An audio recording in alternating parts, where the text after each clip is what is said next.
What's up, One Piece Pirates? Broadcasting live from the Cox Business Convention Center in Tulsa, Oklahoma. And we have over 500 TCG competitors battling it out for our beautiful prize cards and a chance for that coveted invitational spot to the North American Championships later in the tournament season. And it's gonna be sorry, we got StageZero Productions giving you guys the show live from the floor, and you got me and my co-commentator here. Introduce yourself. What's up, everyone? I'm Broc. You might know me as the Ramen Bowl, but probably just Broc. I am super pumped to be here. I absolutely love watching One Piece, and the only thing I love more than watching is playing. And then I think commentating might even be funner than that. But yeah, we're super excited to be here. Super excited to bring you all some awesome matches. It's going to be a great day of One Piece. I think we're all excited and hoping to see some of the new leaders that are coming out or that have come out. Very, very pumped. But yeah, I'm super excited to be here. Risu. Yeah, I'm very excited to be here. I'm super stoked to see if we can see some the new starter decks make an impact into the meta. I know that they're still relatively fresh. Getting to see if Yamato or Luffy do any make their splash, if you will, into the tournament scene. And here you Yep. have I our think tournament format. We got 35-minute rounds. Overtime is 5 minutes. The best of one formats, and our prizing, as I've said, is the playmat, sleeves, event packs, boxes, and the invitational at the end. Yep. This will be a single day event, so there is no top cut. So we are running, since we have over 500 players, it will most likely be 9 rounds of play. At the end of the day, the person who has gone 9-0 will be the winner. So this is for all the marbles. There is no top cut. So play your hearts out. But Every like we loss mentioned, matters. yeah, every loss matters for sure. It's very important to just dodge some of those bad matchups early on and then take it all the way once you're past that initial couple of rounds where anything can happen. But yeah, like we mentioned, we have 2 new leaders. We have the Black Monkey D. Luffy. We have the Yellow Yamato. I Which is your have favorite of high the two? hopes. Honestly, it's been back and forth. I think from the cards themselves, I love the new Shanks. I mean, the 9-drop Shanks is incredible. Killing all 1-drops or 1 costs, KOing, I'm sorry, all 1 costs for 9 Dawn is incredibly powerful, considering you have cards like Isho, you have cards like Kuzan that minus the cost across the board. Yamato, the leader, I think is the more powerful leader right now, at least from what I've seen. I mean, as we've seen with Whitebeard, having 6,000 power is incredibly strong. Yeah, you bring up a good And point too. Like, it's not necessarily just the leaders that were introduced into the format. There's a lot of little cards that the black and yellow themselves can just incorporate into their own decks as well, right? In particular, Yamato indeed, has that new vanilla, the Yamato, the for 5 cost, 7k power vanilla card that indeed, allows yellow decks to have a mid-game play that's very strong, that can dodge important cards like Fire Fist or even Jet Pistol early in the red matchup. And as we know, the red matchup is probably one of the ones everyone's trying to, it's the color to beat in the format right now. So any it little is. advantage we can get, yellow will take, any all the other colors will take it. Yep, and they also got the 1 cost yellow event, the plus 3K. Oh, It the is the Nakabura, and Narikabura, there yeah, you go. Nar Narikabura arrow. It's quite the name, but yeah, essentially once you're at 2 or less life, you can get plus 3,000 on a character or leader. Very strong. Yellow's been hurting for low cost Defensive guard options. point like Mhm. events, yeah, because even most yellow decks play. I mean, they don't play too many of the 2 costs plus 5K. I mean, that's very expensive. Yeah, no, it's a tough card to have. It has a very a valuable trigger, but leaving yourself open with 2 Dawn can be pretty rough in the end game, especially when you're trying to play, 10 drop mom, and if you're playing the big mom pirates, yellow decks, or even just playing the 7 drop mom. In particular, the arrow spell from yellow, it has a what do I want to say? This has a very important side effect of countering other matchups as well, especially our double attacking leaders in Lucci and Kid. That spell actually minuses 3k power from Yes, for I the whole misspoke. Yeah. turn. So any double attacking shenanigans that could happen from those decks get particularly nerfed. And then Indeed. just to remind everyone, this is what we're playing for. All the entire 16, I believe, gets the serial Luffy. We've been seeing these. I believe this is one of the last tournaments to get one of these Luffys. Oh, top 8 So yeah, gets your top 8 will get the Luffy. And this is like Risu said, these are running out. We're getting close to giving out all, I believe, 700 of these Luffys. So this is one of your last chances to get it. And then top 32, as you saw scrolling as we're scrolling through, we'll get the Borsalino Altar. Top 16 gets the Kuzan, and then top 8 gets the Sakazuki. Very beautiful So it'll cards be again. What? sorry, it'll be top 16 will be the Sakazuki, and then Oh, top okay. 32 will be Kuzan, and then top 64 will be the Borsalino. I was 1 tier behind or ahead. Yes, yes.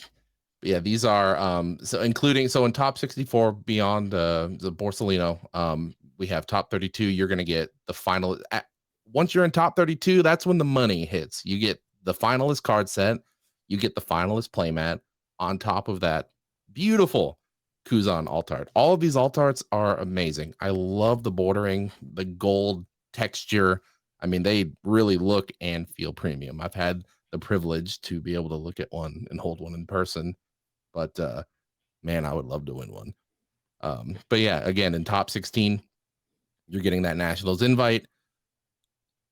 Any event that goes over 800 players is going to give out invites for top 32. We are a 500 person tournament today, so it'll be top 16, and then again, you get the Sakazuki alt art for top 16, and then Luffy and for for all top our 8. competitors, that invite is probably the biggest reason anyone's here. Everyone wants to be able to get a chance to prove themselves at the national tournament at the end of the year.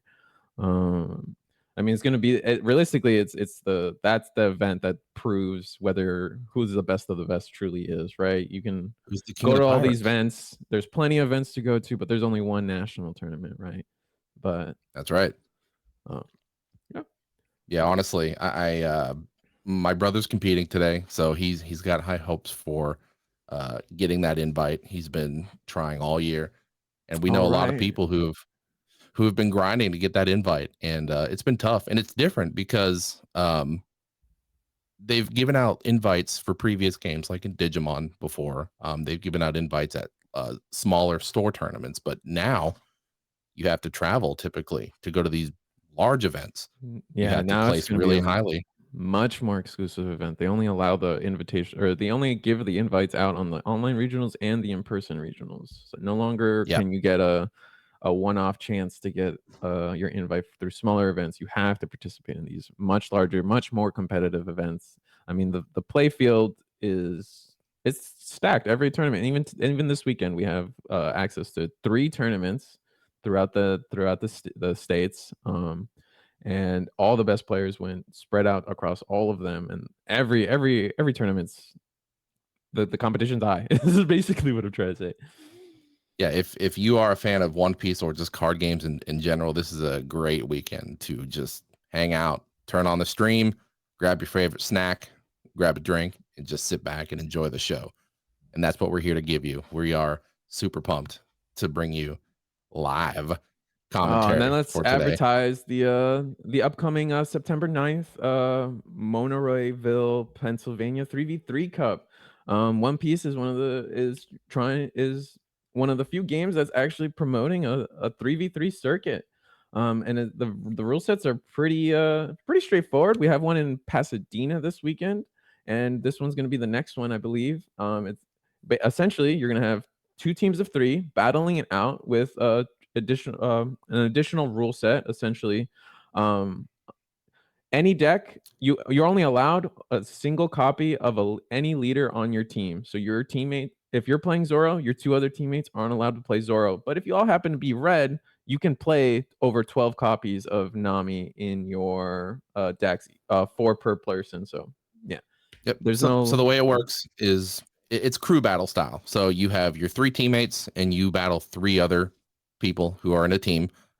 Each player will just play their game, and at the end of it, you add up the wins. So if you get 2 wins on your team and they get 1 win, you win the overall battle. So it's 3 separate games, but you play as a team. Your win points are totaled together, as you can see right here. It's going over the victory points.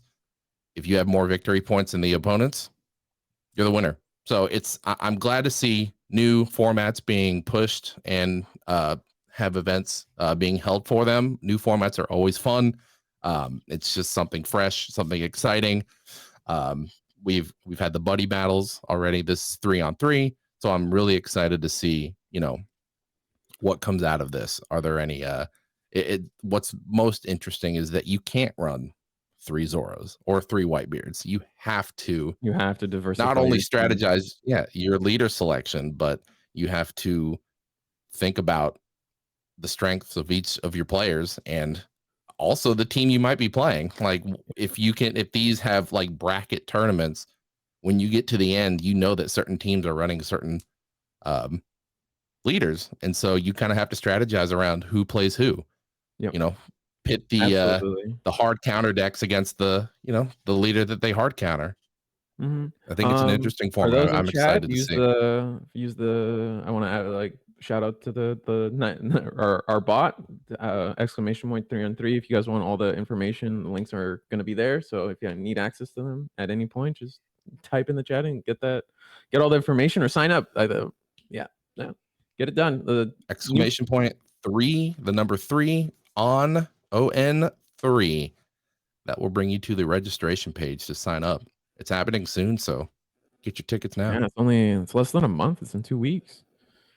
Yeah, this August has flown by. I mean, honestly, August was a great month for One Piece events.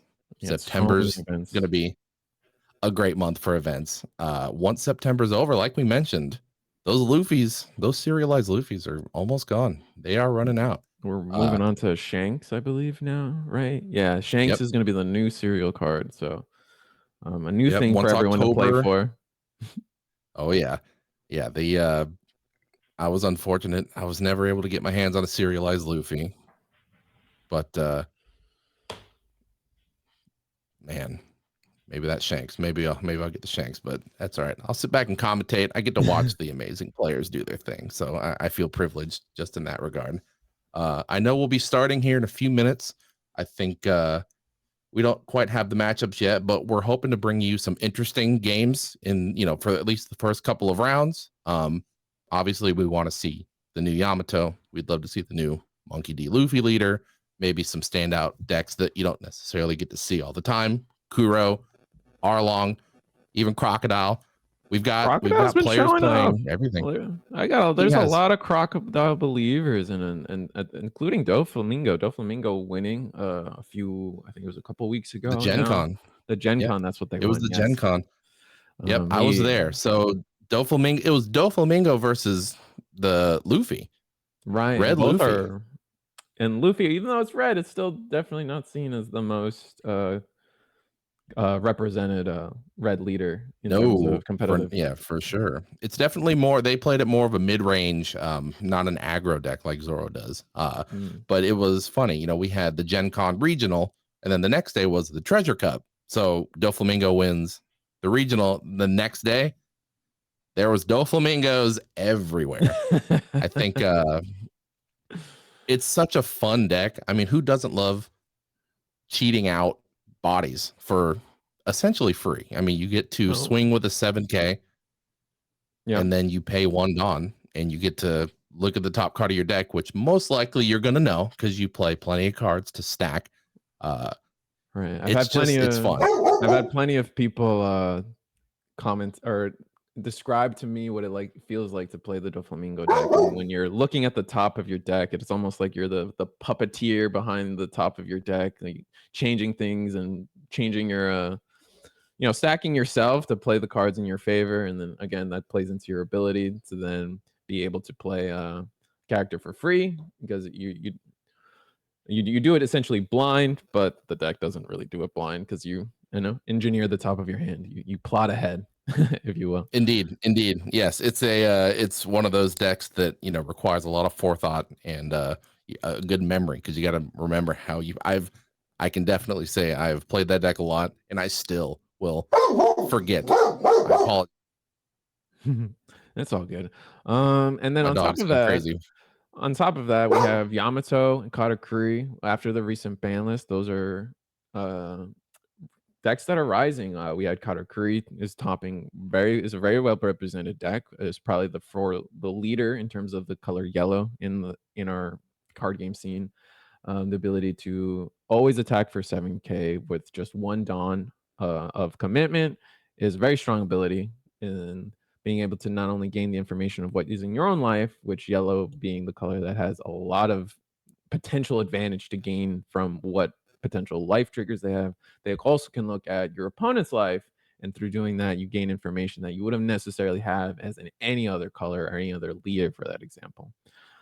Yeah, I think we haven't seen Katakuri really performing as well as I initially thought.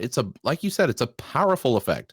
Not only knowing your own life, but looking at your opponent's life, and like you said again, a 7,000 swing for one Dawn on top of that is very powerful. And I think the concept of yellow and what's been happening is you have a lot of RNG in terms of your life and your triggers. Yellow is extremely powerful if you just hit your first couple of life or just triggers bodies that come onto the field. That's always going to be an incredibly powerful tool. But then sometimes you just don't hit the triggers that you need. And I think that's kind of where the low end yellow's been lacking a little bit. Yeah, that's why I'm very curious about how Yamato is going to perform, because again, you have that 6k power now when you're at 2 or less life, which is something you kind of want to. That's 2 and 3 life is kind of where yellow plays around. The big mom leader, for example, when you have 2 life or less, that's when her effect goes off. So I'm very, like I said, curious to see how strong will this ability be. Yeah, I feel like Yamato has the ability to do kind of like, Luffy being able to go to the finals against Doflamingo at Gen Con. They tend to play a little more mid-rangey, a little more like, to the mid-scale, playing 4 drops to 5 drops, a little bigger bodies to dodge Fire Fist, to play around any kind of the low-end removal that a lot of decks easily have. And then just demanding more cards from your opponent through the mid game, through the vanilla Yamato we discussed, and then the starter deck Big Mom to try to either give yourself some life advantage, or gain some speed in terms of card advantage through trashing one card from your opponent's life. And they also, because they're a mid-range deck that has more of that late game defensiveness, as you said, their Yamato ability herself is put one Dawn under, and during your opponent's turn, if you have 2 or less life, you gain 1k power. And as we know, being a 6k body on your opponent's turn through as another leader, Whitebeard, can be a very... You might have heard of him, maybe not, but pretty good. He's a decent leader. Demanding an extra Dawn commitment from all of your opponent's characters, just kind of helps you live through the late game and just get your win. It's powerful. Yeah. I mean, including the new 1-cost event. Again, that's just more defensive power on top of an already pretty good defensive leader. Decks like Zoro have a lot of trouble getting over that 6k with a wide field of 2,000 and 3,000 power characters. So yeah, it's a big investment. And you also made a great point about the vanillas. They're running 6ks, they're running 7ks. That makes it to where if they want to use Fire Fist to wipe that field, it's no longer 2 cards out of your hand. It's going to be a 3rd card minimum, a Gordon or an Otama. Another piece. Yep. Yeah. And at that point, I mean, you're paying 3 cards to get rid of potentially 2 of your characters. That's a pretty good trade-off, I think. And it powers down that card, which has been quite a strong event. I mean, it has been, I really think, the standout event for Zoro. It's so powerful because all your characters are super cheap. You can play 1 costs and 2 costs all day. And then a 3-drop event is very easy to very easy Very to easy. play. And then you have Ezo, who is able to search you that extra event that you need for Fire Fist on top of that. Law Yeah, bug. struggles. Yeah, Law struggles yeah, against the red matchup, even though Law has a very powerful engine as well. Being red, has access to all the same searchers and be able to it create does. the same boards that Zoro does. They also can effectively cheat out blockers and be very defensive and answer your board, or just pepper the opponent with 5Ks nonstop, looping Rush Zoro effects through their abilities. But Fire Fist is something that keeps them down a lot. Being able to clear uh, a law board very efficiently with that card and very quickly, they run out of cards too, and they Yeah. definitely You, need to sustain that the 5 character body to keep Zoro everything. forces Zoro's really good at forcing Law to just top deck like crazy. If they are clearing Law's board and they aren't seeing their Bonnies or any of their searchers, their Curlies, or even just their 5 cost Law, Or even as just soon a as lot you of remove, the searchers, right? If you whiff a search, you're yeah, just yeah, infinitely behind.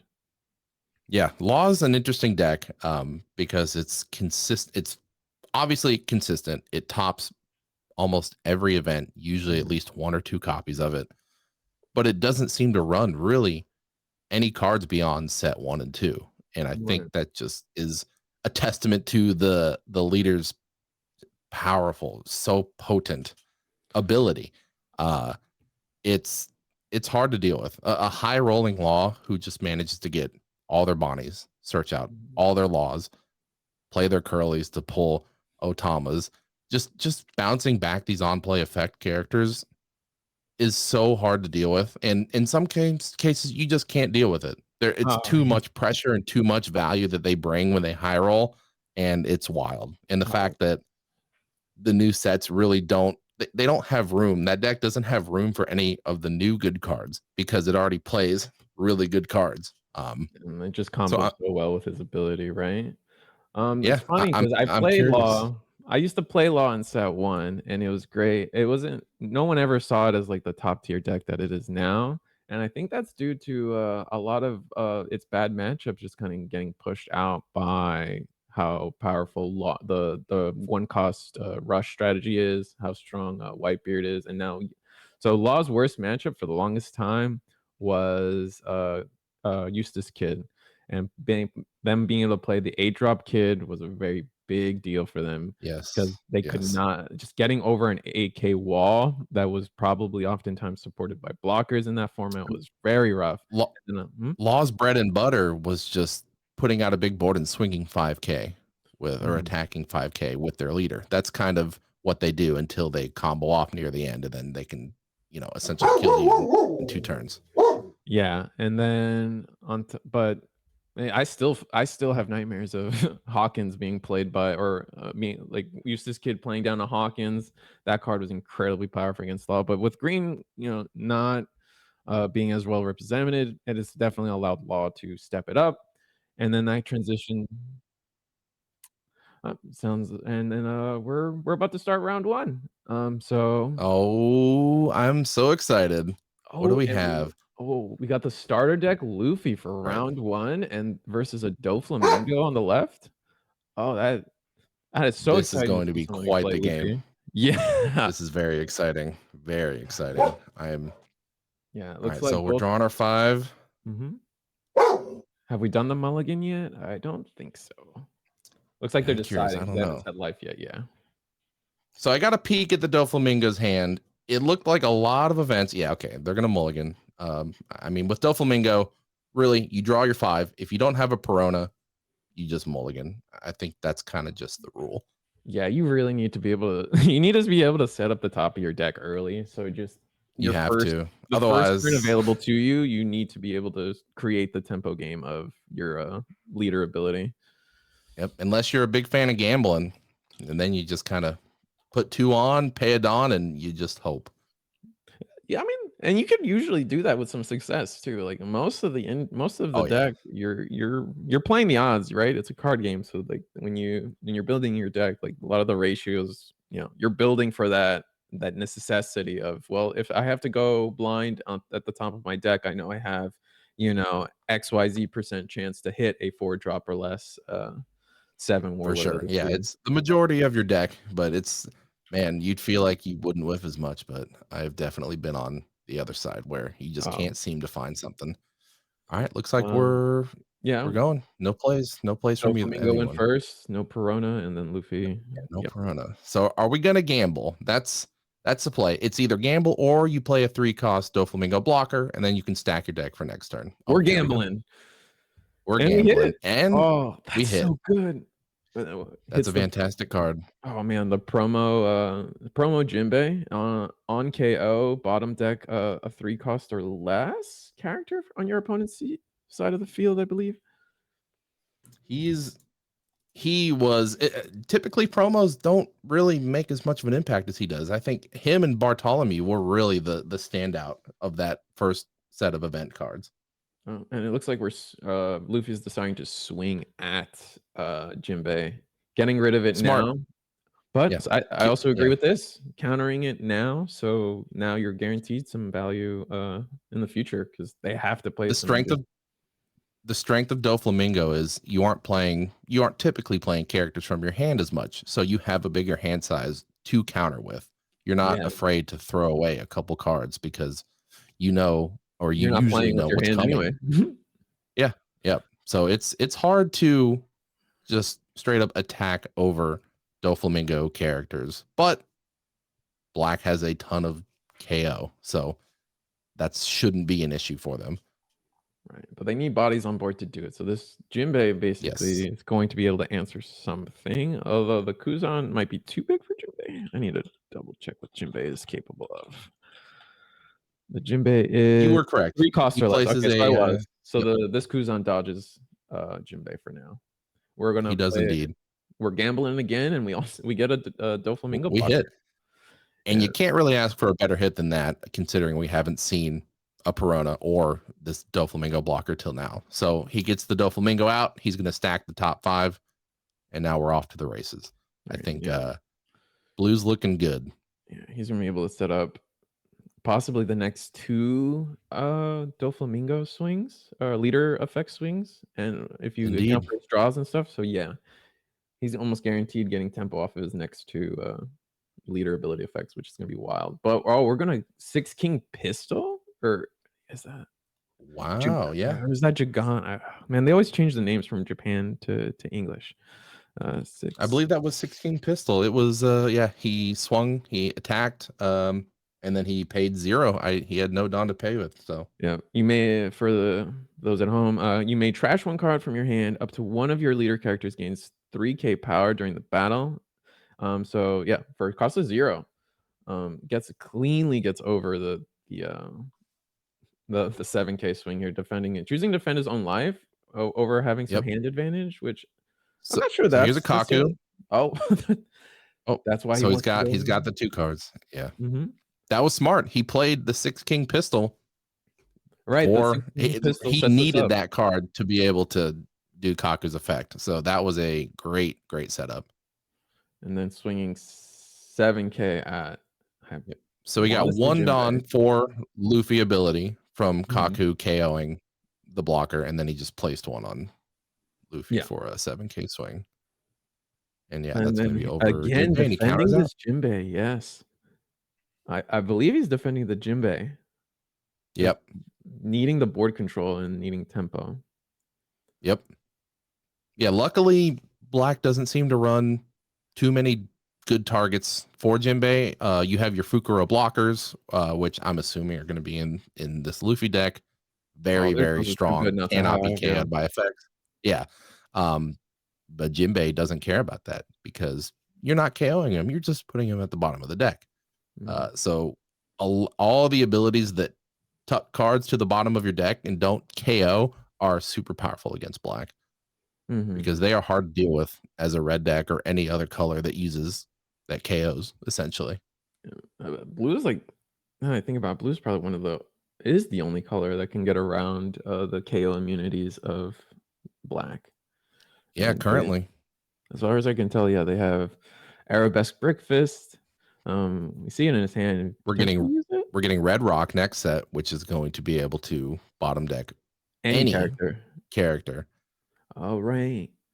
I mean, set 4. Oh yeah, set 4 is almost a month away. I forget about that. We're around the corner. Yeah, it's coming soon. This is one of the last big tournaments for set 3. All right, so I can see a Perona, I can see a Mihawk, a Boa Hancock. I'm not sure what that other card was, but Looks like this is looking only like a pretty decent hand. This is our 7 Dawn turn, so that Mihawk can't really play it. Swinging 5k. Not yet. Clean, and then we're gonna swing 7k, activate Dofi ability. There Getting it is. Moria.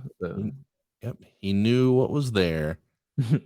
Getting the Gecko Moria, I believe he recycled. Didn't quite catch what he's recycled, but playing backing it up with a Boa Hancock from set 1. Yep.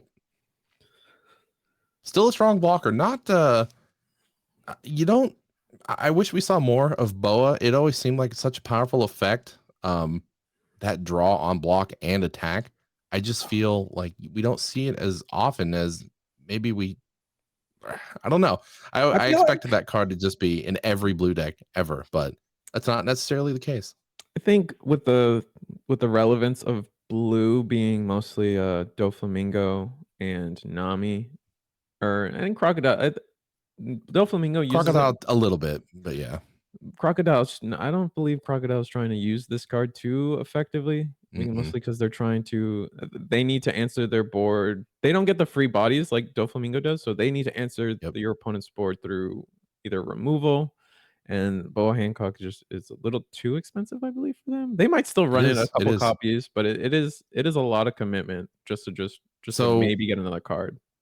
We just had he suspended Tashigi to minus the cost on Boa, and then he played Kobe to then KO the Cobra or KO the Boa Hancock. So she is now gone. Then using Luffy ability to get another Dawn under, and then again a Luffy ability to the ability goes under the leader for this leader. Yeah, it was he KO'd once, got one Dawn, put another Dawn to attack 7k over the Moria. And then looks like we're getting a 7k attack. I imagine a Jinbei or leader. Potentially, yeah. Doflamingo's still at 5 life. Oh no, countering again. Yeah. So that's like I said, the Doflamingo is not afraid to use the cards in their hand to counter out. And it's tough for a lot of decks that rely on attacking over characters to KO them. It can be really tough. Luckily, Black has a lot of ways to just remove them. Jinbei swung at, I believe, life, and then we're gonna swing leader or life again. Just a clean 5k, meaning definitely Mihawk's coming down. Mihawk. Yep, there he is. Getting rid of Kaku. Yep. So now Jinbei has 2 targets on board. 2 targets if he manages to KO Jinbei, which now makes him even more of a threat. This is a character that's just going to swing, get a free 5k swing, and he's really not concerned. 10 Dawn though. Kuzan. Getting rid of the Jinbei through Kuzan's effect, and we're going to get rid of we choose Tashigi and not the Kobe. Yep, no, I think that's the right play because the Tashigi's going to just allow more minus cost on any other character. Kobe is now a 4k body. Right. Oh, that makes sense. And then but that was, I mean, that's probably the best response you can have to a Mihawk. He plays Mihawk, and then you drop a Kuzan, 10 drop, kill their Jinbei, and now. And we're really in a stable position, right? Like if we a big problem traditionally with this Kuzan is you usually either you either lose before you get to play the first one, and so the second one never is relevant. But now that having the active, he's got 3 life, so if he plays a second one, he essentially will be able to KO anything on Doflamingo's board and then continue to KO anything. But now, even on his turn, Mihawk is in range of. You have Sakazuki who can take out Mihawk. Kaku could potentially do it. There's many more cards that can minus cost on these, so that Mihawk's not as scary right now. It's well within range of KOing for Black. So we're stacking the top. So we played Perona. Yep, we're stacking. Always scary. Looks like they're going I for see. a Gecko Moria at the top to bring Yeah, back another I card see from the grave. Gecko. I see a Mihawk. I see a Boa. So it looks like he's going to play the Moria and then draw the Mihawk for a 2K counter, which is smart. And then third, I saw Doflamingo. So the Yep, the second, blocker Doflamingo. so the second, the turn after this will be a Doflamingo, and then can't quite see the rest, but I think there was a blocker Boa Hancock towards the end of that too. I believe so. He's still thinking. They're still thinking. But that looks like the right order. That looks Just trying to commit it to optimal memory. to me. Yeah. I You think do that's the not want to biggest thing, right? forget. Yeah. Yeah. Do not forget what cards you put in what order on top of your deck. That is super important. So what do you think is the right play here? All right, you still have 9 Dawn available to you. Okay, he's gonna swing. So Yeah, I think you just start swinging, just start threatening. I mean, you have that's life advantage. That's fair. yeah. Let's keep it. Everything on your field as Doflamingo is now threatened because Swinging on Black's 9K here. turn, 9K play the Moria, and he's gonna get back. I imagine they We get don't know. they're gonna choose to get the 2K. 2K. Yeah. I Yep. think I would have gone for the Smart. Boa and then played Boa here potentially. It's an interesting call because right now I think Doflamingo you just want to go aggressive. Because again, pretty much anything on your board is going to be threatened with the Kuzan minusing 5 cost on everything. So mostly everything is well within range of not Any only of the kill Sakazuki, options. but Yeah. your Kakus, your Kobes, the Shanks. If it comes It's out, oh that is Shanks what would be so Doflamingo should be cool. scared about. Yes. Oh, Shanks right now would get 2 bodies for 1 card. Yeah. But it That doesn't would look be like that's what strong. they And got. if no, yeah, not. Because if I was So okay, Doflamingo left up 4 Dawn. Mhm. I believe they passed. Yeah, so they left up 4 Dawn. I'm assuming a love beam, at least one love beam. At least 1 love. I Such think a I saw an overheat. I believe they have an overheat in hand. Um, if I was Luffy, I feel like there's definitely I don't have the second. Oh, we do. We have a 10 drop. It's the second Kuzan KOing ooh Mihawk. man, that And choosing to go for board too. I think at yep some smart. point. That's gonna get an extra Dawn for Luffy if Moria is Oh, for KO'd. the yeah. Yeah, because Luffy is not once per turn. It is Yeah. once per KO. And the Dawn always goes to the leader, so it's kind of optimal for Correct. Luffy to essentially swing last. Yes. Yep. Mm. So what? Swinging at All right. we're gonna He's gonna beam love draw, and this is defending Moria. +2. Yeah, I think are they going to defend again? They are. Oh wow! Yeah, Aggressively like I defending mentioned, cards on board. Yeah, yeah, no, you've been saying it. I, Yeah, th- I think Doflamingo just needs to. They need to get Black down to no life, so they can threaten game. I mean, Doflamingo is still sitting at 4 life, so they're not too worried yet. Next turn's going to be a doozy. You have 2 huge bodies that are going to be attacking. yeah. But And if you I can set believe there's yourself 4 up for cards. game next turn, There's 4 cards in Luffy's hand though. Is there a yeah. world So where you go for game this turn? yeah, for sure. The Luffy has no 100%. blockers, 1 life. I think there's a world where you stack your Dawn 4 and 4 or 5 and Yep. Nope. 5. Ooh, that might just Yep. be what's happening. 10K and 10K. And here's the part where if they have it, they have it. But even then, they are not threatening lethal. You cannot lose next turn as Doflamingo. So there's no risk in this. So there's no risk to this. And it would all it would do is essentially clean out Luffy's hand right here and now. Yep. And he got it. Oh, it didn't have That's any it. draw. It had 2 Sakazuki's Borsalino. Oh no, he had Not enough. those are vanillas in hand. Oh wow, that wasn't enough. Yeah, So.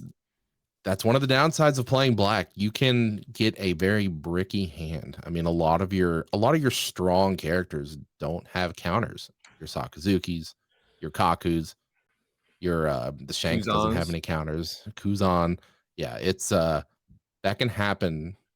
That can happen quite often. And the Doflamingo had the right call. He you He said it, saw you game called and it. took it, and I think you're all right Do there. we Like, swing out? he didn't have game, like, he wasn't losing the next turn regardless, because even if he took every single swing on board, if they took it, they still would not lose that game. Yeah, So there was no risk exactly. for There that. was no They were risk. just The, mhm. the the only situation where black gets out of that is Doflamingo swings 10k and then 10k. They counter out, they empty or near empty their hand, and their turn, they would have to drop minimum 2 or 3 blockers. That's the only out that black had. Mhm. So Doflamingo was like, all right, I'll just swing out and make them respond to me, and they can deal with these 2 10Ks, and they couldn't. So he got it. And that came down to, like, Fantastic game. aggressively defending, board, like you were saying, and That Moria was on the field for so long. yeah, it The took the a Jinbei was Kuzan on the swing. field. A Yeah. 10K swing, it just and we countered out of it. That was crazy. I feel like many decks would never even dream of considering thinking of that, but the Doflamingo deck does. Yeah. Yeah, we didn't see black didn't see I mean their Sakazukis at all. They didn't see they saw the Kobe, they saw the Kaku. Mhm. And beyond that, the only other KO abilities we saw were from the Kuzan coming in.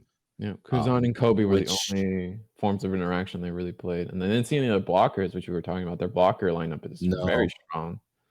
Oh, the Uh, Borsalinos, the Fukuros, I mean, insanely strong leaders. But again, blue is quite a good counter to those. They can't be KO'd, but blue doesn't care. Just put them at the bottom of the deck. Easy. yeah. No problem. All right, so that Perfect. was round 1. We will return with round 2 soon. We'll put the timer on the screen. We're gonna take a little break while we transition everything off and sign us off. Yeah. We'll see y'all very soon for round 2. Let's get another great game. Bye, y'all.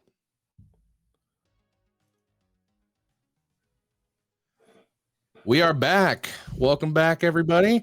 We are coming at you still live from Tulsa, Oklahoma, the Cox Business Convention Center. I'm coming at you live from my home. We've got my co-host Risu here. How we doing? Doing good. Happy to be here. Excited for round 2. It's sounding like we got a matchup, a Yamato versus, I believe it was Ace, but that's very exciting for Ooh, round 2. And these are both undefeated, right? I think we're trying to keep it undefeated. No, I'm very I think excited. so. Yeah. It was Uh, last match was exciting. We got to see the new starter deck Luffy. Obviously, everyone's excited to see how these new leaders perform. Unfortunately, they couldn't take it against the Doflamingo. It was a good game regardless. Doflamingo just they managed to hit those top decks. Yeah, Doflamingo had a very, I don't want to say lucky beginning, but a strong beginning, because they essentially had to play blind without a Perona or a Doflamingo to set up the top of their deck early. So they essentially had Yes, to the blindly go into their leader effect for over, I think, almost 3 turns, and they it were just was. able to get the tempo they needed Yeah, off of that and take it out in the end. indeed. Yeah, their turn 2, 3 dawn. They swung or they attacked. Sorry. Yeah, so they attacked and they got the Jinbei out, the event card Jinbei. Excellent card. And then the next turn, they attack, they get the Doflamingo out, the blocker to then set their deck, their top 5, and then it was off to the races at that point. We saw a double Kuzan drop from Black Luffy. Just wasn't enough. Not Just couldn't it get was there, yeah. yeah. Yep. But One of regardless, the great game. Mhm. Sorry, go Yeah, ahead. one of the pitfalls of black is that they just they need to sacrifice a good amount of hand size to actually activate their effects. Like we saw a six king pistol be used, a very not a card often used, but he was able to combo it into a Kaku turn after that, which it allowed it because it's six king pistol set up his grave and then immediately into a Kaku, allowed him to, like, transition the mid game decently. Just like as you said, just Doflamingo aggressively defending board couldn't get over that wall that Doflamingo was creating. Indeed. Yeah. And then they dropped a Kobe soon after that to empty that hand even more so. All right, we're in it. So we got an ace versus Yamato. This is exciting. Ace, we don't see a whole lot of, even though it's a pretty good deck. I mean, just his ability alone, you really don't ever draw into, like we were saying with Black, their hand can sometimes be bricky. You don't have a lot of counters, and that's why they lost to the Doflamingo. Yeah, But Ace, I think the biggest any thing with event, Ace is the I feel like the ban list. A lot of people felt as if though the ban list hit Ace harder than it actually did the decks that it was intended for.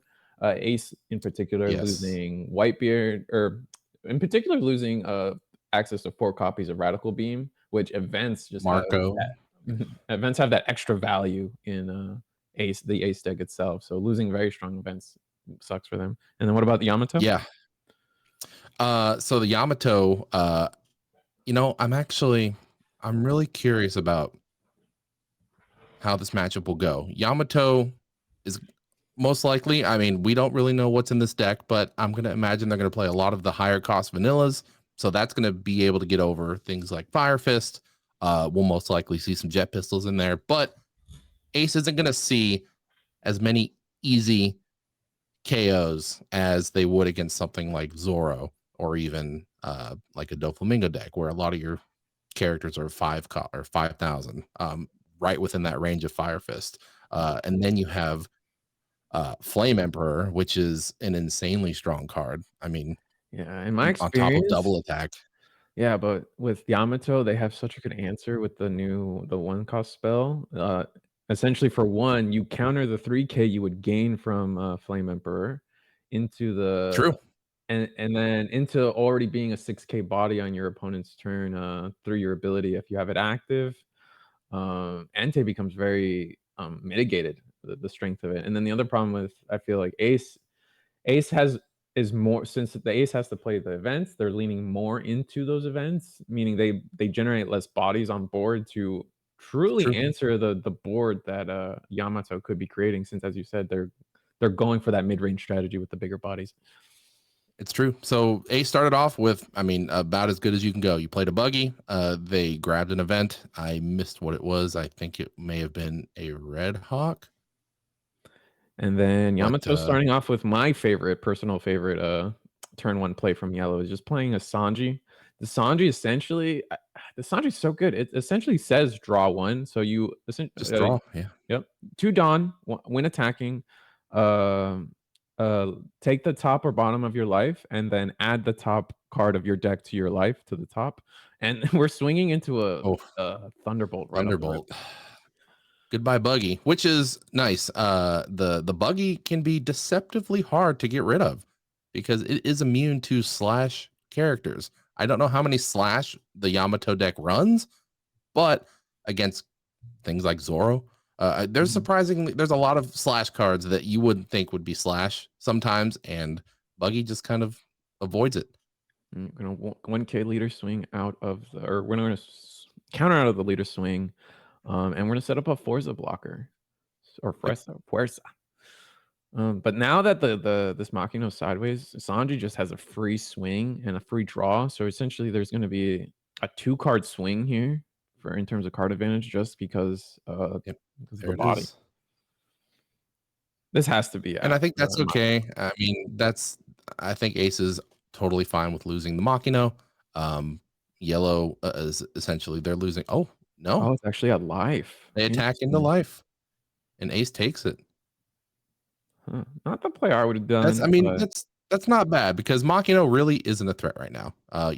it's not You're not live. running Yeah. there's no rush 1 costs that are out. So Makino is a 0 cost body that can Mhm. basically buff nothing that's gonna come out and threaten you immediately. Yeah. And now we're gonna swing at the Makino. The choice becomes: do we block? I feel as though we don't block. Blocker is a little No. too valuable to sacrifice your Machina for. Yeah. Yeah. That's an easy take. Just let it go. And then we play a Perona and we're searching. Yeah. We Switching are or top I'm not 4 of putting, the not Perona. Still yeah, used to yeah. Doflamingo. The 1 Yeah. cost searcher for that color. Oh, we Yeah. get a Strucin. Strucin. So now Strucin's so good too. Such a it's a Strucin is 2K. a fantastic card. Yeah. It's a 2K. and then you're able to on play trash a trigger card from your hand to kill one or KO one drop, and that sometimes could just be the tempo you need. KOing a chopper or any one cost blockers that could be existing, or in this Yeah, case, I mean, good. in this meta where Zoro is playing, there's so many good one drops, not including the one drop blockers that Law likes to play. So Strucin is just a valuable card against many matchups. Yeah, So sometimes it can we attack into be Sanji, he's good. yeah, so yeah. Sometimes it can be a bait to play the Strucin because it is hand advantage that you're sacrificing to try to clear bodies on board. But It um, is, but it can come in clutch. So we played Ezo and we're getting the Marco. Look like the one of blocker, I believe. wow. That is, you love to see that, and you love to see that. Oh yeah, one-offs are so powerful. I mean, they're limited for a reason. Yeah, The blocker that can extremely revive powerful, itself every turn just for one card, regardless of how big very scary. regardless of how big you swing into it, you can save it for only one card. And we're finding a Fire Fist off the Ezo. Yep, there we go. We're filling that hand. No whiff so far. It's always sad when you whiff with an Ezo or a buggy. It can really hurt your tempo, but so far so good. I feel I like to believe that Ace in particular doesn't struggle with whiffing on their searches as often. They're not necessarily playing to Dawn. More of their deck consists of events and more of their deck consists of events. And for True. Ezo in particular, they're almost the entire deck is Whitebeard Pirates. So Yeah, it'd you're be probably looking at 80-90% of that deck is valid targets. So oh, we're going so in we're with putting pudding. 3 on. Wow, the pudding attack. Just trying to get just trying to use the tempo you have. I wonder what the hand is. Committing this much Dawn to swinging Another instead of life. establishing could be bad. Yeah, that is worrying. They may be sitting with just a top heavy deck. There could be some Katakuri's in there. There could be some 7 cost big moms. Yeah, Yeah, and this is a 6 Dawn turn, so even if those are sitting there, yeah, you still don't have access to those. yes, yeah. What could they possibly do with 3 open dawn other than put it on Yamato and attack? Uh, Brule is a 3 cost blocker they could be playing. Looks like they're only go Yep. for 2. Oh no. They're thinking. They are thinking. Doing some math. This is indeed a math heavy game. You got to know how to count at least to 10. Every move At matters. Like least to 10. every attack your opponent does, you have to have a response, and you have to worry about what the proper response is. And here, swinging Indeed. 7, looks like we're gonna counter out. Yep, we got the Red Hawk. Yep. And goodbye pudding. Nope, because it's got Oh the no. Dawn I'm under sorry. Yeah, it. We it's played around 5K. it. It's not far. That is very true. And they knew they had it. They knew they had the Red Hawk because they pulled it from the initial buggy. So and there's a Strucin. This is interesting. Getting rid of the I Brule, yeah. you're that is an interesting play. We'll see how it plays out. These one costs aren't as scary in Ace because you don't have the Zoro leader ability to give everybody +1. So they just don't feel like much of a threat. Yeah, I almost But feel like the 2K in hand would have been a little more valuable. Like, 'cause you I or just agree. playing the Brule herself. Yeah. 'Cause you're right, Zoro is able to give the entire board an additional 1K, so it kinda gets over, the Dawn commitment you would need for these 1 drops to swing, making every single one a threat. But you already Indeed. saw one. Maybe the idea is we already saw one Makino. Potentially another one could be, or a Magura could be on deck. Yeah. Yeah, that's totally true. Those 2 Ezos can very easily turn into 2 5K attacks with 2 Dawn commitment. And oh, we're going for ace. Oh, there's the Seven ace. drop. All right. So we'll -3 on both. All right. We KO the pudding with a simple Ezo swing. That's we take those every day. And then a 5K attack into life. We take it. Wow. And here's a 7, and we're gonna We take take it. that one too. So Um, Yamato must be, this hand must be top heavy unless they are just wanting to get down to that 3 and 2 life number to start, have this ability start activating. but I don't know. That's I'm very curious why they're not countering with what should be a pretty large hand right now. Yeah, I agree with you. Oh, yep. See, So 7 we drop mom. trash. Yep. There's a mom. Make you choose, and they Ooh. trash. And pass turn. Cool. So Ace trashed one event for a +1 counter against the 5K Yamato attack, and then they trashed their top life for the big mom. I think that's the right play. People have kind of learned to play around this big mom as of late. Before, sometimes giving them a life felt like the right play, but unless you are at 2 or 1 life, and just losing that 1 life is going to make you lose the game in that turn or the next turn. You're just better off crashing Yeah, it. almost always just take it. Mhm. Just trash your life, because It's not worth setting giving you your back opponent. 1 Yeah. turn. Yeah, it's brutal. Oh man, I just if this was the play, I wonder if the play before where we took both swings, to set ourselves to 2 life was correct. Just because I would have defend Yamato's effect isn't active now because we used all our Dawn differently during that turn. Yep, So it might have been yep. more worth So defending that life earlier. I think so. So Yamato just took another life. We are at 1 life left. This is a huge board Oh man. on Ace's side. I don't know what they could possibly do to get out of this. And I was just saying that Ace doesn't create a board, but here it is. It's a the board is Yeah, very much alive. we've got our 5-drop Marco, we've got our 4-drop Marco, we've got an ace. I mean, this is scary. Yeah. You're not even at, you can't run the 10-drop big mom, so there's no way you can recover another life right now. We're on our 10 dot turn. So Okay, 2 on Big Mom, swinging 10 at Ace. We got 4 cards in hand for Ace. Ace is chilling. I think they've got they've Yeah, still got the Fire Fist in case yellow drops a couple blockers. They are not concerned. not at all. And then they The have, only possible play would be a 4-drop Katakuri for rush. and we Let's still see with what they double do. blocker. The Forza from the beginning, Forza from the beginning is coming up now. Don being able to tank this Big Mom hit, forcing Yamato to swing 6K or 9K at the So we're gonna Ace. block, and we're essentially, so Marco's going to be KO'd and then come back because they're Pitching a trashing Fire an Fist, it event. looked like.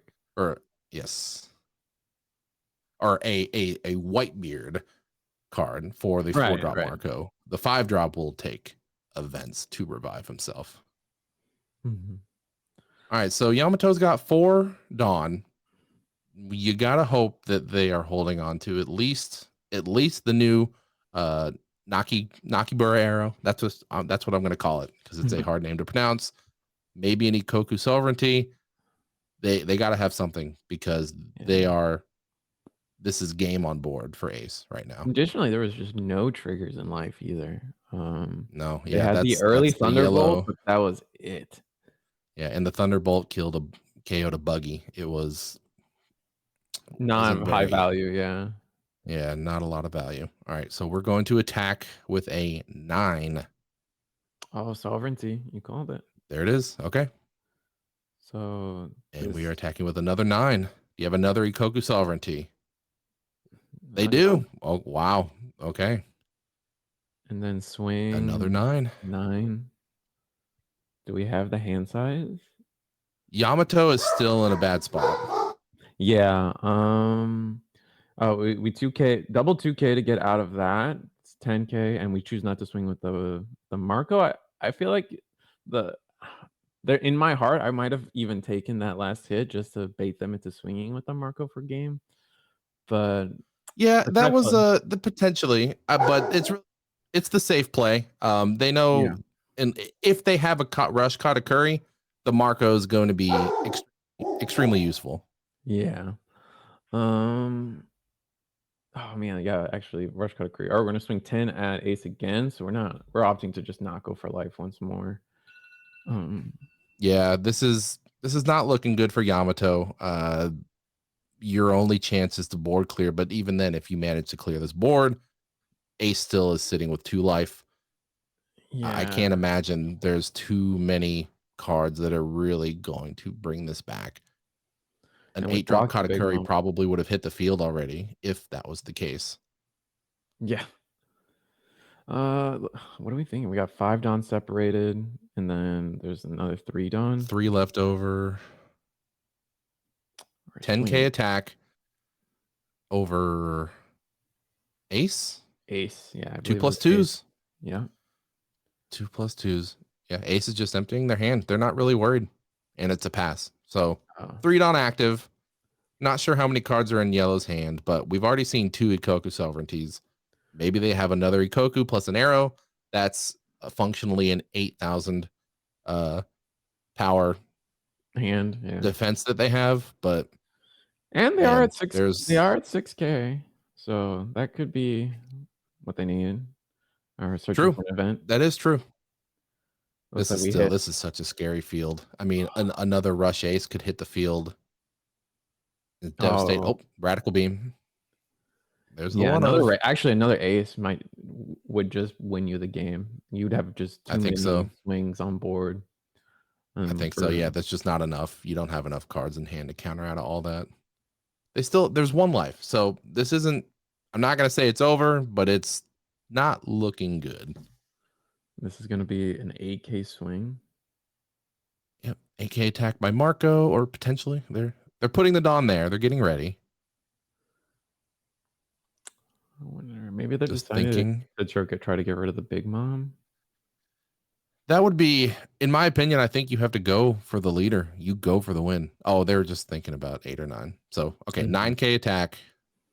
And that's a 2 plus, yep. Plus 4, another 9K attack. We take it. They take it. Is it a trigger? Oh, man. Oh, it's a Thunderbolt. Nice. Wow. But now it's it might just be put all 4 under ace and swing. See, this is scary though. If depending on what's in ace's hand, okay, they're committing. They're only doing 8. Okay, so they're going for 8. So a 2K and a 1K. Leaving the 1 up. They're leaving 1 up for radical beam. Which at that point it's still checkmate, I feel. I think so too. I mean, even if Yamato lives through this turn. And they didn't have anything. They just a 1K cracker. That's GG.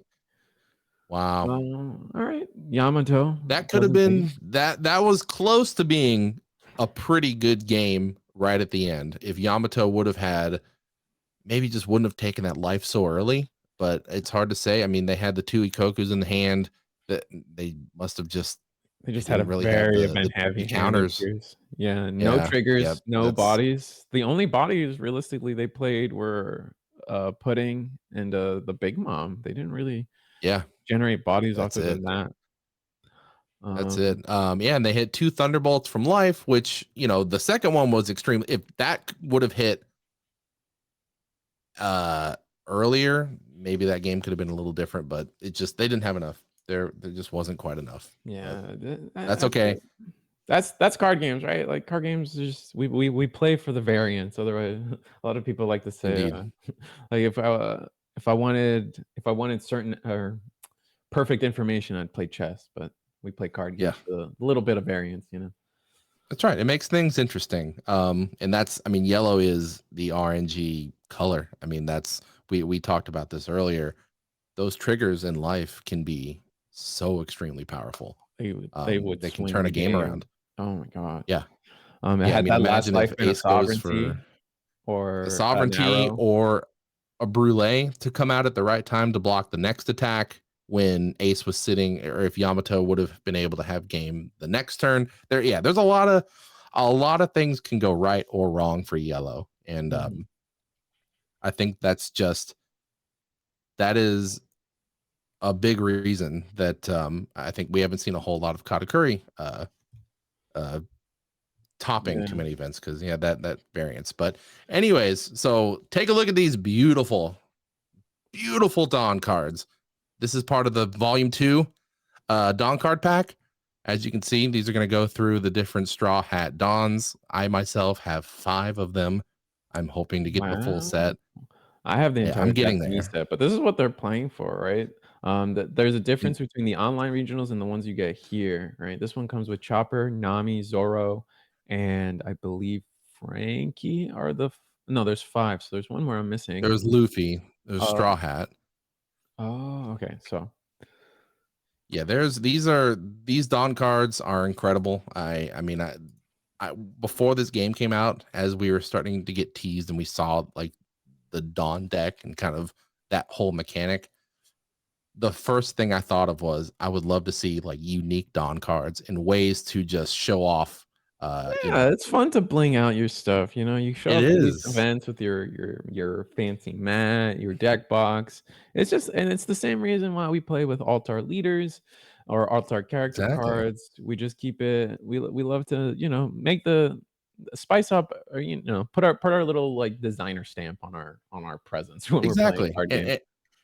And what I love is that it doesn't affect the game whatsoever. So Oh, yeah. a person with just 10 of the normal Dawn cards, they all do the same thing as someone with 10 of these Dawn cards, but it allows you to kind of express yourself just that little bit more with your deck design. So these are excellent. I am a And you big get these just fan. for participating, right? Just signing up Yeah, to one of you these do. events, walking into the door and making sure you check in, you get one. They're random, but, Yeah. like, it's amazing, like, what they give, what, Bandai gives you just for walking in to one of these events. Yeah, They these really events are incentivize it. always worth going to, just even if you're not confident that you can win or you're not even trying to win, just going, competing, getting your participation prizing. You can meet a bunch of cool people, of a lot of like-minded people. It's always a fun time. I've never had a not great time going to one of these regionals or treasure cup or any of these in person or even online events. uh I enjoy it very much. And again, we wanted to remind you, the 3-on-3 cup, there's currently one happening right now in Peoria. There is a 3v3 that is happening this weekend. This next one is coming up. It's going to be in Monroeville, September 9th. If you're interested, you can type exclamation point the number 3 on the number 3 in chat. That'll bring you to the registration page. You can sign up, get yourself a team, or if you don't have 2 other friends to play One Piece with, you can sign up as a solo, and then you can get a team member on site. But this is a new format that Bandai's been pitching. Um, Yeah. I'm very, very excited to kind of see this play out. Yeah, and the main rule for team building is actually you're only allowed one of any leader on your across your team. So you can only have one Zoro player, one Doflamingo player, one I don't know, Ace player. However, um Zephyr. I want to see more Zephyr. yeah, we'll see some Zephyr. But the interesting thing I feel like that's unique to other team formats we've seen is that that Zoro deck and that Ace deck can run 4 copies of Nami each. There is no restrictions in terms of your team's deck ratios. Oftentimes you'll see that tournaments will say, "Oh, you can only have 4 Namis across all 3 players." So you'd have to figure out how to handle that when no such restriction exists here. It's just every player can play what they want as long as they have a different leader. And Indeed. And essentially, the way it works is you have your 3 teammates, or your 2 teammates and yourself, versus another 3 players. Each player pairs off with another player from the opposing team. And essentially, what happens is you get victory points for your wins and your losses. So the team with more victory points in total is the overall winner of that 3-on-3 match. So you play 3 separate games, best of 3. Whoever wins, uh, or whoever has the most wins on their side, you win that match. So it's an interesting format. It's New formats are always fun. We're always trying new things. I think people have a hunger for new, different types of formats. This is something that you and can people literally play with your friends. yeah, and people like just like playing with their friends, right? Like that's the idea of like making a team. Like everyone we see in all the scenes, right? And any kind of competitive or esport or card game, like everyone's always trying to form up their little teams and just kind of perform well as a team is always a big thing for people. And now to be able to legitimately compete as a team and just being able, yeah, like I said, just being able to like actually compete as a team, as a group of people, and being able to do it together. And like imagine just winning one of these, winning a big event with your two buddies that we've been practicing with, testing with. So everyone who plays, it is everyone who plays this game. Not everyone, but I would say a good majority of people probably know what One Piece is, the anime and manga. Who doesn't want to fly their pirate flag and compete with their crew and represent and come out on top? Like, who doesn't want that? That's so true. That's probably like I certainly want that. The lore is so deep. That's awesome. I would love to show up. I would love to show up to one of these events. We have our capes, we have our flag, we are totally just done up to the gills with our team and our crew swag, and just oh man, that's so sick. That's Everyone's the flying their dream. flags. Oh man, that's the dream. Figure out who's going to be the pirate king, the top crew. So it's super exciting. But you got anything? I think you got anything last thing to say about the match we watched, or it was exciting to see Yamato. I think it was unfortunate that we didn't see any triggers in life. I think that would have been a very, very different game if we had seen at least a cracker or anybody on board. Yeah. I'm still very excited. I hope we see more Yamato today. I truly believe that we're going to see at least one or two Yamatos in our top 64. I would love to see it perform at its first real major event. So I'm excited to see more. But I think with that being said, we're going to go to a break. We're going to round 3 next. Wait and see. We'll see you soon. Checking out. What's up, pirates? We're coming at you live from Tulsa, Oklahoma at the One Piece regional event, and I'm accompanied by Broc. Say hi. What's up, y'all? Happy to be back. Round 3. We had 2 great games so far. Let's go for a third. I'm very, very excited. Round 1, we got to witness Doflamingo versus, I believe it was the starter deck Luffy, the new starter deck Luffy, the black Luffy, and Dofi took it. Round 2, we were able to witness the Yamato from the starter deck as well versus Ace, and Ace was able to take that one with some strong board presence, definitely from Ace himself. Indeed. Both games were good. I think with the Yamato matchup, they just didn't see the triggers they needed to in life. Just a couple of ill-timed lightning bolts, no characters hitting the field. And then with the Luffy, when Doflamingo, they had the luck on their side. They gambled twice. They won twice. They hit that top deck 2 times in a row, with the second one setting up their next top 5 to be able to just carry them through the rest of the game. Yeah, I'm still impressed with how aggressively they were defending their board too. Like I was not expecting how, and it paid off. I'm not hating in any way. It was just aggressive board or defense of their own board, and it paid off. They took the win very easily at the end. It did. That's one of the strengths of Dofi. You when you're not dropping characters from your hand as often, you just have those extra counters, and then not to ignore the recursion with Moria grabbing your 2K Mihawk's back. So there's so much defensive power in Doflamingo. If you can manage to just get those cards that let you set your top 5, I mean, you know what your next 3 turns are minimum. So it's a very powerful tool.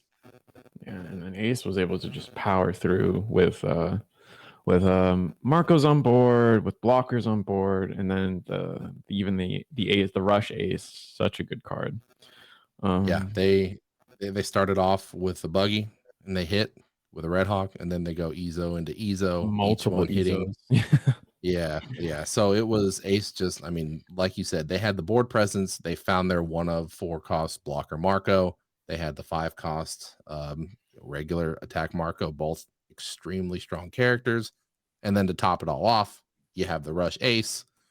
It was, even with all that, it was a very good game with Yellow not getting any triggers. And let's see. Oh, we're going into our next game. We're going We've into got a smoke. Smoker Yeah, Smoker versus and Crocodile. Crocodile.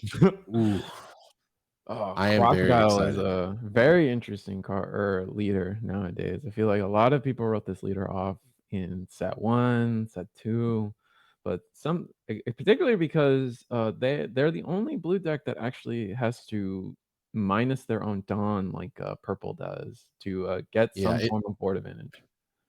it plays a little too fair compared to some of the other top tiered decks. The Crocodile ability, while strong, is expensive. I mean, yeah, like -4 Dawn is not cheap. It is used at the wrong time. It can totally just mess up the rest of your game. I mean, it is an effect not to be used lightly for sure, but it's very potent. You have the ability to board clear. Yeah, I think the difference Huge boards with between Crocodile. Crocodile and Dofi, right, is that they definitely run more. They don't fight for the board. It's more of they control the board through their spells, right? They're playing more of Yes, the Arabesque Brickfist. They're playing more of the Overheats. They're playing more. They're probably leaning more towards Mihawk or the starter deck to Flamingo, which bounces an 7 important piece. cost. Yeah. Yes. Yeah, I think Um, I'm expecting to see the Doflamingo, the starter deck Doflamingo, obviously Mihawk, probably a lot of blockers, potentially the 1 cost starter deck Law Blocker, um, Overheats, Loves, but Those blocker honestly, I laws haven't are seen a so tough to run, Crocodile. though. I always think about the They are. law. Yeah, I mean, it just right now we're in Snowseeker. We're in a meta where we have to. You have to think about what your answers to red are, and what are red's key cards. It's one of them's Fire Yep. Fist, and the other being the 5-drop Marco, which is able to on play KO Yeah. of 3K or less. So Yes. the blocker Dofi is able to get over that, and same with Boa Hancock. But that law, the 1-drop law, it's easily answered. It's Hence, fodder. Yeah, it's mhm.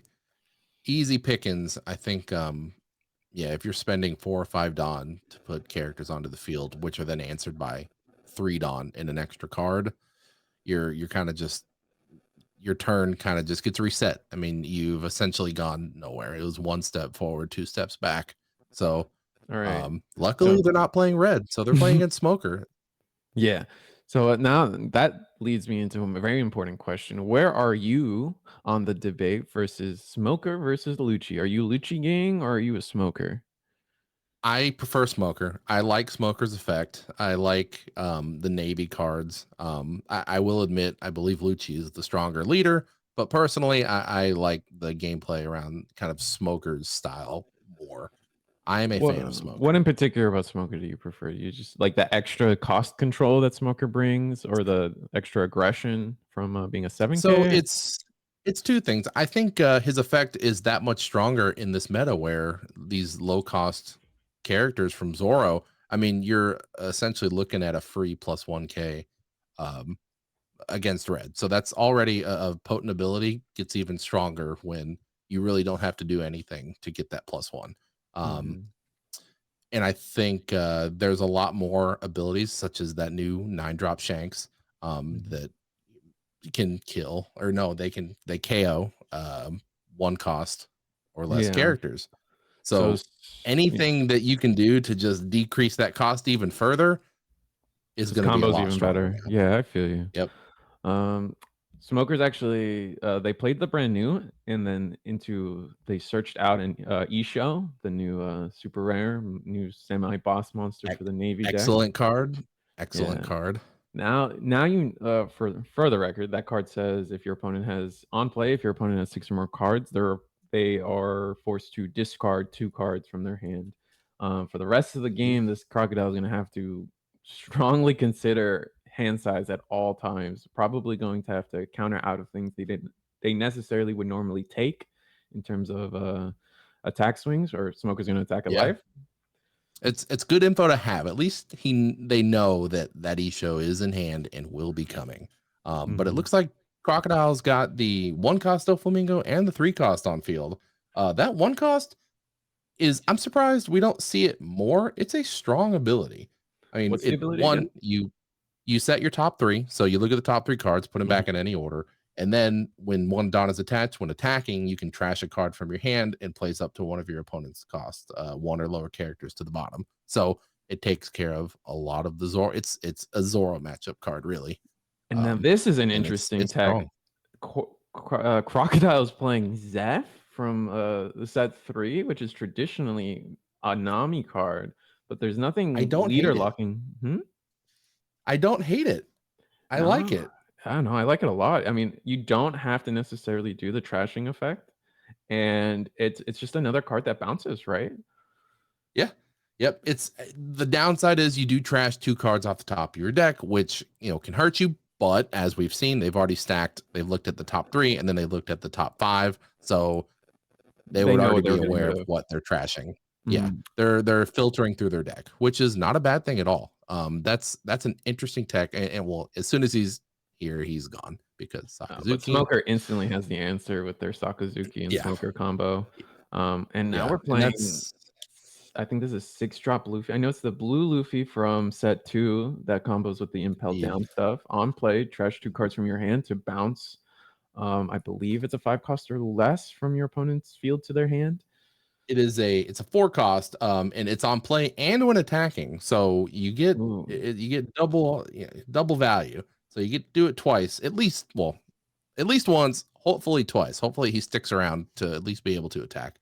And then it gives him double attack on top of that. So it's a strong card pressure too, because Smoker's been defending their life pretty heavily. They're both still at 4, but they've also been soft swing or soft attacking each other for only 5k. I think this is the first attack that's really no real Dawn commitment until now. So that's 2 on Smoker. It's not going to get the effect off. Yeah, so this is actually 7 from Smoker. Yeah. Yep. Are they going to block? That is the question. They have 1 Dawn up, and they block. Yeah, okay. And then we did the -1. And then the answer again. So this is what you were talking about. The extra cost control that Smoker can do just makes the Sakazukis and any card in particular just that little bit better. Normally you couldn't kill much more scary, Luffy, right? Yeah. This is exactly where Black wants to be. They are controlling the field. They have 2 big bodies out. Oh, there's a Mihawk. All right, so we're gonna bottom deck. Crazy from Crocodile. Both players. Though. Yeah, no. Yeah, both players are really they are using their Dawn very efficiently, and they are clearing each other back and forth. But back on back, Crocodile went from 5-drop to 6-drop Luffy to now 9-drop Mihawk. If I counted all that right, that was Here's the downside. And then Smoker is still sitting nice with life. I mean, they're still at 4 life, and it's their turn. They're attacking. So Crocodile just took another life. They're down to 2 now. So they're behind on life. They're behind on board. Yep. I think this is hard to see what quite got played. This looks like the only upside, knowing Crocodile. They just played a Kuzan. Knowing Crocodile, this is a board that can be cleared. They could clear the board. They could either play another Mihawk to bottom deck Sakazuki and then bounce Kuzan back, or bounce this Borsalino that just hit the board. It just became a little harder to deal with now with that Borsalino drop, unfortunately. So we'll see what the Crocodile does. We're just gonna maybe just attack. Yep. 5 at life. 5 at life. Maybe he's just baiting out the Borsalino, see if they block it for 6k, but nope, they counter 1. Which either way that works into your advantage. And then we're gonna Shockwave out of that swing. Yep, that looked like a Mihawk into the Sakazuki potentially. I'm not sure exactly where they attacked, but either way, Shockwave doesn't get any value off that secondary effect. And then he's gonna pay 2 to bounce Kuzan, which is probably the right play. I think, that is the right play. Next turn, if Luffy lives, he can attack again and trash 2 cards to bounce the Borsalino to prevent the block, but bouncing that Kuzan prevents that minus any kind of comboing happening. His attack. Yes, because you do not want to see him attack minus cost on Mihawk and then drop a 10-drop Kuzan, because that would be devastating. Yeah. All right. So it looks like we're So we're thinking, we're taking some time to think our turns now. We're low on cards. We did play 2 Sakazukis yeah, on the smoker side, so we only have 3 cards in hand. And again, we've been aggressively defending our life. So indeed. Crocodile's also low. It's unfortunate. It seems just like both players have been getting rid of their hand. I mean, that Luffy cost is so expensive. it 2 is cards pretty is not expensive. easy. And if you're not running the Ivankov package, you don't really have ways of refreshing your hand like that card does. Looks like we used an event to counter out of the smoker swing. Didn't quite catch which event, but didn't look like that. I know they have a death link in hand. Oh, they're gonna counter out of this swing. 7k at life again. Love, Oh, love, and love, draw love, a yeah. card. And then Oh man, another Sakazuki to get rid of another Luffy one. once again. That's kind of worst case scenario here. I mean, looks like Black has 2 cards in their hand, but they have field control, board presence. They've got a blocker up, 2 big bodies with. I mean, yeah, this is rough. This is rough for This is Crocodile. probably too much. Yeah, I don't think it's. I mean, 3 Sakazukis. What are you gonna do? Yeah, Crocodile And has twice to on the Luffy. Katakuri has to attack the Sakazuki. And Yeah, then a dead. potentially Yeah, leader swing or leader attack into brand new just to get the 1 card potentially off the board. Oh, this is optimal. So we're using 4 Dawn under Crocodile just to get the stronger swing. So then we can in turn use yeah. our leader Block the effect Borsalino -4 bounce. Dawn Yeah. to get rid of the Borsalino.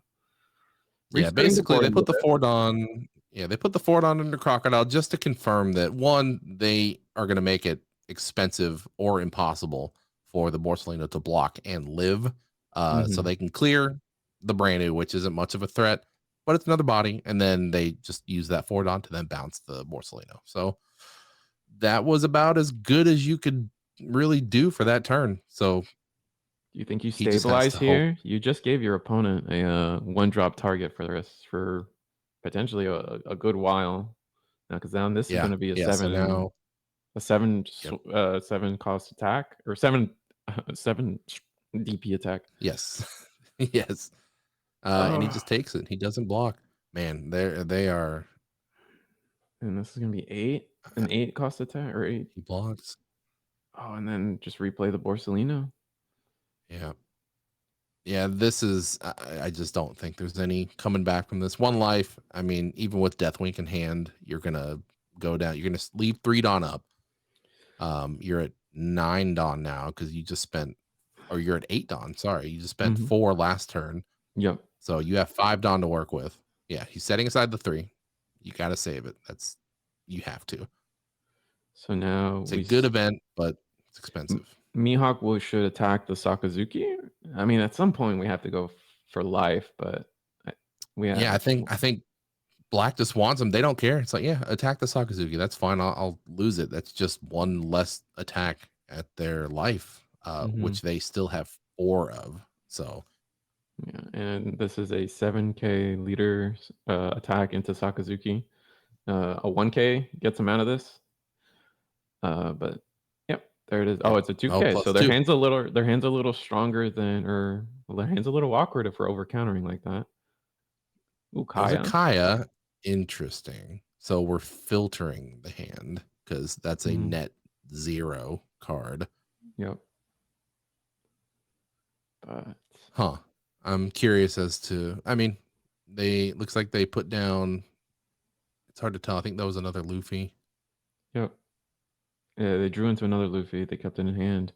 They're gonna protect the Sakazuki with Borsalino block, and we're And gonna we're -4 -4. Dawn again, bringing us down See, this is. to 6 Dawn on our next turn. Yeah. That's gonna be Yeah, this rough. is.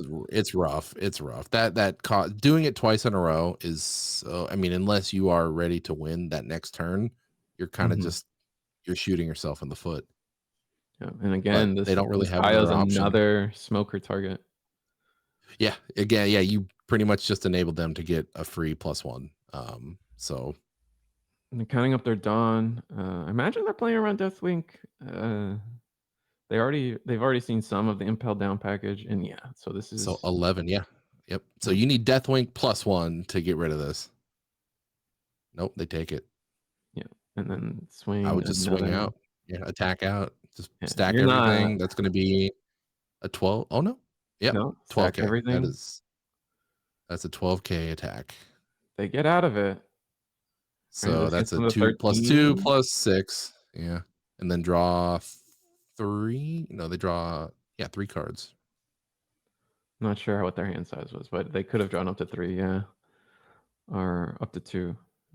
Up to 2, yeah, sorry. All good. But they live, but I just don't. Can they clear the board? Can they clear the board and put out 2 more blockers and then stabilize? That is the question. I think they can get rid of the Sakazuki. We already know that the hand is a little awkward when they pitched a 2k to for a 1k. For a 1k commit. So the Yeah. hand is a little awkward defensively. So we're just gonna. All right. So now we have all the information we Takes it. need. Swing And then a 5k. And then we have to It's establish possible. blockers. Yeah. Yeah. So maybe a Law, maybe a Boa, maybe a Doflamingo. Yep. There's a Doflamingo. Doflamingo doesn't survive if they have the 4th Sukazuki or yeah, I mean 4 Sakazuki, 3, 2 is hard to deal with, 3 is brutal, and then 4 is just way too much. Pack it up. It's tough. But to be honest, they're navigating this pretty well. I mean, it's impressive. He was staring down 2 Sakazukis, a Borsalino, a 4-drop Kuzan, and now Smoker's got a brand new. That's, we'll see what he pulls from brand new, but he has established a bit of board control. Yeah. He's got some bodies on board. He has 3 open Dawn, maybe another Deathwing or another Dof. Yeah, I mean, we got another Suru in hand, so our hand is still strong on the Smoker side. This is 4 or 5 cards in his hand. With still 3 life. There's Kuzan for the 3rd time. Let's see if he sticks. I doubt it. Yeah, but we have it appears to be a Shockwave in hand too, actually. Yeah, which I don't even think he wants to use it to get rid of Kaya, because that's giving him +1 Dawn or +1 attack power every turn. So that's an 8k, and he blocks. It was a 9. Yeah, it was a 9. Was it? It seemed like it was at the Mihawk, but maybe I'm wrong. It was 2 Dawn on Smoker and then +1, so that was an 8k swing. Oh, so it must have been the leader. That was in life. Yeah. All right. What can we do? We can clear board again. Yeah, that's, I mean, clear board and pray they don't have a kill event or card to then take out. Hopefully you have another blocker. We will see. I believe they have a lot in hand, but that one can be easily taken care of. Mihawk swing at life or attack at life. They just take it. Yeah, no. I mean, you're realistically most likely winning next turn, so you want as many cards in your hand to get you that win. Oh, he's shockwaving to kill the Kaya and a +2. So again, not a +1 to all right, overspending a little bit. Again, yeah. That's an interesting Robin play. Oh no, we back Deathwing. So did we minus Dawn again to remove the Kuzan back to hand, and we played a Robin. Yep. This is a blocker Robin on KO. If your leader is Broc works, bring back. Yeah, I mean, so you get a Deathwing that's +6. Yeah, it's any event as long as you have a Broc works leader. So I was thinking Smoker was about to stack all the Dawn and attack with a 15, because even with a Deathwing, you need a +5. Robin's a blocker. So, you're right. Right. So what do we have? We have Fukuru in hand. We have Isho in hand. Our hand is looking pretty awkward. We know there's probably 2 Kuzans in there with how many times that they've been bounced. Brand new is going to attack for So we're chipping away. We're 5. just trying to chip away at this hand. Yeah, Block. bring back the Deathwing, I believe. Yes. Yeah. Yep. Second Kuzan on the Another board. Kuzan. Yep. And these So that Kuzans would be being 5 Kuzans being played this game, I believe. yeah. And what's important is the Kuzan draws you a card on play. So replaying these Kuzans doesn't Yeah, it's necessarily not feel bad. terrible. Yeah, you're getting so much No. value out of them just getting replayed over and over again. And Yeah, this might be you're just too putting them much. out and saying, just respond to me. I mean, you have to deal with this. Otherwise, next turn, I'm coming at you. So, Mhm. and Crocodile's been managing it well, but you're low on Dawn, you're low on hand size, you are running on empty right now. You have exhausted the gas tank. Yeah. I don't think we're gonna see another -4 Crocodile ability.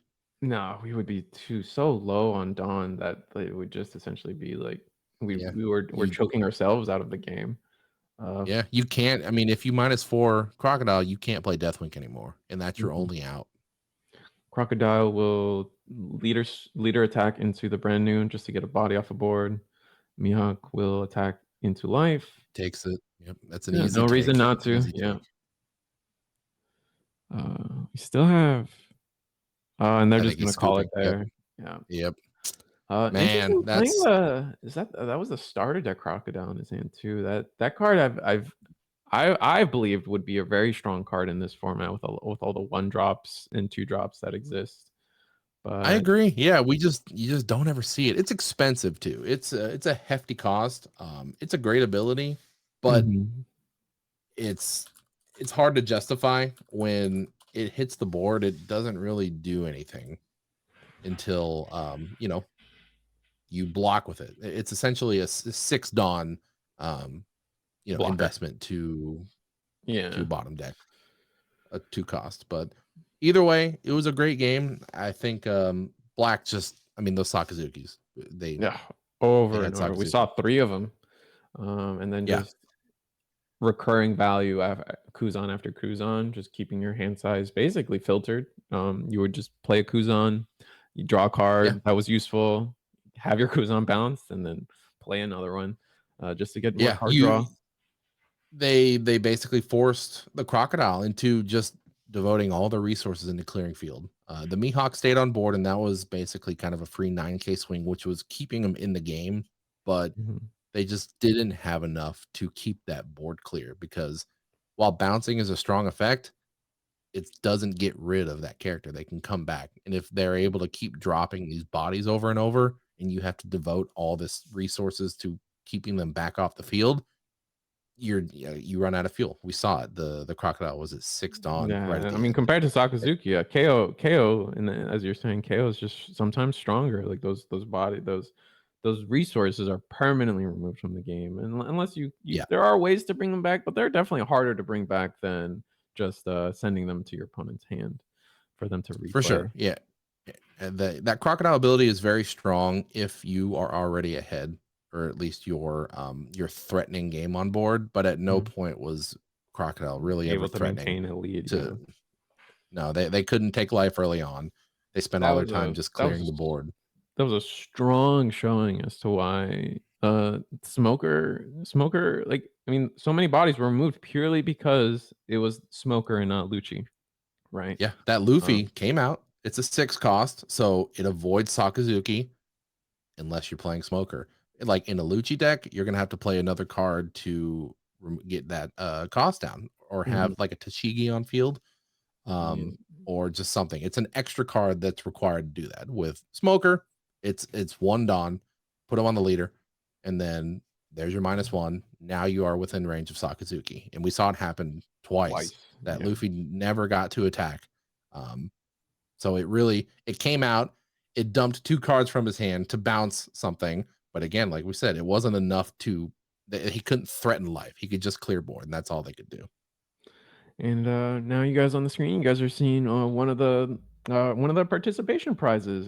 This is Once again, Bandai loves to give their participants to the tournaments just free goodies, just for showing up, just for paying for your ticket and showing up on check-in day. You guys get what is on screen, the offline regionals pack with alt arts of like so many staple cards. The Kobe, as we saw in the Black Deck Prior, the Bluefy Deck Prior. Plenty of people run that card on top of the Sanji, who doesn't love collecting all the Straw Hat alt arts. Teach is very much ran in the Doflamingo deck.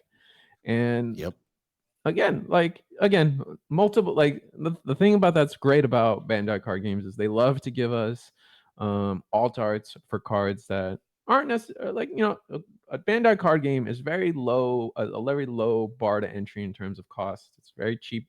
The cards come by pretty fast. You can build a deck in terms of the card game scene pretty inexpensively. But the bringing your own flair is where some of the money comes in. Putting here mandatory 2K that every yellow deck plays. The floor is low, but the ceiling is very high.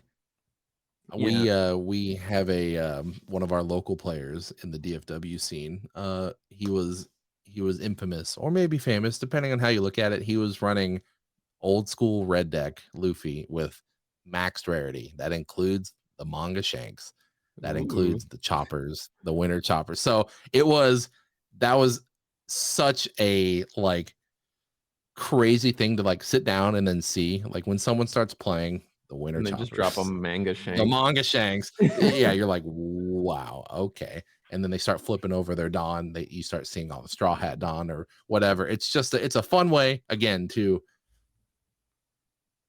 like Just express yourself, personalize, just build your deck express how you want to yourself. do it. Yeah. Yeah, Because when you yeah, say bling out your ceiling, deck. we none of these cards are mandatory. There are inexpensive versions of all these cards available to the players. Yep, And if you choose to be a little fancy, you can be a little fancy with all these things that you get for free. Essentially, like, I mean, you don't have to purchase any of these on your own. You just for showing up, you guys can get alt-art cards that everybody would love to trade for, including the Dons that we showed off earlier. That's another big one that exactly. people love to collect, the Dons.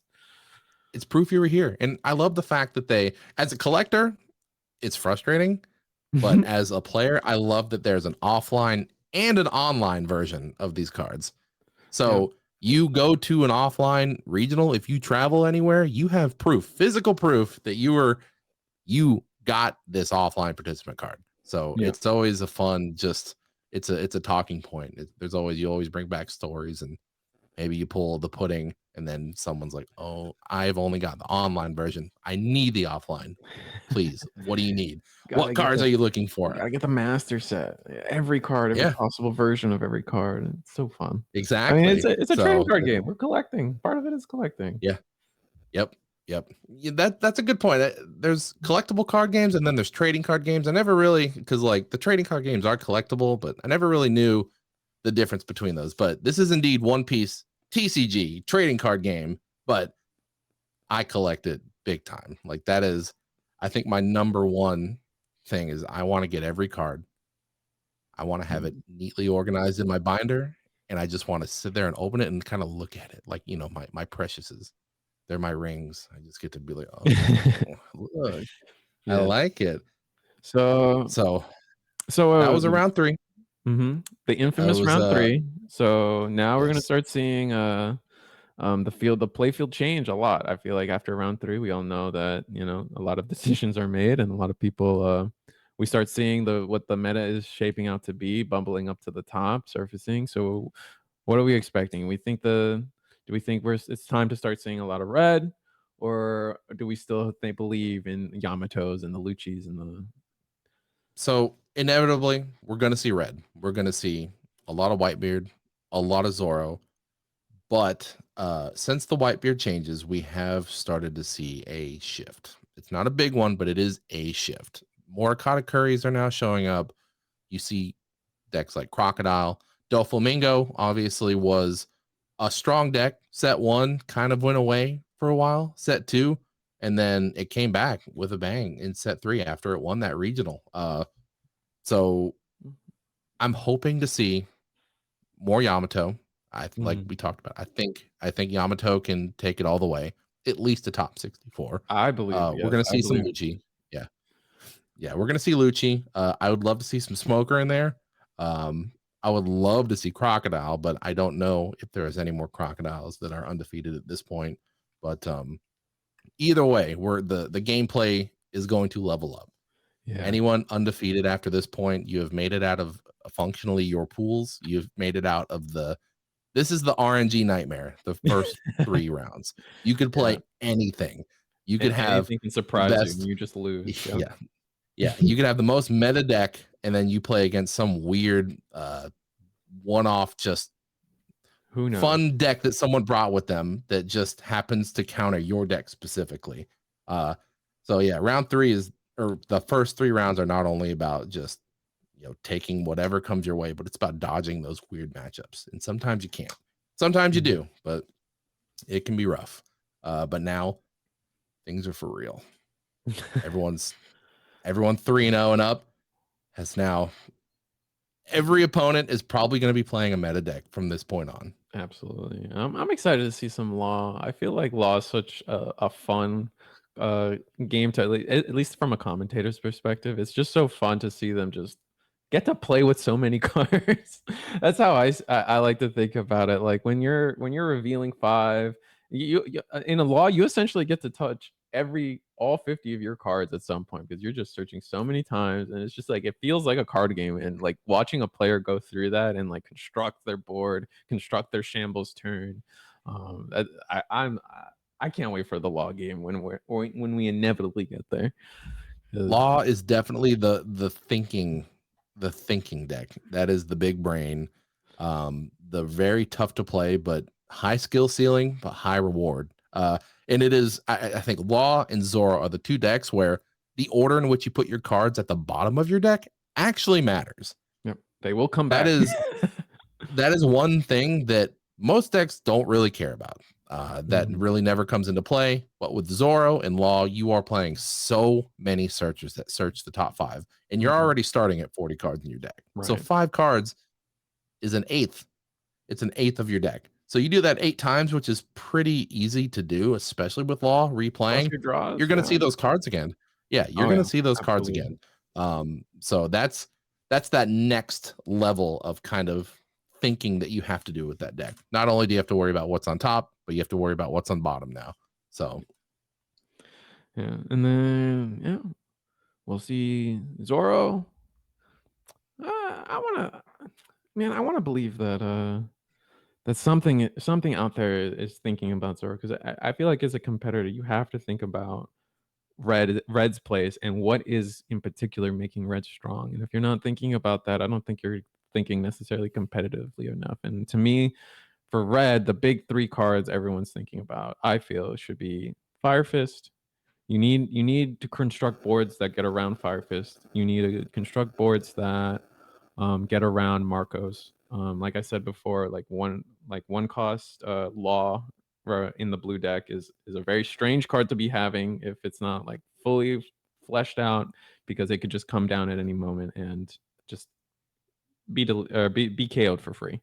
And then 6K power is kind of that magic number, like you mentioned. Anything at 6K is right out of range of Fire Fist, so that they have to dedicate another card to kill to KO anything above 5K. And then again, like you said, Marco's a 3K or less, it's just gone. They're going to get a big body on board that is not only just a 6K body, it's a body that can come back over for and a single over card and over. It's very powerful. And then there's Vistas. I mean, Vista does the same thing. He doesn't recur himself, but he kills a 3K. In Law, that's an extremely potent effect that you can just play over and over and over. And then Marco just hits the board and he stays there. He's not going away.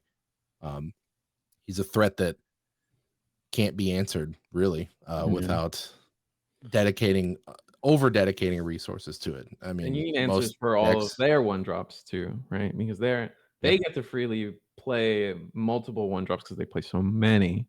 So for a single card that searches you another card, keeps your hand full, keeps your hand, you get to advance board, and you get to keep filter your hand out, or filter you get to dig for the pieces you're trying to find. And then that becomes a body on board that will then eventually swing at you or attack you, demanding another card, or you have to take life, which you don't want to be taking that many lives. You only got so many. Yep. It's a tough time. Very limited. It is tough, but hopefully we see there's a lot of like Lucci is a great counter to Zoro. They have blockers that just can't be killed. Zoro's specialty is killing or KOing with effects, and Black just says no. Can't do that. They have 8 blockers that can do it. Can get around that. It's huge. Tough. I mean, when they start off with Fukuros and then they go right into Borsalinos and they just stay on the field. I mean, that Borsalino is a 6K again, which is a magic number against Zoro. There's also a smoker that's immune as well, right?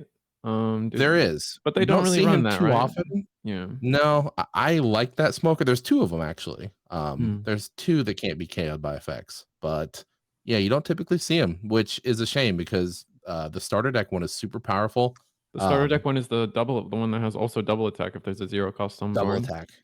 I think I think that's a card that needs more attention because double attack is a very strong keyword in this game that I don't think it's scary. Yeah, because it's very scary. There's a few Arlong stands that I know, and the boards they construct because they have access to both they have access to both the Secret Rare Yamato from set 1 and now Cracker for the green-yellow combo mix. Like having double attack on your board is one of the coolest things I've ever seen. Board is horrifying.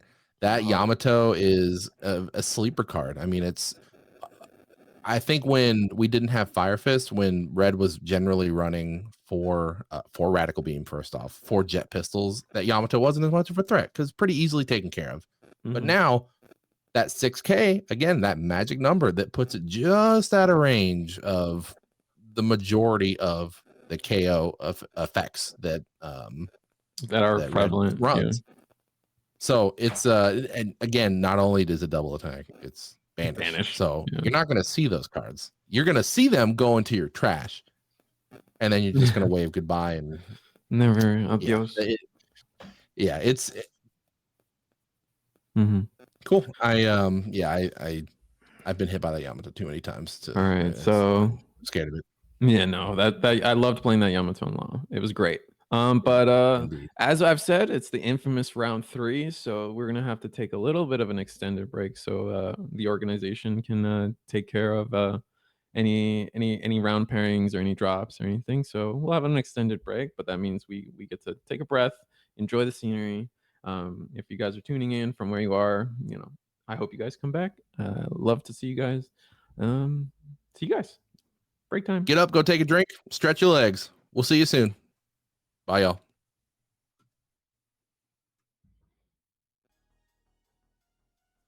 And we are back. Welcome back. Round 3 is over. It's about to get real. Round 4 is coming. The majority of the people who are going to drop have dropped. Yeah. All the crazy matchups, all the random dodges, it's over. Everyone from here on out, it's going to be a tough climb. This is where we see people really.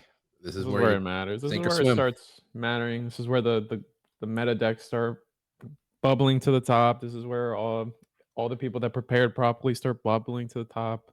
Not to say that still card game, luck happens. Sometimes you go X3, and regardless of how much you're preparing, but law of averages, everything bubbles to the top. Indeed, this is where I'm very curious to see the meta calls that people are making, considering we have the 2 new leaders, the Yamato, the Luffy. Right. Hopefully we see more of those as we continue to filter through the undefeateds. I think yellow could be a strong matchup into Zoro, which is always present. The Whitebeard matchup is yet to be really seen. I don't know enough to make that call on what a good matchup yellow is for Whitebeard, but hopefully we see a couple matches. I think absolutely. We said there's still a lot of decks we haven't seen. So we haven't seen some Nami, we haven't seen some Kid, we haven't seen green today at all, actually. But no green, but we'll see it. Just to remind everybody for the format we're playing today, we got 112. We started with 512 people. It's a best of 1 tournament, 35-minute rounds, and 3-turn, 5-minute extra round, just any Bandai card game with all the prizes you know and love from Bandai card games. You have your participation Dawn, you have a lot of participation awards, honestly. And then we also, for starting at top 32, we start giving out some pretty good prizing. You want to run us through that? The prize breakdown. So for top 64, we have the Borsalino alt art. Beautiful card. The edging, like that, the gold, almost, it looks like gold leaf just etching on the card. It's a amazing looking card. That's for top 64. Top 32, you're going to get a full set of the regional 2023 offline regional 2023 finalist card. So not only will it say offline regional, it will say finalist on it. You also get the playmat for the finalist, and then you get the Kuzan alt art. And then for top 16, you get the Sakazuki alt art, but most importantly, the reason most people are here is for that Nationals invite. This is a North America only invite. So for this event specifically, it's going out to the top 16. For anything above 832 invites will be given. But for now, it's 16 players.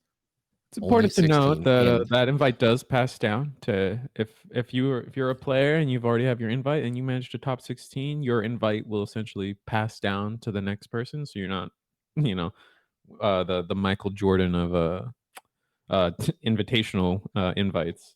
So you can't get multiple rings. Yeah. Well, you can, but you got to go next year. But then, of course, top 8, it's the Monkey D. Luffy serial number card, of which are in very low supply. We're running They out. are running out. Right? September is going to be the last month to be able to even win one of these. So we're counting it down to how many event. We can count how many Luffys are left, essentially. After that, we're moving on to Shanks. But So if you want this Luffy, you better be here. You better be in Florida, because we have multiple events going on right now. We have the Orlando Live Regional. We have a 3v3 event in Peoria coming up next weekend. There's a core TCG regional. And then we have another event, a 3v3 event coming up on September 9th. But I mean, space is limited. Yeah, no. Those Luffys are going fast. Yeah, those I remember everyone's always talking about how quickly signups go. So you need to be on time for the signup sheets. You need to be ready to pay. Have all your if you can have your information preloaded, preload that stuff, because the all this stuff sells out fast. Everyone loves, just as we've mentioned before, just for participating, you get so many goodies. And for signups, early is on time. On time is late. Absolutely. That is, if you want to sign up for these regionals, you need to be ready to go beforehand. But if you are interested in signing up for the 3-on-3 event, you can type in !3, the number 3 on ON3 in chat. That'll bring you to the registration page. But enough of that. We're getting into the gameplay, baby. Ooh, and Kid versus Lin. That, I mean, but like we were just saying, we haven't seen any green, and today now we have Kid. I'm loving the variety that we're seeing. We've seen Yamato, we've seen Luffy, we saw Ace, we saw Smoker. Now we're seeing Kid and Lin. We have strategically avoided the Zoros, the Whitebeards. I don't know about the Luccis. I know there's a couple Lucci lovers here, so we're gonna see at least one Lucci, I would imagine, this week. We gotta get there eventually, yeah. Yeah, we'll get there. But for now, this is gonna be an exciting game. Kid has consistently been a strong leader. Constantly. 2 attacks is never not good. Oh, it's just restanding himself. Yeah, I think he'll continue to be relevant for a very long time, until a similar effect comes out which lets you restand. I mean, Lucci has a similar ability, but it's a little more of a hefty cost, a little more specific cost, rather than just paying 3 Dawn and trashing a card for Kid. So and on a particular note, this is a black yellow Lin. This isn't just the starter deck one, which I think is definitely, I feel like, a little more in favor. This is the black yellow Lin. So for those uninitiated, you have to place 2 Dawn under when attacking, pay an additional 2 Dawn. You may trash 1 card from your hand. If you have 1 or less cards in your life area, place 1 card from the top of your deck at the top of your life. So you can continuously start healing yourself to 2 by pitching a card from your hand for 4 Dawn every turn towards the end. And you're already a 4 life leader, so that effect comes live really quickly. And then on Indeed. top of that, I think it's an interesting question is what type of lit kid do you think this is? Because I feel like there's 2 types. There's definitely the film kid that got a lot of popularity at the end of set 2, but there's also, I've started seeing like more traditional kids where they play more of the supernovas, the Hawkins, the Ace Wano Crossfit. package. Yeah, the old Wano package. Where do you think we're going with this? Yeah. You know, I'm gonna have to say the film. I think that's kind of the most common kid deck these days. It's super powerful. Um, Cheating out more bodies is always powerful. That 7 cost Luffy blocker that plays a 4-drop film card Mhm. is incredible. Pair that with the Bartholomew that will restand that Luffy. So not only is he a blocker, he becomes functionally he's that replacement for the 7-drop kid blocker that restands himself uh Mhm. at the end of the turn. So powerful ability, tutoring out extra characters, restand ability. I mean, that's And you have a those are strong amount of fantastic search as effects. well, right? You have Yeah. the 3-drop Nami that helps you keep your hand full. You have, Yeah. On some of play them and even attack. yeah. So you get to cycle it over and over again. Oftentimes, you'll notice that there's disparity between searchers, but, uh, like I was saying, the Nami in particular being able to recur that effect on play and when attacking, you can search multiple cards, and it just becomes a card Yes. that your opponent has to get rid of. But And speaking of searchers, we start off with a Bonnie. That's a classic. That's a green staple. As long as green continues to have supernovas, that card will be a 4 of always. Another recursive searcher. Just play it costs 1 to Yep. play, and then you have to pay 1 to, suspend the Bonnie, and then activating its effect to search top 5 for a supernova, but you can do that every Indeed. turn as long as it's on the board. But we're just gonna get rid of it with a Indeed. Strucin immediately. That's Not even that's great. I mean, putting Industrucin into killing Bonnie before you can even get any value off of it. That's a pretty perfect turn 1 for yellow. right. It's really Yellow strong. black for It's Lin it Lin. I always wince at the idea of Strucin, because you are giving up a card. So in terms of card advantage, you kind of stay the same realistically. However, kind of just denying your opponent what your opponent's plan was is so strong. And we're gonna go Yeah. with the 6K swing into leader. Lin just Yeah. takes it. Early on Strucin can be, tough, but considering the leader where uh once we get down to 2 life, you kind of just start you can maintain there, you can get more draw that way. There's plenty of ways to replenish that hand when you're not afraid of taking life. You just Mhm. hey, that's an extra card. There you go. He's already replaced. Oh, cracker And on green can curve. no longer search. Alt-Art Cracker at that. Ooh, It's a good yeah. looking card. That is a good looking card. All right, so we got our So we 5 got down 5 turn. done. Yep, Yep. 5 What are down we gonna turn. do? We could potentially Brook here would be powerful if they have the film to pack it up. I think I caught Yeah, a glimpse of the Wano Yamato, the green one, but I could that would be be wrong. spicy. That would be spicy.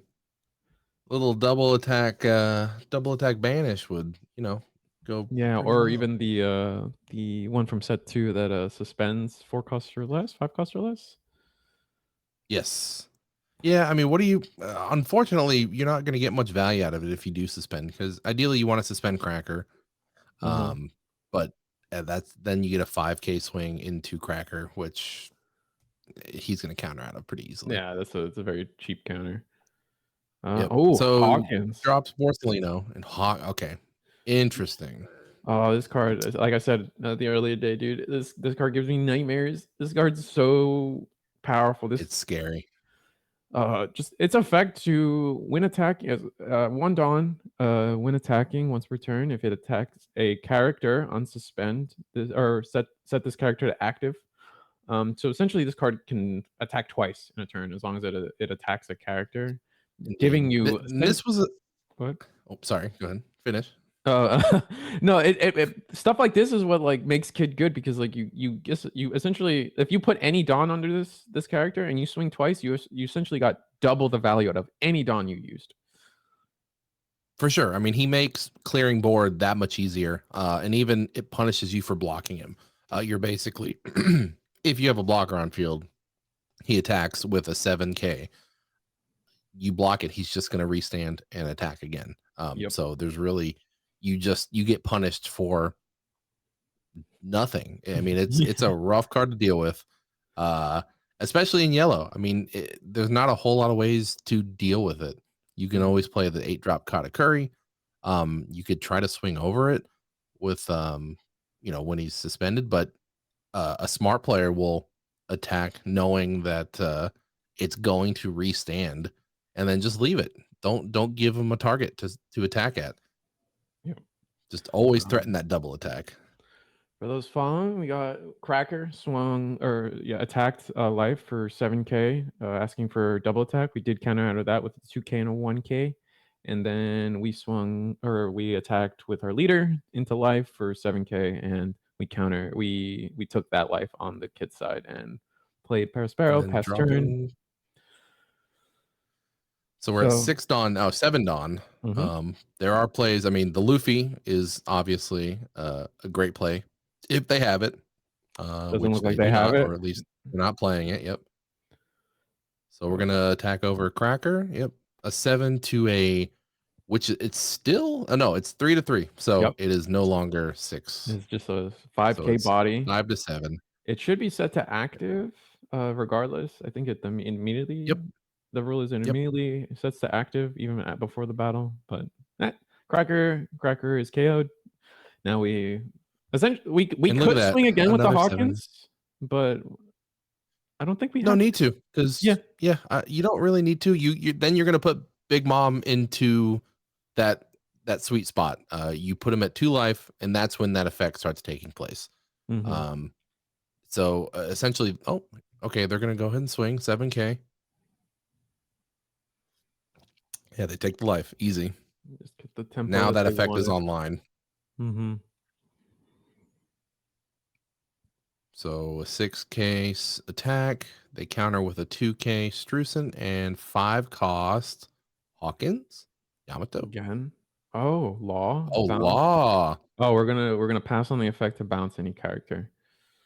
Interesting. Yeah, I mean, bouncing that Hawkins, that probably wouldn't be the best play, but if you had something else to replace it with, not terrible. But yeah, and there's not too many threats for Hawkins right now. I mean, you have a 5K on board, and then the leader, obviously, but you've got a 6K blocker and probably plenty of counters. Yeah, your hand's pretty. It seems like they have a top heavy hand, but they're using their Dawn effectively return, so that's not even a negative. We're still 1 life away from activating Linlin's effect too. Linlin, you have to have 1 or fewer cards in your life area to activate the heal effect. Oh, you're right. Yes, you are correct. I keep thinking the other Linlin where the starter deck Linlin 2. You can start at 3, you draw 1, and then if you're at 2 life, you get to replace it. Exactly. But right now, if I'm Kid, I think I want them to attack my Hawkins. I think I would love for them to waste resources attacking Hawkins. Oh yeah, so that's a 4 Dawn. Oh, Law's, yeah, that was Law's 9 gone, just like that. That was a 9K swing from the leader, or attack from the leader, and we block. Not choosing to counter. What would that would have taken? You would have needed 2Ks to get out of that. I think that's fair. I mean, Law's not really your linchpin in this deck. It's just a 6K blocker that has a good effect, but you don't rely on it. I think keeping the Hawkins alive is, I mean, obviously amazing. We're gonna attack at the Prospero. Just do it again. Most likely kill it. Yeah, just the same thing. 7K swing and then another 7K swing. Depending on I would like to. Maybe they can now play Luffy if they have it and commit the Dawn to or Hawkins. So considering the Linlin's effect, when they get to 1, that would be the new the arrow. Yeah. So -3. This card is a not permanent, but for the rest of the turn, this Hawkins is now minus 3k attack power. So That is as an we were saying excellent play. early in the day, this is one of the reasons keeping any kind of restanding decks down. It's just yellow has a really nice tool to answer these type of effects.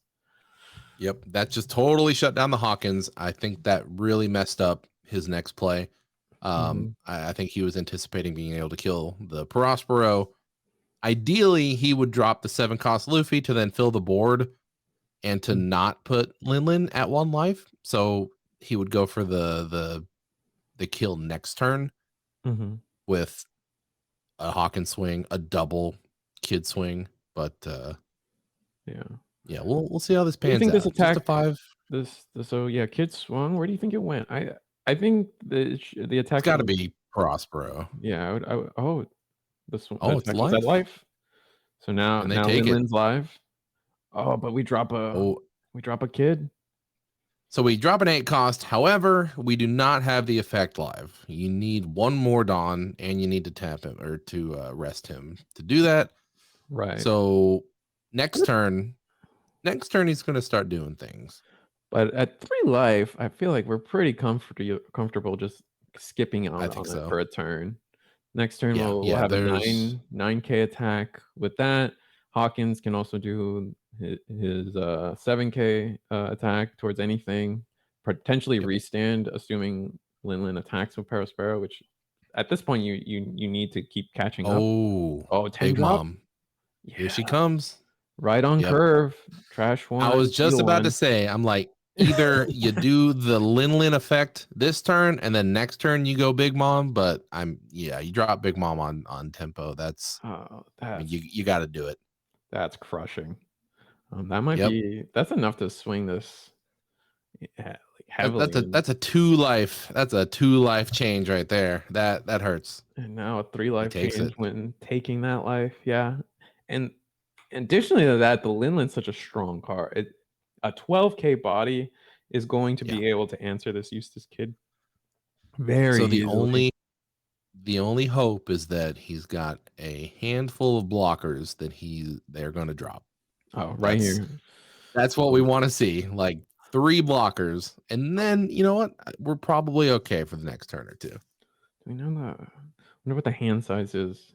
Is there a world where you try to go for look game very here? big. I have to ask. I always love asking. Only 2 life. You know, I think so. Depending on yellow hand, you can get a double 12k swing with kid on top of an 8k and a 6k. That's a lot. That's a good curve of pressure. I would say. Yeah. There's no Dawn up on yellow, so there's no threat of any events.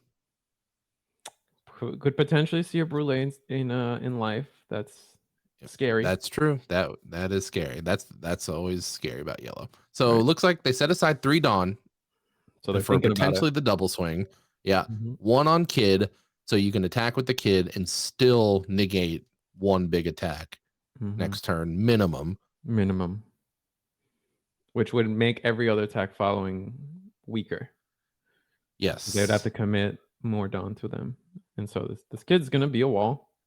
Unless we see an 8-drop Katakuri from... That's another reason why this kid is falling out of favor, is that the 8-drop Katakuri is just such a clean answer to Captain. Yeah, it's a perfect response to it. And then the Red Rock next set is going to be able to put it at the bottom of the deck as well.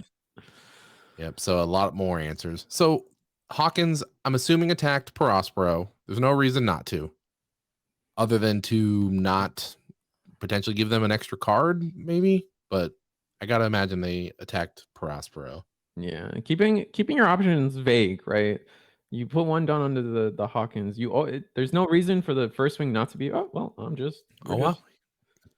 attacking life. Attacking life, and this is going to be. I think it was 7. We attack 7 and another life. 7. Yep. Testing the waters. So maybe they take the life. You put the rest of your 3 Dawn on there, and then you pay 3, attack with a 10k, and then a 9k. That's we'll have to see. That's rough. Yeah. I could see the argument for not attacking Perospero. There is the part of me that wants to say, like, Hey, You the don't want to give pairs. him another big mom. You don't want to give him another card in case this goes sour. Oh, tap 3 Okay. leader effect. So we're restanding. Interesting. So we're just restanding with a 7. We're keeping 3. And then rest Ooh. until lie. Do you just Do you put all? stack? I guess it depends on the cards in Oh hand. man. I don't know how many That's cards I are mean, in this hand. is a game decision. If he decides to go all out and it doesn't, All right, all right, just 6 or just a just 9. 9. Yeah. Oh my god. Wow. What? All 3, Wow. all 4 big moms, and then 2 That's trigger. Oh my oh, goodness, that's a that's fast rough. game. That Yeah. what? Oh man, that is. I don't even know how. I don't know how to respond to that. That's so unfortunate. You Oh, hate to see it. You hate to see it. That's he just had a even read of the just one hand. extra big mom is great, but having 3 of them is just dead draw. That's they don't do anything for you, Yeah, I mean, especially against a deck like this. They're double swinging. They yeah. are just chipping away at your life and your hand. And when you don't have the cards to respond, This is what happens. this is what Absolutely. happens. Yeah, this is So what some of them happens. are in life. I wonder if some of these smoothies were in life as well. Wow, I can't believe it ended that way. Just So had 5 cards in hand. so it looks like they're laying their decks out Yeah, they're doing the here. deck check. Actually, I'm curious to see what the build is for both decks. Let's see. Yeah, so I want to say I was kind of right in terms of the. I did toss at the beginning that this could have been the supernova build of Kid, and here it is. They It got some of is. the Wano Yeah, they're stuff. running the carrot is an interesting card. I think that carrot has been underrated. I mean, it's a 2K counter first off, and then you get to set a Dawn as active. So Mhm. I mean, that's not a bad card on top of being. I mean, it's an over or understated 5 Mhm. cost character, but it's got utility outside of just It's being a a 2K body on with the some field. utility. Like Yeah. you can't be upset at a card like that. I would say, No, no. especially I That's something I haven't seen too often. So especially in a color that not necessarily a color, but an archetype that doesn't have too many counters of their own. The supernovas only realistically have the music man. I forget his name at the moment. yeah, Apu. Apu. So He's the they only have 2K counter Apu. in Supernova, I Yeah, believe. the only searchable Mhm. And so with you just start trying to find the other ones you can run. Ezo. I'm pretty sure I saw a few Ezos. The original P1 you green. got to run the Ezo. Well, that's such a good card. I mean, Yeah, that Ezo and Okiku. The Wano package is insanely strong too. There's just not enough room to put all the good cards in there. yeah, that was always Kid's problem. Yep. But it Wow. was a good game. But like we Surprisingly saw last short. game. Yeah. Yeah, the black deck had 3 Sakazukis, which Just one in are the game. they won in the game, and then in the yellow black you saw 3 of the big mom. The one card you really don't want to see more than 2 of at Mhm. most. Yeah, But that's the rough part something of you running still at 4, right? yeah, You're you have to run it, but you also really don't want to see it that much, but you have to see it. So it's yeah, a it's a balance. it's such a tough card. What's interesting is we didn't see any of the black package, right? Didn't No, seem that they nothing. were taking too much advantage of being the yellow big mom, and that could be we just didn't get there in terms of the draws. We saw the draws; they were not great. So it'd be Yeah. really interesting Mm-mm. to see what if going forward how far they go, and we get to see that list. Yeah. But And then we why? saw no sorry, yeah, we saw Mhm. no triggers either in life. Oh yes, So that's another thing. again, a classic yellow, just that's your roll on the dice. We did see 2 Yellow can smoothies in be the end. Potentially, those were in life, but given the board state, like, uh, yeah, might have been too risky to discard a card to play a card and yeah. all that They noise. really the board presence just wasn't there. They had the Prospera out, and they had the Strusen and the Pudding, and then they dropped the Big Mom. But beyond that, they weren't really putting a whole lot of threats on the board. They took a lot of life early. They got down to the 1 life to activate Linlin's effect, but they never even got to pull it off. They dropped the Big Mom immediately. Yeah, um, So you hate to see it, but right. That's the way it goes. That's it's a card short games, one. baby. So we'll have another Yep. extended break here coming up. We're going into round 4. Oh wait, no, 3 and 3. You guys, we got to talk about the 3-on-3 tournament that's happening September 9th in Monoreville, Pennsylvania. I'm butchering it. All right, we're not butchering it. Type 3!3 in chat if you want all the information to sign up. It's a 3v3 tournament. Best of 3, except each player only gets to play once. The team with the most wins comes out the victor. And then the special rule set is what I believe to be very unique in terms of team card game building is you're only allowed 1 copy of any leader on your team. So only 1 Zoro is allowed on your team, only 1 Nami, only 1 Kid. And the unique thing is you're allowed to run. There are no limitations on your deck. Oftentimes you'll see card games say, oh, you can only have 4 copies of X card throughout all 3 people. That's not the case here. You're allowed to have, if you're all running red decks, you can all run 4 copies of Nami. You can all run a single copy of 9-Gate Whitebeard. So keeps it interesting. Any thoughts?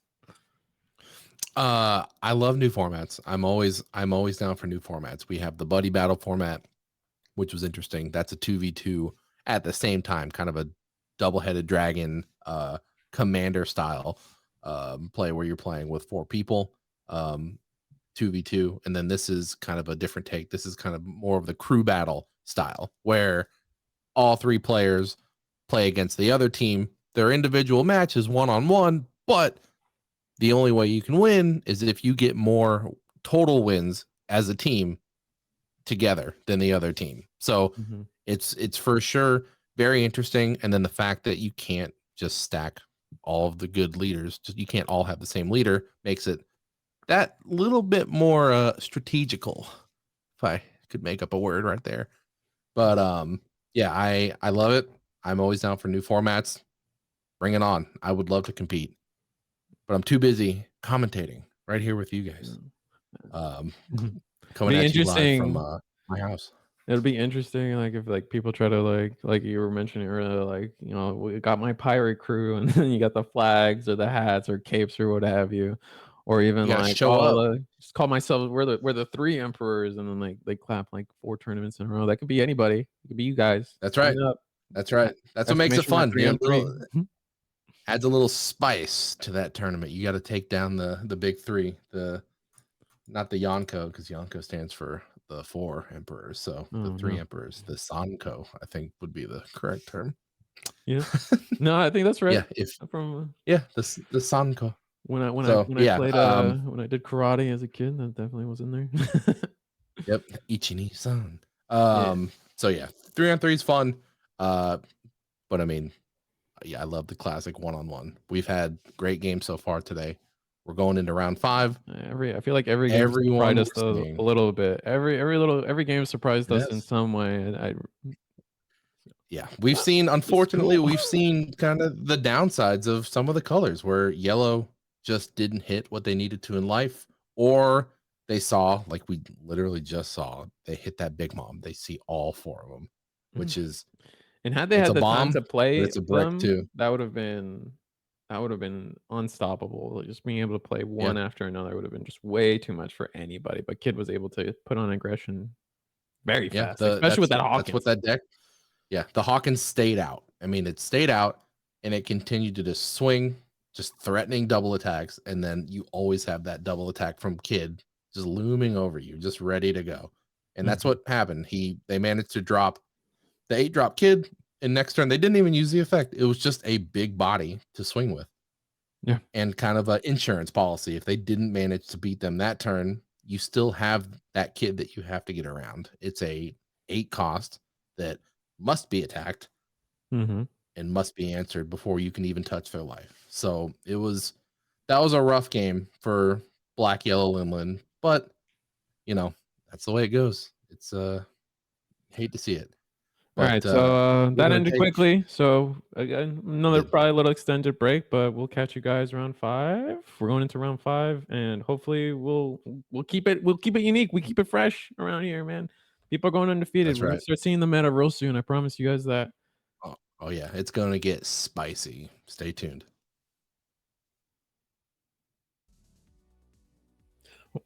What's up, everyone?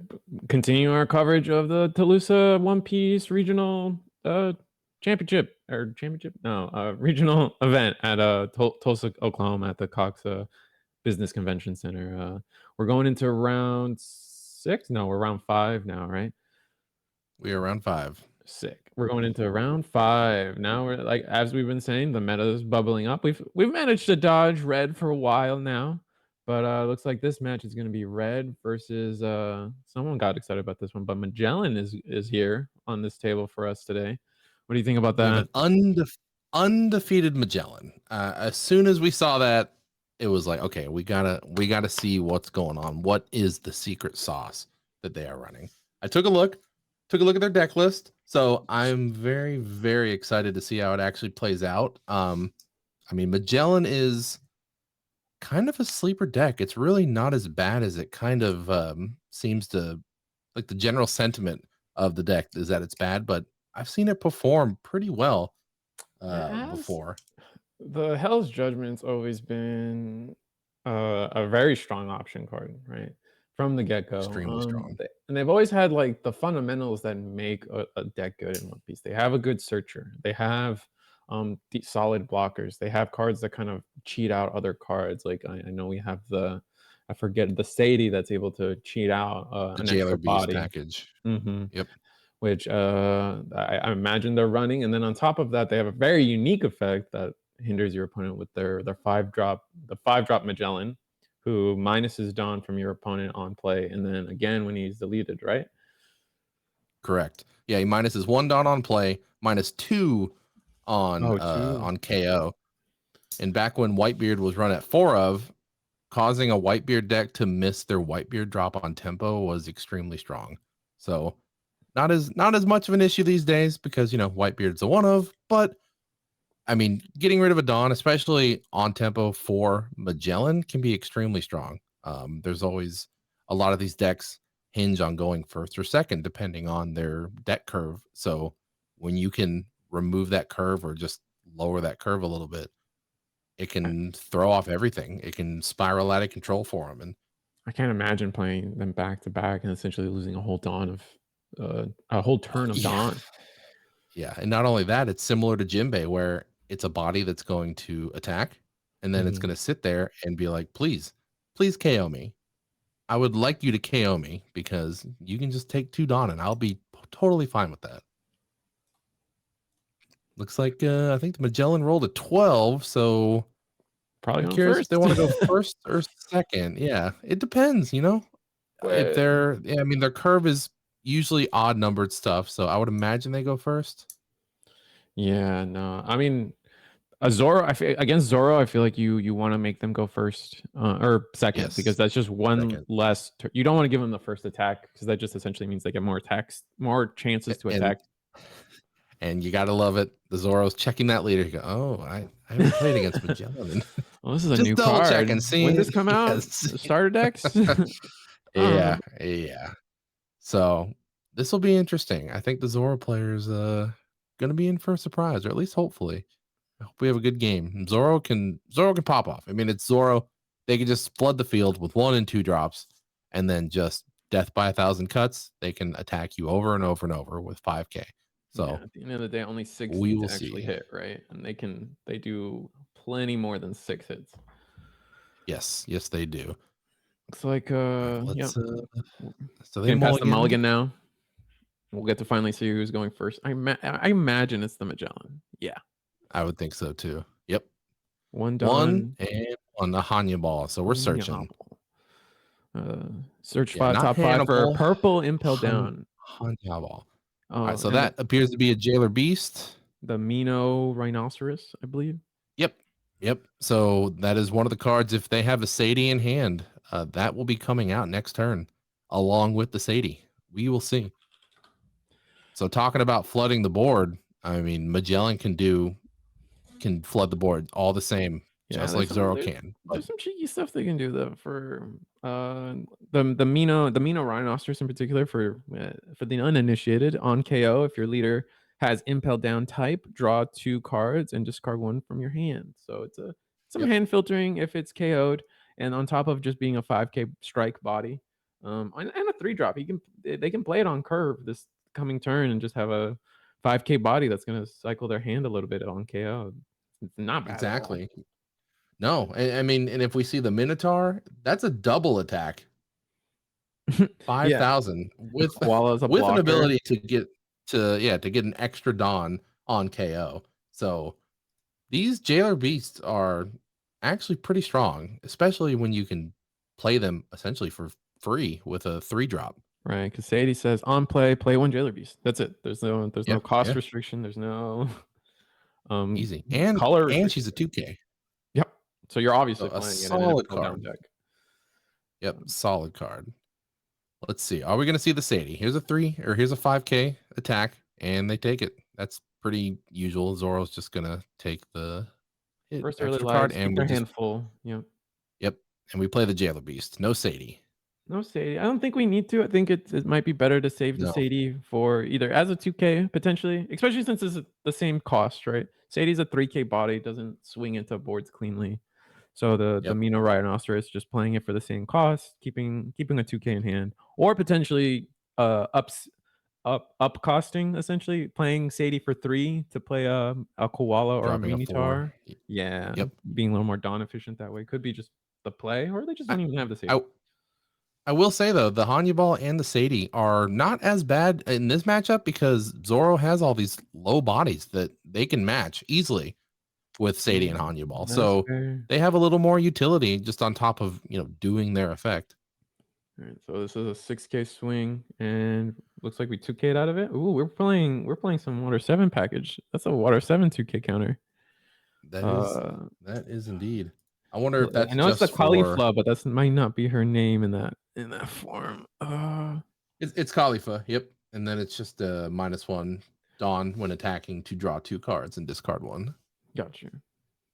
So it looks interesting. like they They're- attacked with a 5k buggy and then a 6k Zoro, which they countered out of with the Khalifa. So they took 1 life and then played and the then they played Dawn. Curly. Yep. Yep. Looks like they took an Ezo from that. The Dawn didn't quite catch it. Always a good card. 5k strike at buggy. Get the body off the Yep. board.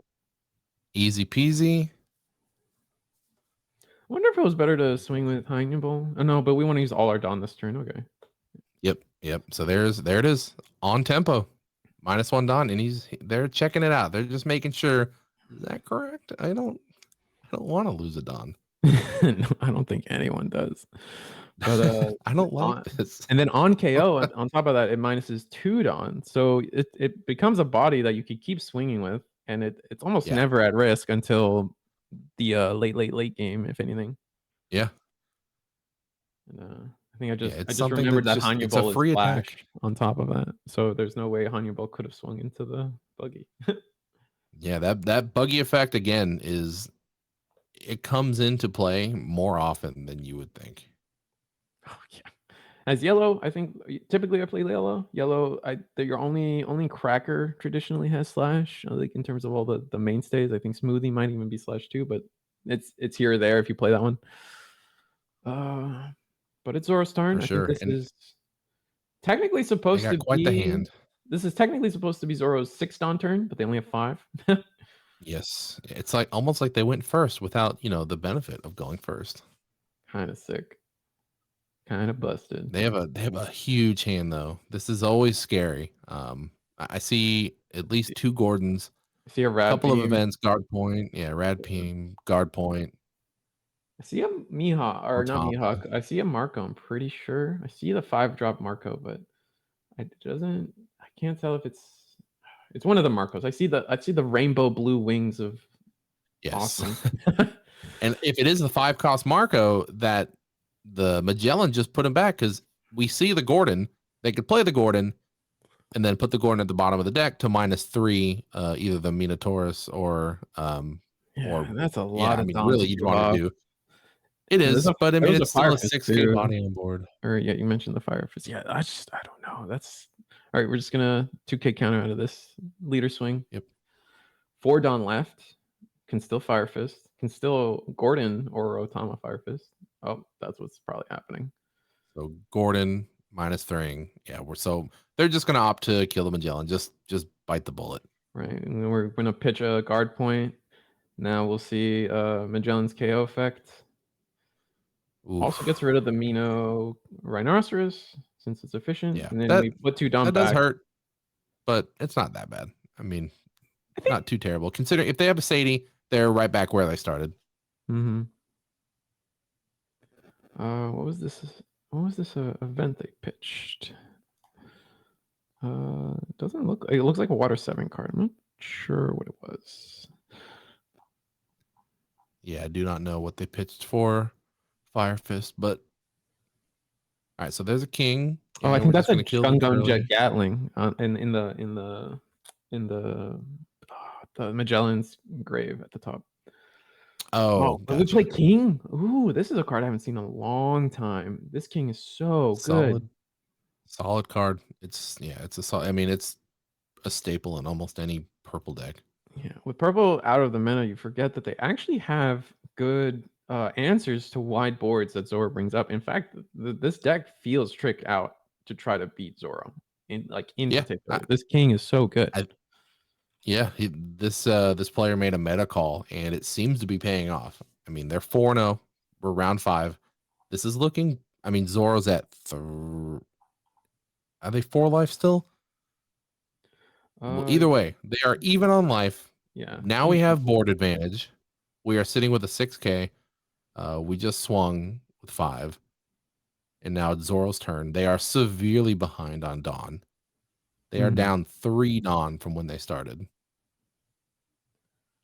Yeah. Which is huge. They're only at if they want 5. They were supposed to be at 8. They're at 5.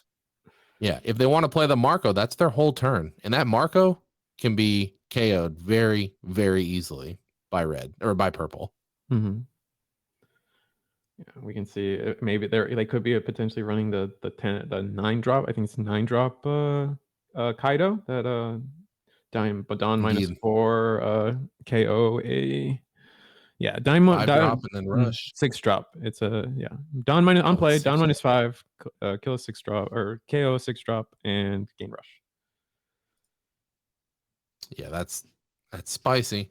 Looks like a 5K. So what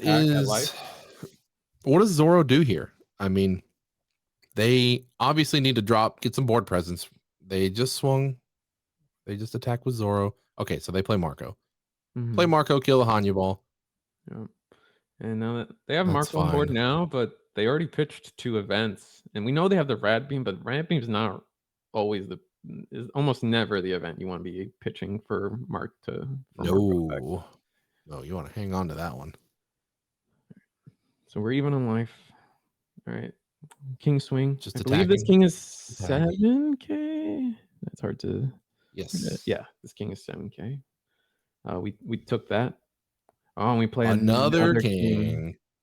So now we're gonna 7K Magellan attack into the leader again, because the Magellan gets 1K if a Dawn is returned to the Dawn deck, and that counts for that's 2 plus 2s.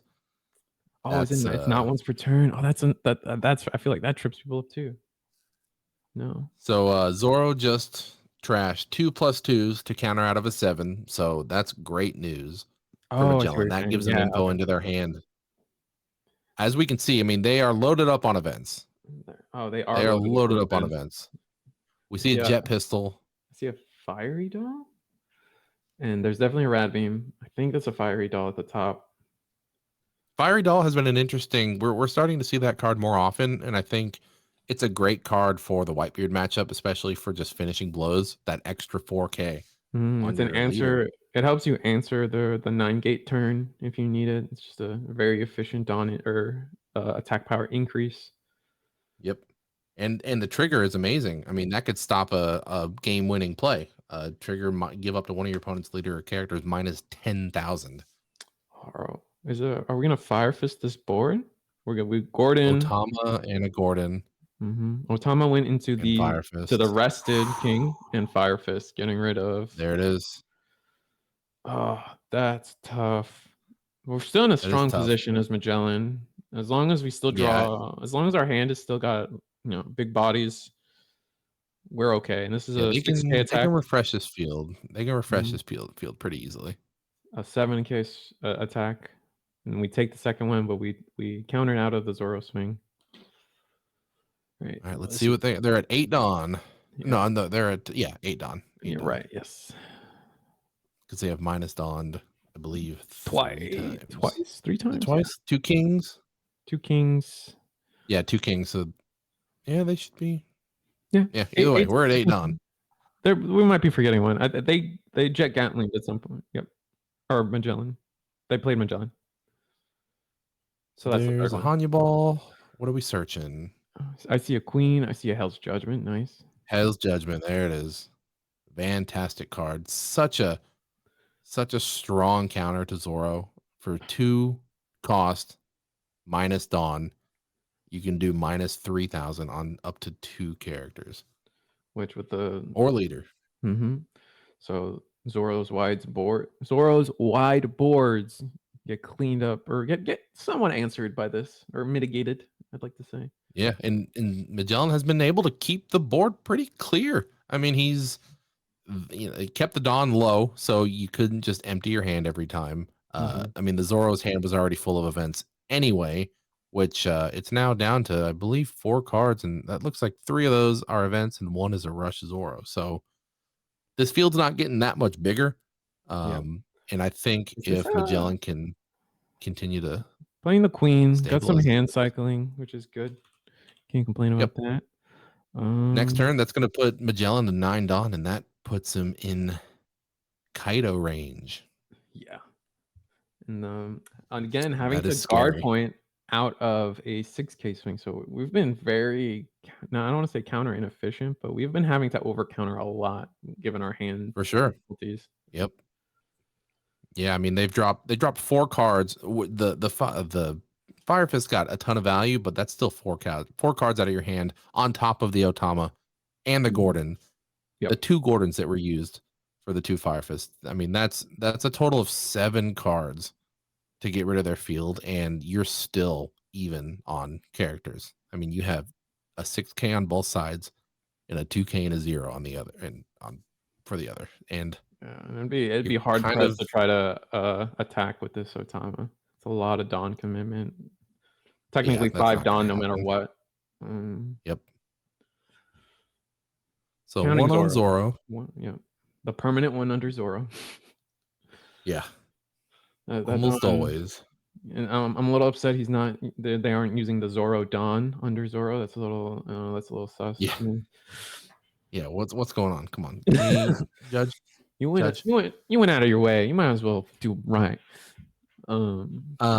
So this Zoro player knows that Hell's Judgment is in Magellan's hand. He knows.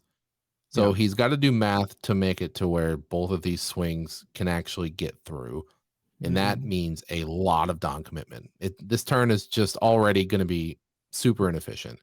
The only downside is if they use Hell's Judgment, they are no longer able to play Kaido next turn. That's going to put them down to 6 Dawn, and then they'll be at 8, which means no 9-drop Kaido. So if they don't have it, they don't have it. But there's also an argument to be had of just you're at 2 life, 2 life. You could just tank the hit. You don't necessarily need to use Hell's Judgment this turn in preparation for the Kaido, as you're saying. I feel like that might just be the best play, but we'll have. Oh no, Hell's Judgment. There it is. So I'm curious. I wonder why they didn't block with Queen and use Hell's Judgment, because that would save the. I see what you're saying. That would save the need for 2K, getting a 2K here. Yep, and that way that Zoro's going to be a 2K base 3. You'd have to put 3 more Dawn on it just to meet the Queen. Well, yeah, no, well, I wonder if that's this. I wonder if it's almost the same thing, because now Zoro, like you said, Zoro has to commit more Dawn under the leader too. Oh, there's the fiery doll.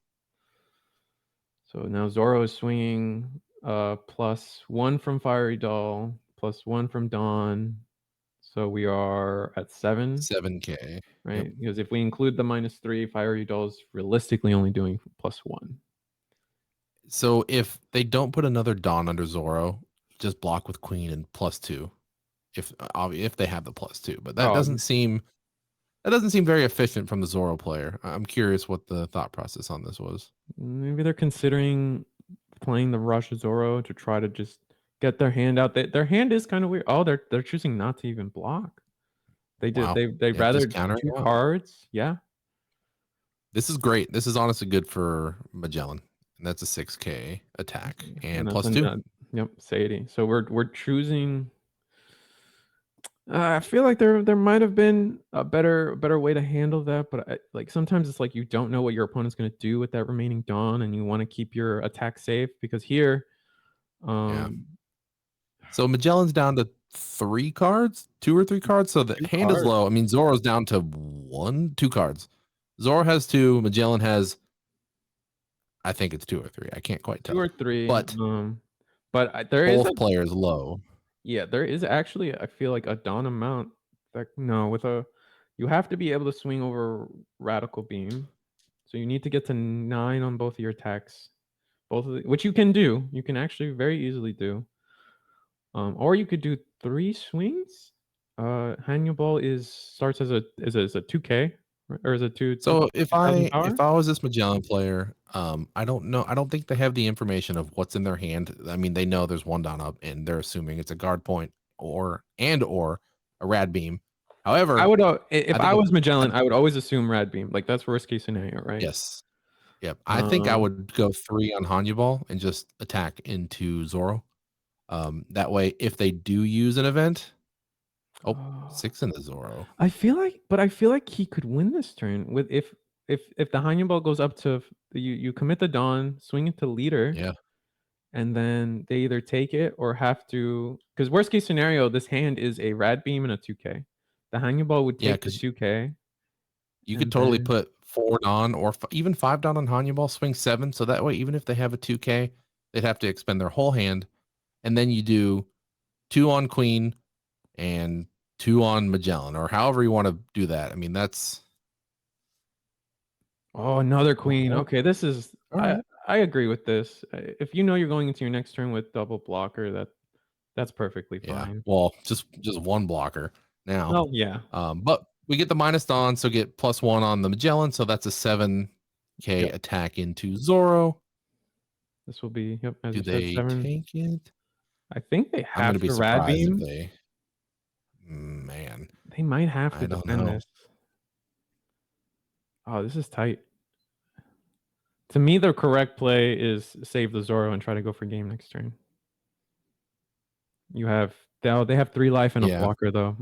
You're Unfortunately, now Magellan is holding up 2 Dawn. That means potentially another Hell's Judgment, which kind of shuts down your whole plan. yeah. That is a 6 Dawn deficit that you now need to meet to Yeah. just Just hit land a 5K. hit. Yeah. Yeah. And they have the blocker to try to counteract any one Yeah, lopsided commitment. Yeah. that's a big ask, and I don't think, and considering the Magellan hand size of Zoro down to 1 card, Magellan might just have this. This looks like Magellan's game to win. I think Very the interesting. Zoro player may have just they dumped their hand too early. I mean, those 2 Fire Fists, while they were extremely, extremely well played, it Oh, was so much. impactful. It It's so was much. so much. That one turn you 7 cards needed out of their hand. yeah, to get rid of the 2 kings, it costed them 4 cards out of their hand to remove 2. Yeah. Yep. Um, one of which and even it's even more than that when you think about it because the kings themselves answered bodies on board. So essentially, that those Yeah. kings are responsible for, 5 cards, 6 cards to those kings awarded Yeah. our Magellan player. It's unfortunate that the Zoro kind of is playing with the hand they were dealt. They really didn't see a lot of their searchers. They saw most of their, I mean, the Mhm. 2 Gordons, you saw the Otama. You really didn't see more than 1 Izo. You saw 1 Curly. So that it happens sometimes. And on top of being hit by the Magellan on tempo, and then the -2 effect by KOing that Magellan. So they were just behind in Dawn, behind in cards. It's been an uphill climb this whole game for the Zoro. Yeah, and we did save the Zoro, and we have one card in hand. Put the one Dawn under Zoro himself. I mean, you could. You're not going for game as Zoro. You're gonna try to find a way to attack in a way where it gets rid of both these queens. So your opponent So only we has have a access to one card. 7K attack. Mm-hmm. Where are we going? Leader? It would have to be queen. I think yeah, every attack here has to go into one of the blockers or the blocker. And we're gonna Hell's Judgment. Here it is. Oh Yep. no, So Thunder I'm Gogma. assuming. Oh. So Ramplin so Dawn. wow. So we save one queen. So 2 more swings. We definitely So now there's no way to win. for They have Zoro. a blocker and 2 attacks. Yeah, there's no possible way unless they pulled another rush Zoro. But even then, Even a rough or rush, any rusher, I feel like doesn't help you here because they should have no. a healthy hand size, a healthy amount of counter in hand too. Oh, we're gonna block. So there's a Interesting. block. That was the last. So what was the top deck? Look, it's looking like a 5 rush. Dawn. Looks like it was a rush Luffy. 6 Dawn. 6. It is. It's a rush Wow, Luffy. what a top deck. That could have been bad. Oh, and then we're gonna swing at the. Oh, we're swinging at life and pass turn. Oh, that I feel like you had to try to go into queen, the sideways queen there. Yeah, I think there's game on board. This is game on board. Yeah, They there's have no cards in hand. Just swing leader, swing, and then Yep, put they all put the one Dawn. Dawn under queen to avoid the jet pistol. Wow. Oh wow. yeah. Wow, crazy. So this is actually interesting. If that Magellan wouldn't have blocked and just would have taken the life, that Rush Luffy comes out, you attack for 9,000, unblockable, because they left one Dawn up. They put one Dawn on him, so you would have put 2 Dawn, attack with 9,000. Mm-hmm. They already spent their Dawn. They have no Dawn. They had what, 2 cards in hand? Yeah, they could That would have been game. potentially lost. Yeah. Yeah, I think you're that right. was. I mean, they had to have blocked. They had to block. That was, if they wouldn't have blocked there, they most likely would have lost that game. And they probably thought about that. I didn't quite catch that but I think they thought about that. That was. Hmm? This Magellan player is a good player. I think that that requires. Oh, yeah. That was just a great play. Those little tiny decisions. Yeah, I still those feel matter like so much. I still feel like that Rush Luffy should have swung into the queen. That would have been your out because then your opponent wouldn't have the 2 swings needed to win. I think they were done anyway because they had no cards in hand. Right, never mind. Would have put 3 Dawn on the Hannibal. Attack 5 because you know that's going through. They have no hand. And then you stack it. Yeah, you stack it on. So either way, it was over. You're right. They needed Magellan to not have blocked. I now replaying that whole thing in my head, just that one, just not blocking. And you could have, in 99% of cases, you could have safely taken that hit. Yeah, safely taking it. But you planned around the one situation where no, that loses you the game. So you take the block. Yes, you take it.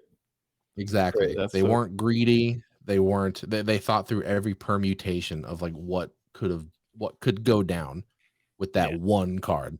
Absolutely. Like that top deck card. That was the only card that I think that Zoro player, when they pulled that Luffy, they were just like, this is my chance. I can win right here. That was their out, and then they just didn't quite work out that way. Yeah.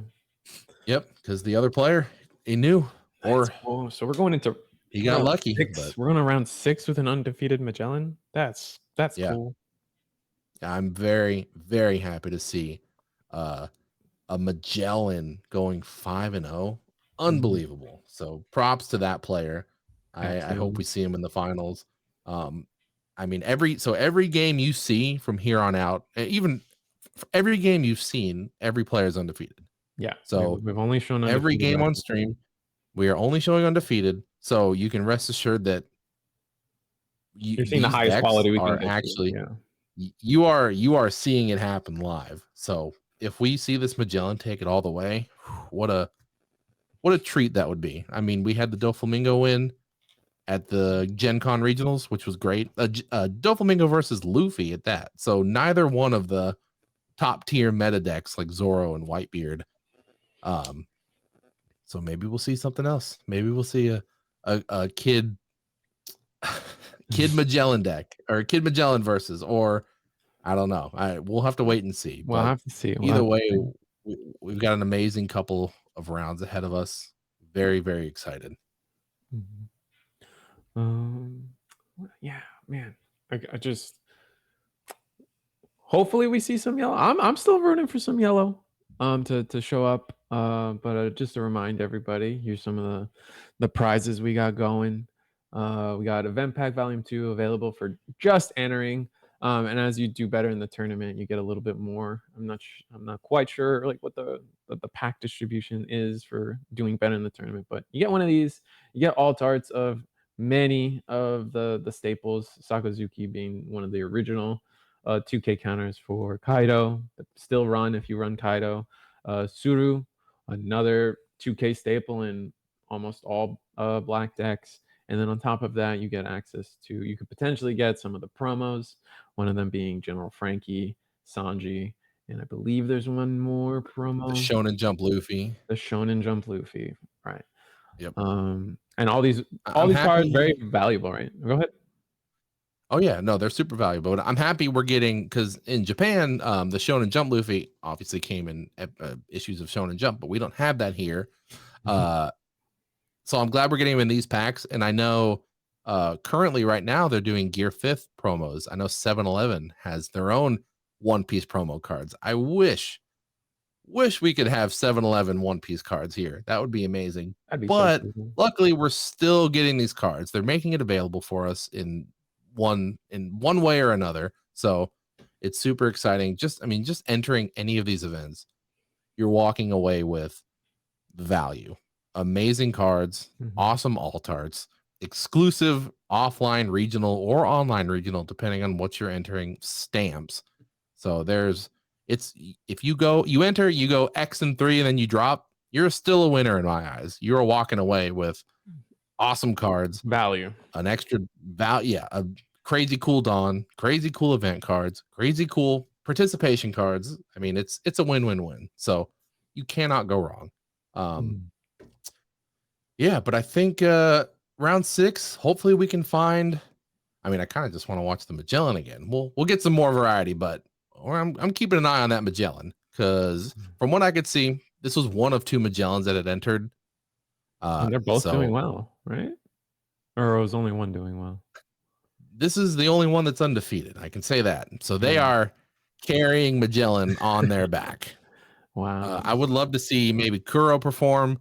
I know we've had a couple of big players and streamers and content creators trying to pilot Kuro and make it work, and have done well with it. But it doesn't look like we're seeing too much of that. Kinemon's kind of fallen to the wayside. Katakuri's, Katakuri. It's present. Present, yes. Right, and then present. And then Newgate, of course, is a majority of the field.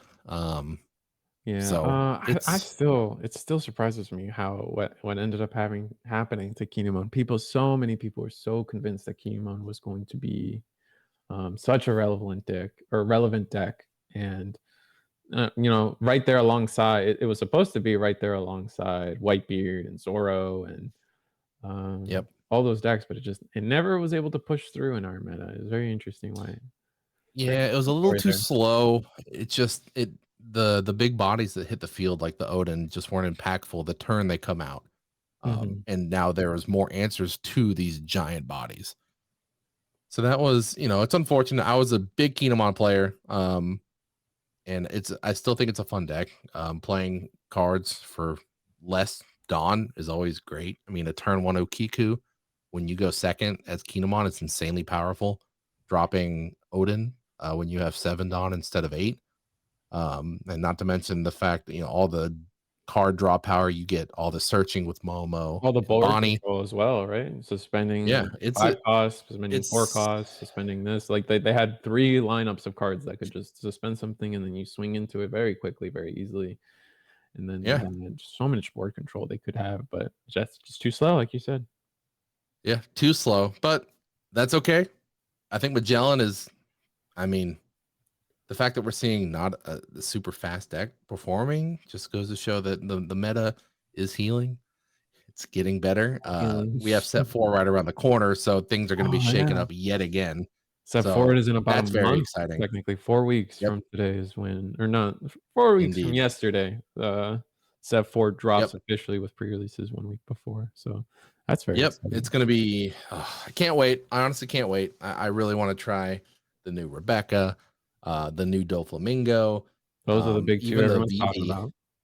Yeah, VV? Rebecca's VV's interesting. I mean, I don't think it's going to be as impactful or as meta defining as the Doflamingo and the Rebecca, but it's still a fun deck. I appreciate that they're branching out. They're doing a full set of only dual color leaders. We need more dual color leaders with strong, impactful effects that Justify their make color. it worth having. Yeah. Justifying the color and the 4 life. So Yeah. Which has always been always happy to see more. It's always been my debate with for life leaders. Like most of them, almost exclusively, almost all of them don't necessarily do well, with law being the one exception. And I always like to say that they're the one exception because they're able to, their effect is just broken, or their effect is so strong. Because they're able to loop a lot of their searchers. Because the thing about being a 2-cost leader is you're 1 life down, and you're essentially, what that means is you can afford to take 1 less hit than everybody else, and you're also 1 less card than everybody else. And so Yep. since law is able to recycle searchers, so that 1 Nami can get you 2 to 3 cards if you play it the correct way, the amount of blockers they have slowly overcomes or compensates for the fact that they're 1 card down and 1 life down, to where they're able to be a relevant deck, and they're in red, which helps. Yeah, Red's got an amazing arsenal of cards to choose from. But yeah, I'm excited for set 4. I hope I can do more commentary to bring you some super action-packed set 4 games. But for now, we're still set 3. We got round 6 coming up. We're gonna find you something spicy, something tasty to enjoy on this wonderful Saturday. Hopefully it's not too hot. I'm in Texas. It's extremely hot. But for now, I think we're about to take a quick break. Overtime just ended, so we're going to get the pairings done, get them paired up for round 6, and then we'll be right back with more One Piece action. Take it away, cameraman. Hello, welcome back. We are still coming at you live from the Cox Business Convention Center in Tulsa, Oklahoma. We are bringing you live One Piece action, baby. It has been quite a day. We have seen a ton of great matchups. We got to watch the new Yamato leader, the new Luffy leader. We just watched a 5-0 Magellan beat a Zoro deck. It has been a hell of a day, and we still aren't done. We are on round 6, and it has been insanely exciting. We have got your top 16 decks right now. We have, I'll throw it to Risu to go over what we are currently seeing right now. All the undefeated decks. Yeah, we went through the list. So right now, all our undefeated decks are, we have 4 Edward Newgates, 3 Katakuris, 2 Zoros, and then we have 1 Lucci, 1 Law, 1 Magellan, 1 Kid, all undefeated, which we've already seen the Magellan and the Kid. But it looks like, I think for this match, we're going to see the only remaining Law player that's undefeated versus 1 of our 4 Newgates that are top. Indeed. I think you said it during one of the breaks, but I feel like you're onto something when you say, like, the meta is healing. Like I definitely felt like Zoro and Newgate were just kind of very dominant forces, but you look at the matchup spread that I just announced. Only 6 of the 16. I mean, like, that's better than like 80% or 75%. So like I feel like people are starting to realize that these other decks can compete with the limits, and maybe we are truly healing, as you put it. I think so. I think I mean red's it's still just a powerful color. So we see a ton of representation, but after the nerfs and the limits, it has calmed down. We're not seeing 80% of the field being Whitebeard and Zoro. Now it's closer to, 30, 40%. So we're seeing representation from other colors. It's awesome to see Lucci, Law. I am so hyped about seeing Magellan Oh being man, that was undefeated right such a now. good I can't game believe too. it. It was a fantastic game. I hope we get to see them again in the finals. Kid is great to see. Maybe we'll have a But Kid Magellan finals. But go ahead. like many competitors here today, we have dodged Whitebeard up to this point, but you can't dodge him forever. So we have a Whitebeard versus Law matchup. Yeah. What are your Well, opinions on this matchup? How do you feel Law goes into Whitebeard? Law. I mean, depends on the build of Law because kind of like Zoro, Law tends to want to just swing just pepper your opponent with 5Ks throughout the game, and to maybe end it with a big combo of another swing of multiple 5Ks. However, Law does have, depending on the build, typically most Laws are now running the starter deck, super rare Law himself that allows on play restand a supernova character. And that allows you to just do two really big swings in the same turn, and that combo is one of the things that they rely on winning the game against Whitebeard, because especially if they had dropped at the 9K or the 9 gate on the turn before. Yeah, it's So extremely potent. I mean, if they have 5 characters out on the field, that's essentially a 2 cost restand, which is great. I mean, Law is all about value. Value City, you are cheating out bodies constantly yeah. with not only your effect but the actual character Law. So that is the name of the game. Fill your field and start bouncing characters back and forth, and then just drawing your whole deck and restanding your big bodies for attacks. So that's what we need to see here against Whitebeard. I think Law's bread and butter of just attacking with their 5 cost or 5K leader doesn't work here. Mhm. Early on, Law has to use all of their Dawn just to fill the field. So either they use all their Dawn, but they can't attack their leader, or they hinder themselves by using one less Dawn just so they can get a 6K attack in. So I'm curious to see how this Law plays this matchup because it's Yeah. tough. Ooh, but we're starting off with the Dawn turn 1, and that's pretty exciting. And we even get Yeah. to hit with the Otama, so we don't whiff on that. Yep. So that's like one of the first That's hurdles good I news. feel like Law has to get over. Is normally Law is only 1 life and 1 card behind, but against Whitebeard, you're not necessarily 2 life behind, but you're definitely 2 cards behind Whitebeard. Always. Just always. So you need to start finding your searchers, not whiffing any of these searchers early, so then you can loop them later to kind of recoup that card loss that you're already starting off with. Yep. And And aggressive so Whitebeard Whitebeard play. just, yep, right out of the gate, 3 on Nami, and then 6 with Whitebeard. I mean, He already takes both. wow, That is scary. it's scary, but I feel like I want to say it's very traditional Law, because you need those couple extra cards early so then you can fill your board with 1 drops. You kind of take that life early so you have the cards in hand to just play your effects. And here we're gonna play Nami. Oh, this is the starter deck Nami that puts It's the Dawn under. Dawn, yeah. Yep. This is interesting. I don't this is an interesting play. I mean, taking those 2 life, yeah, Law does want to take a lot of life early on and generally isn't afraid to, but taking it on the first turn of getting Mm, attacked is you are now you're on the defensive. If you don't see your blockers, if you don't see, I mean, he's forcing himself into a corner where he has to hit all of his pieces now, has to hit or this all his game's going to be blockers, over very yeah. quickly. But we Like were if Whitebeard just wants to stack everything on Whitebeard, oh, he's just okay. He's going to clear the board. right. He's playing a And then Marco, killing Nami. Marco. So this is Rough. this is rough. That is exactly what Whitebeard wants to see against Law. By turn 3, they have 1 character on the field. They're not We sitting at 5. we can double Otama. Is there a world where we double Otama the Marco here and then swing Robin effect? I feel like Potentially. I mean, I feel like Otama that's is risky. a body on board, and that's what you want to see.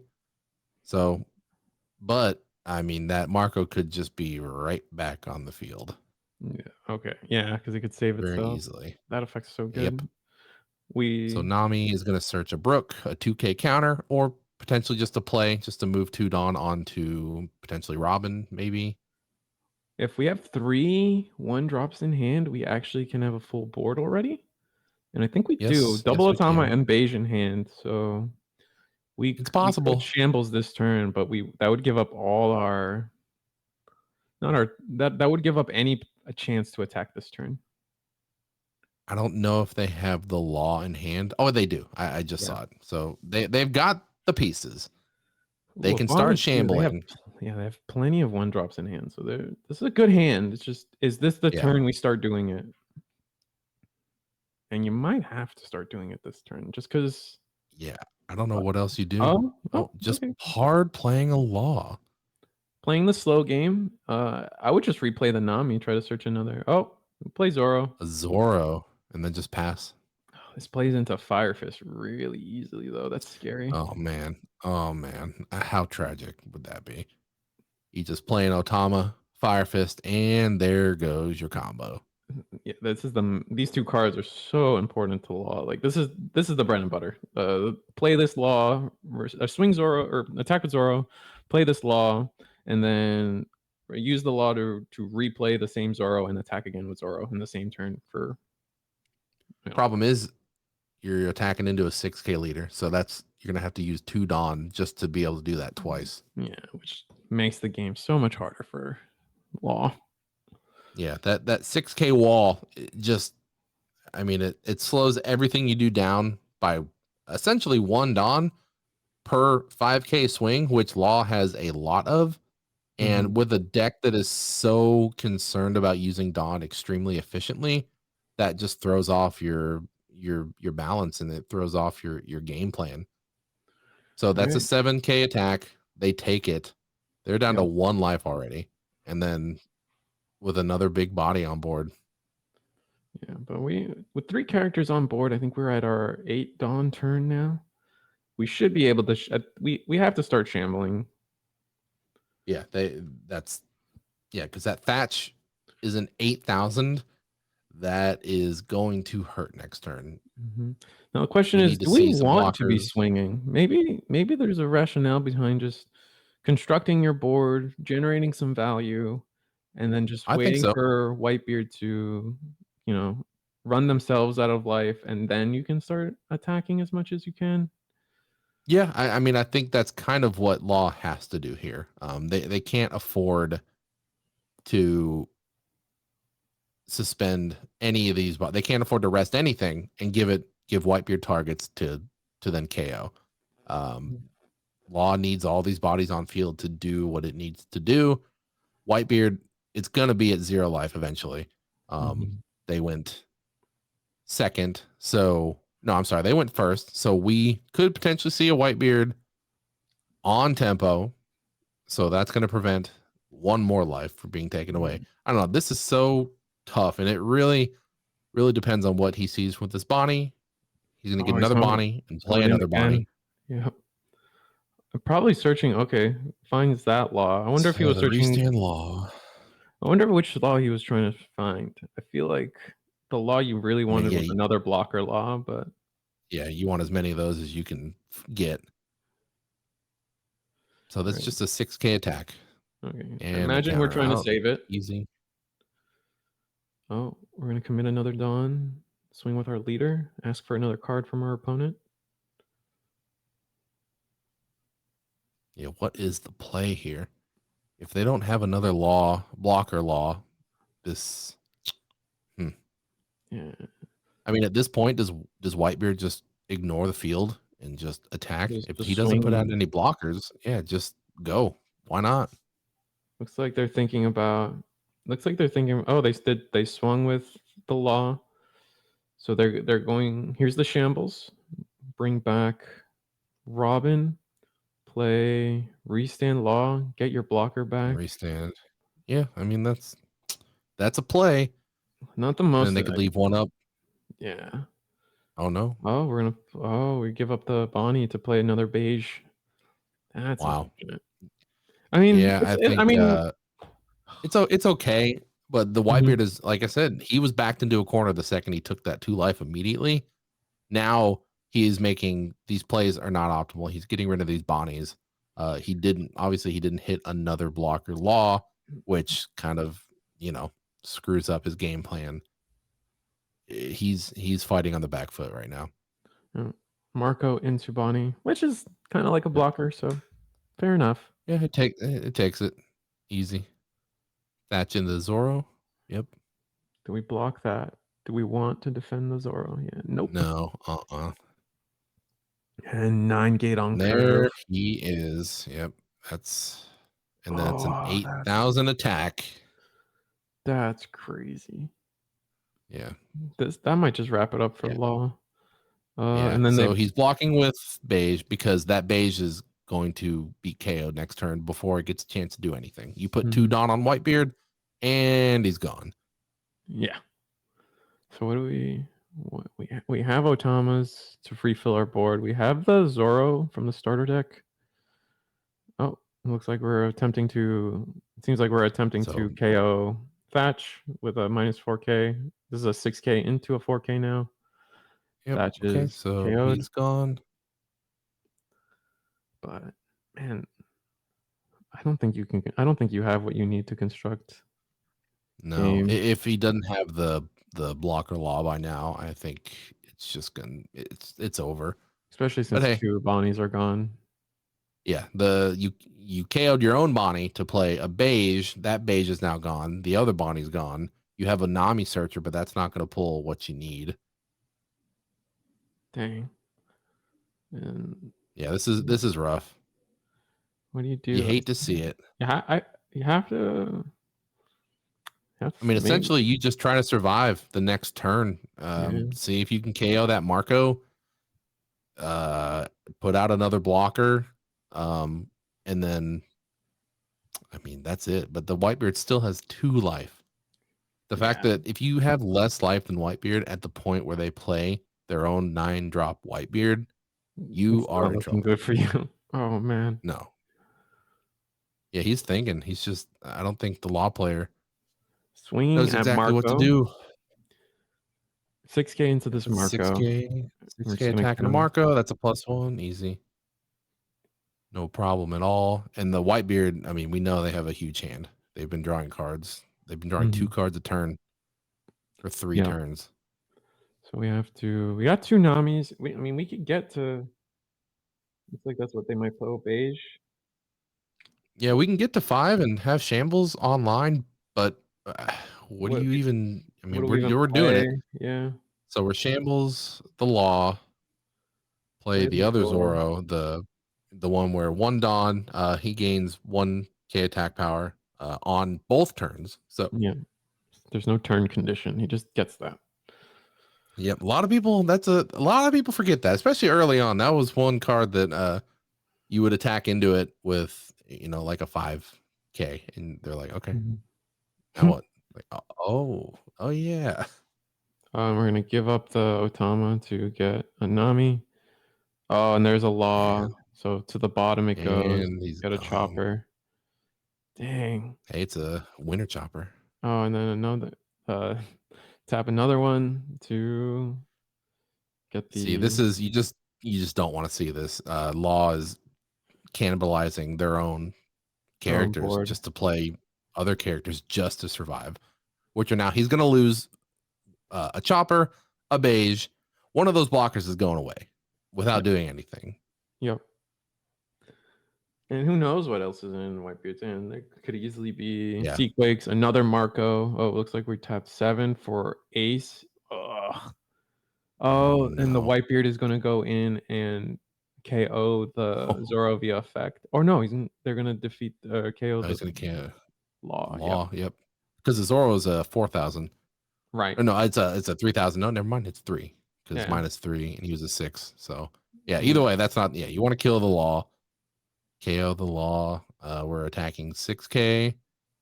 We're attacking 6K. And Man, leave one up for this is guard point or radical beam. he's got a 2K out of this. He has to. But it takes 2 cards to do it. Swing ace, block. Oh, so he kept the Broc. The Broc was a 2K, but he opted not to drop it. So I wonder what the thought process there is. Because they got rid of a Nami searcher, which could have really helped. And then look with yeah, a Bonnie. They got rid of a Bonnie too. Or I can't tell. But this is at this looking like point, I Whitebeard's mean, game, yeah. I think you need to put some Dawn on Zoro. You attack with Zoro, and you shamble. You get to the point where you can shambles and play your restand law on Zoro again. That's his only possible chance. And Whitebeard's holding up a guard point. He's got 1 Dawn, 1 guard point, handful of counters. This So is this is a 10K. Swing. Yep. It's just going to be a guard point plus 2. Guard No, point. this is 11K. What am I saying? This is no. It's 4. It's 4 or 5 Dawn. It's 10. It's 10. Okay. He's a 5. He's 5K plus 4 and then plus 1. So that's a guard point plus 2. So yeah, there's a restand right there. Oh, swing again. Attack again For 10. Takes it. Oof. Swing 6. They definitely counter know, 1, and they give up. and They know it's that's over from there. Yeah, that's over. That was so rough. That was I mean, dismantled by Whitebeard. That's unfortunately the fate of many players. Just didn't see the second law. If they saw the second or blocker law, they definitely could have made more advantage out of their board than they actually did. Yeah, they just weren't able to put up enough pressure. They didn't have the counters in hand to survive that first turn. I mean, again, I think the mistake was taking the 2 life right off the bat. I mean, you're on the back foot, and you are on the defensive now. Even more so than Law likes to be. Going back to like being able to see just a second law. I think a second blocker law would have generated him the value, protected his board better, and then would have been everything he needed, but they just didn't see it. And happens. Yeah, that's it does. Being 9 gate on curve like that is they're seeing them seeing their 1-up on curve is definitely. This has been definitely a day of just seeing RNG do its work. We saw Yellow not hitting the right triggers. We saw Zoro not hitting its searchers. We saw Magellan popping off, hitting the cards that it needed. Yeah, that like you said, the second law would have definitely changed the game. He, instead of cannibalizing his own characters to play more characters, he could have just been shambling, bouncing those characters again, put those Bonnies back up as active, rather than KOing one just to play a blocker to try to survive. And then obviously the Whitebeard comes out. All your small bodies are now just fodder. They're free. Yeah, it's tough. It is tough. You hate to see it, but that's the way she goes. That's how the cookie crumbles. We'd be playing chess if we didn't want some randomness in a card game. That's right. That's right. So we know at least one Whitebeard will make it to round 6 undefeated. We'll have to get back to everybody what the updated list is after this round. Yeah. But going into it, we did have 4 new gates, 3 categories, 2 Zoros, 1 Lucci, 1 Law, 1 Magellan, 1 Kid. We know the Law's out of undefeated contention or out of first place, but we still got a diverse field depending on how everything cuts up. Yeah, for sure. We'll definitely grab those standings for you when we come back. But I'm hoping to see. I hope Katakuri survived. I really hope that Magellan still managed to get another win. Lucci is also a really strong contender. I think a great counter to Red in general, especially against Zoro. And Yeah. But I mean, looking forward, I feel like the meta, like Whitebeard is crushing it now. Or not crushing it, but Red's been a problem for a minute now. I feel with a ban list demanding it and all this. But I mean, I think there's hope in the future, right? We were talking about how Sep 4 coming out on September 22nd is gonna introduce some new decks. And from what our coverage and people's testing of what Japan has been looking like, it definitely looks like the two forerunners of that format are Don Quixote do Flamingo and the new Rebecca leader. Those two decks are Yes. looking good. Both of those leaders are poised to shake things up in a big way. Rebecca, especially the new stage card that they're getting that allows characters to functionally have rush, but only to active characters. Um, that is, I think, a great counter to decks like Law, decks like Zoro that have a bunch of cards, small, low power cards that are untouchable otherwise, unless you play a ton of KO events. So being able to wipe someone's field without them being able to defend is Yeah. great. Being able just to attack their blockers rather than making them use their blockers is a powerful ability. On top of just the raw KO power that Black brings with Rebecca. And then Doflamingo, Oh, he runs Doflamingo the gets film to use package. gets the Yeah. entirety of the film stuff. They get all the green stuff that we saw in set 2, all the starter deck stuff we saw in the Uta starter deck film. So they get to take Yep. advantage of combining two engines that were at once separate but not color locked in any way. They're just now has access to both those lineups, which we know Kid does really well with the green lineup. Adding the purple stuff for color, and then I mean, even the Don Quixote Pirates support that the set is getting in green is going to be The really strong too. the sugar, the 2-drop sugar is an amazing card. Not only does it comes into play, it's 2 Dawn, comes into play. You can rest up to I believe a 5 cost. I'm double checking that right now. It is I'm sorry, 4 cost. On play, you rest up to a 4 cost. However, there's another effect during your opponent's turn.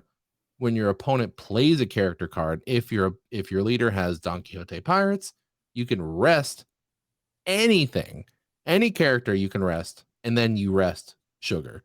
So Oh wow! it's extremely powerful. Couple that with the new 10-drop Doflamingo card that is essentially a fan favorite of mine back from the Digimon days, and I'm sure you'll remember quite fondly. Puppetmon. Yep.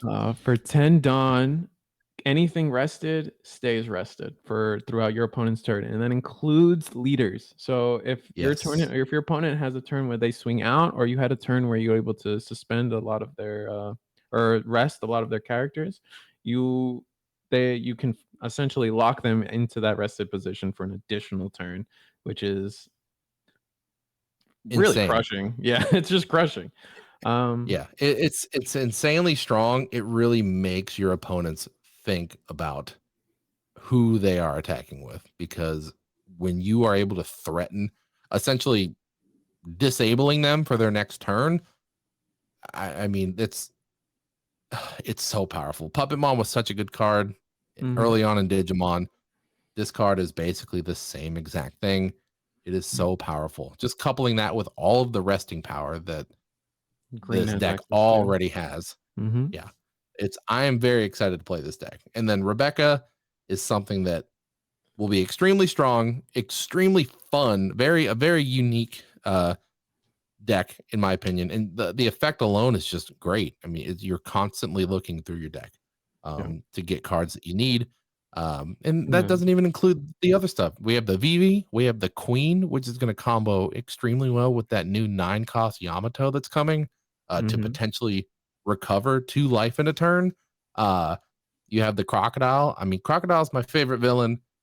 He's been, his support's been not the best, but I'm always happy to see more Crocodile. I'm hoping that someone figures out that secret sauce for him, because I'm very intrigued. with that deck. I feel like with the crocodile in particular, there's room to go back to the blue purple one because all the support is purple. So they're supporting a legacy deck while also kind of giving us a new deck with the purple yellow crocodile. Hopefully it works out. Indeed. Hey, not only does the old crocodile get support, but the old Kaido blue purple, that is getting support in the form of an actual Animal Kingdom Pirate Searcher that's blue, the Right. new Who's Who. Oh, right, because all the queen stuff is blue, so that in a way Yes. supports blue purple Grotto. That's sick. Yeah. That's really dope. Oh yeah. So I think there's a lot of exciting things coming out for set 4. It's going to change the meta for sure. I think everything's going to be fresh, new. Whitebeard's kind of finally calming down a little bit. Zoro is going to continue to be a strong deck, but nothing insanely overpowered. And now we have these new contenders coming in that are going to shake everything up and make people rethink And even how the they build their Isho, decks. we saw how powerful even just one extra cost reduction is with Sakazuki, and now being able to have that as an aura effect on your leader for some minimal Yeah. gong commitment, kind of good. Kind of good. Yeah, I mean, pairing that with that 9-drop Shanks, I mean, I think that Shanks is we're going to continue. Hopefully, we continue to see it being played because it is a board wipe threat is always strong in any game you play. Just clearing the board, Oh yeah, is going to be good. Mm-hmm. And then I think his other effect is just setting a character with a cost of 5 or less is active. So for 1 Dawn, you just set a block. You could attack with a blocker. Like the new who's the new blocker in black? Sabo. Yeah. Oh yeah, Sabo. He's that card is a 4 of in every black deck from now on. His effect is on play. First off, he's a blocker. He's a 5 cost. He's essentially the queen equivalent of black. So 5 costs, 6k power, 1k counter.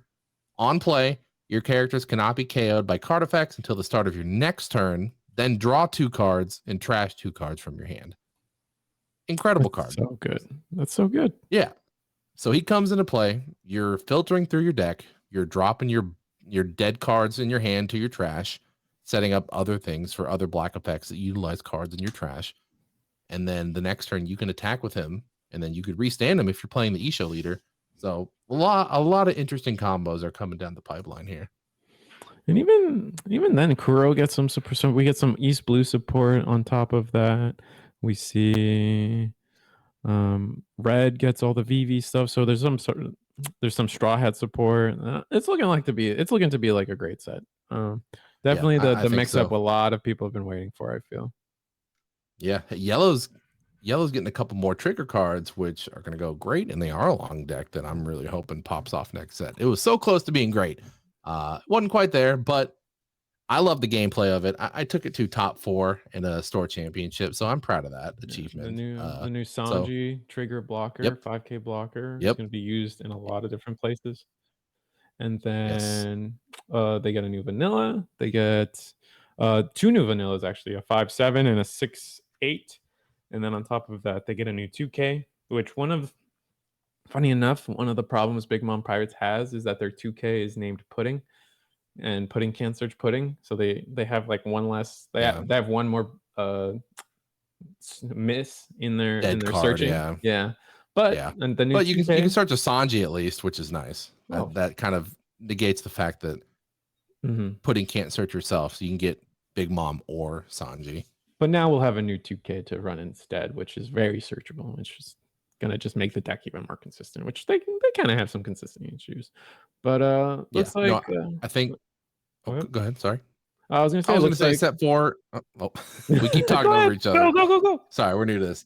I think set 4 is rounding out a lot of decks that kind of needed some support. We're bringing in new archetypes, so I think the set format is going to be extremely fun, solid, with also avoiding power creep. So I think this is going to be a fantastic set. Look forward to it.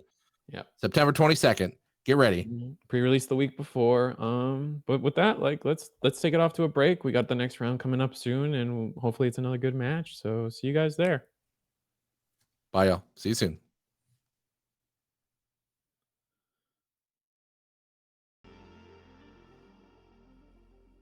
What's up, One Piece viewers? Continuing our coverage of the Tulsa regional. We're winding it down. We're on round 7. We have round 7, and we got potentially 2 to 3 more rounds left, depending on how how it goes. The pair down might get the win, might get the loss. So we'll see. But definitely we'll have 8 rounds. This we're going into a game where it's gonna be I think it's Kid versus Newgate. And why don't you update us on what the standings looking at like, Brock? Sure. Yeah. So yeah, like you said, Kid versus Newgate. The only decks that are left undefeated are 4 Newgates, 1 Zoro, and 1 Kid. So this one Kid is carrying every green player, every non-red player on their shoulders. No pressure, but kind of a lot of pressure. That's a You huge got amount to of take pressure. it. Yeah, it's going to be exciting. I mean, I think the Kid matchup into Whitebeard is always a strong one. I mean, I'm assuming it's the film package. We'll see. I don't actually know. We'll find out here in a couple minutes. I feel like this is the one we saw earlier that was more supernova focused with some of the Wano engine. I believe it's that one. Oh, However, interesting. All right, even better. yeah. So lost my train of thought, but yeah. So yeah, no, I agree. Kid has especially if it's the supernova package that we saw earlier, has a lot of answers to be able to swing multiple times for bigger than 6, and that's where a lot of decks struggle is advancing my own board while also being able to swing 6 at you can be really tough for a lot of decks. But if you can kind of catch up at the end, which Kid can by either leader effect, or we saw Hawkins being used, or even just red doesn't have a clean answer to the 8-drop Kid. Like some other colors have very clean answers to that. Red doesn't. Red actually requires either some combo to get rid of it, or a very big swing. And even then, if you're swinging into the Kid, that's what they wanted anyway. Yeah. So I think I mean, with Kid leader always being able to threaten a 12,000 attack twice is going to be incredibly strong. Whitebeard is one of those decks where usually it's going to be fairly close. Their life whittles down fairly quickly, and then they end up with 1 or 0 life, and that's kind of where they sustain. Kid, however, has the ability to break through that because, again, a 12,000 attack twice is a lot of investment for any deck to get over. Even Whitebeard, who will have a huge hand, probably a lot of counters. I'm hoping to see some stabilization from Kid around 7-8 Dawn. They can get the 8-drop Kid to prevent the attacks for game, and then you just go over the top with a 9k attack on your 8-drop Kid, and then maybe a 10 or 11k attack from your leader twice. And then, I mean, at that point, if they're still able to counter out, or they just have enough life to, when you've devastated your hand at that point, and like it's all or nothing. Yeah. I think I caught a glimpse at the bottom of the deck. I think you're right. This actually might be the film package, so I was wrong. Guess we'll see. Yeah, this is the more popular build right now. A lot of players are running the film package. It's consistent. You get to cheat out bodies. The 7-drop Luffy blocker is insanely strong. It's not only a big blocker, but can turn into an attacker that can restand if you have the Bartholomew on the field. And on top of dropping another 4-cost film.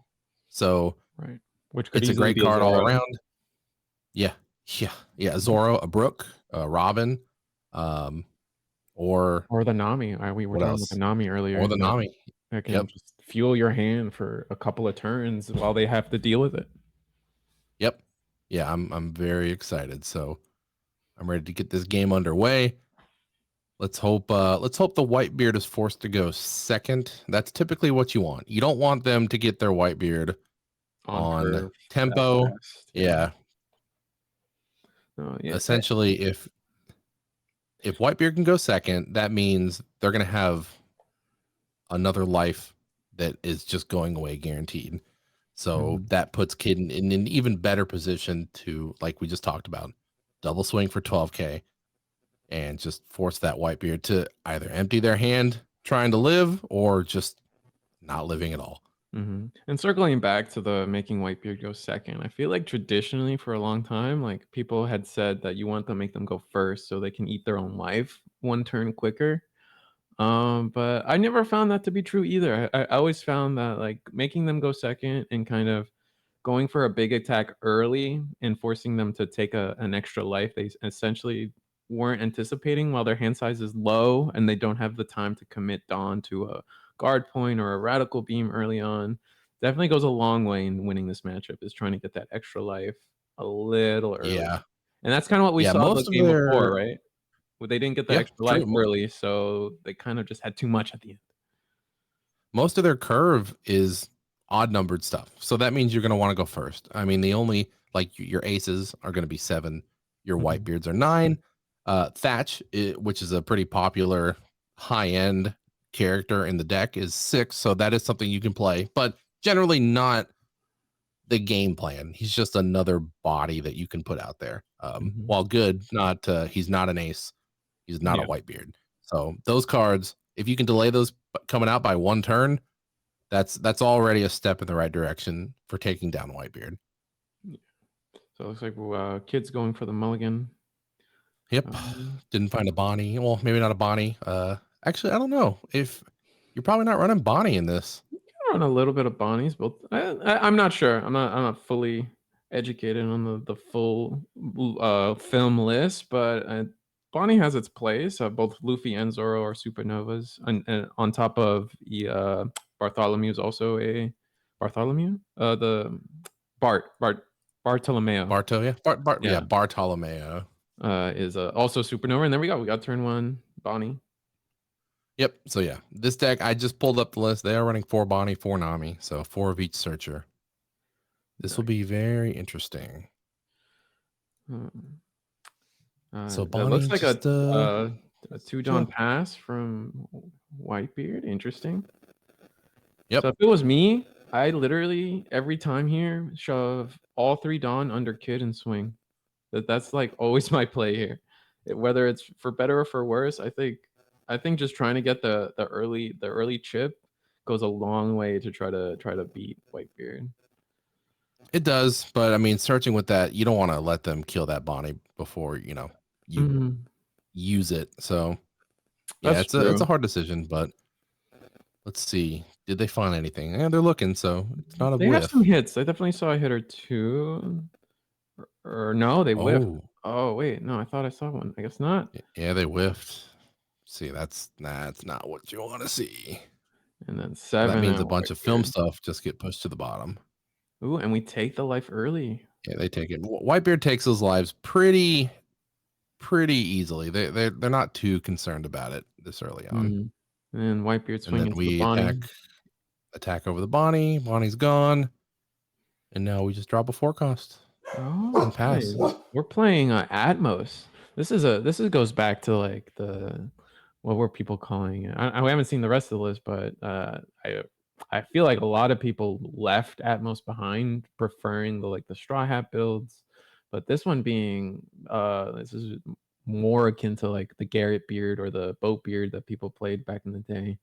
I think with the removal of they lost essentially 6 cards. No, I'm sorry, 3, 6, 9. They lost 9 cards out of their deck with the changes of the blocker, Marco, the Rad Beam, and the actual Whitebeard 9-drop.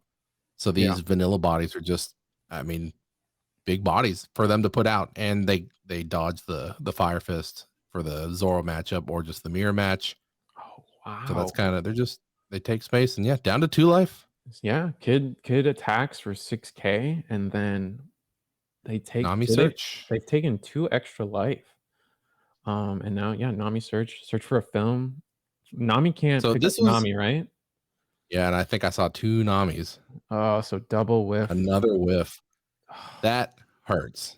That hurts. That's a struggle. At least the Nami's however recursible. Yeah. It's a body. There's a jewelry body in hand. And like I was saying, Kid is going to be in the perfect place here soon. Whitebeard's going to 0 life. They won't be Mhm. able to get to 1 life and drop the Whitebeard. That's happening. And that Yeah. just means unless they have a blocker, that 12k double attack is going to be staring you down, threatening, lethal constantly. All right. So So I feel like this is a crucial turn when you're playing against Whitebeard is when they're on their last life. So this is either, in my opinion, in my eyes, this is always the turn where you should either set up or try to clear board and don't bother swinging face unless, I or agree. attacking face unless you believe you can get the victory. He is No, tapped out, I think so you clear board. you would go for clearing the board in this scenario. Fetch. I would, depending on hand size. I mean, I think that Whitebeard's probably got a pretty good size hand. Mhm. You know they're going to lose a life. Like we know that for sure. So I would rather have 2 12k swings, or I guess next turn it's going to be at most an 11k attack twice You have with no life. you can go 6-8-8 here though, right? You I don't could, know. like, honestly, I I don't think it's a bad play to go for life, but I don't think you're going to take it. I would rather try to clear board and just set yourself up for next turn. got you.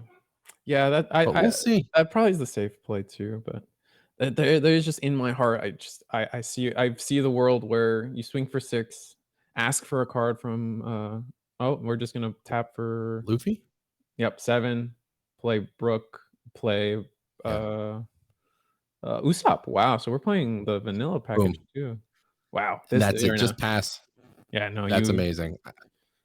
you had it right. This is a really strong board. Yeah. So he doesn't even need to bother with double swing next turn. He's going to spread out so wide. He could do an 8k, an Mhm. 8k, 8k, 6. Wait, let's see. 3. So he'll have 9 Dawn. 3, 6, 1, 2, 3. Yeah. He's going to be able to swing for a lot. It's going to be at least 4, 5, 7k swing, 7k attacks minimum. Yeah, absolutely. And these are all 5k bodies, so it's so easy to get them those 6. And they're gonna Whitebeard's gonna be at 0 life at the end of this turn because they are on. This is the 8 Dawn turn for Whitebeard, and they just don't And if have I'm it. kid, I'm Ooh, interesting. He's going to going for block. the free I'm block. assuming. Ooh, Okay, there's ace. ace. So he's going to Uh, attack over Luffy with the thatch, or maybe just Whitebeard leader. Okay.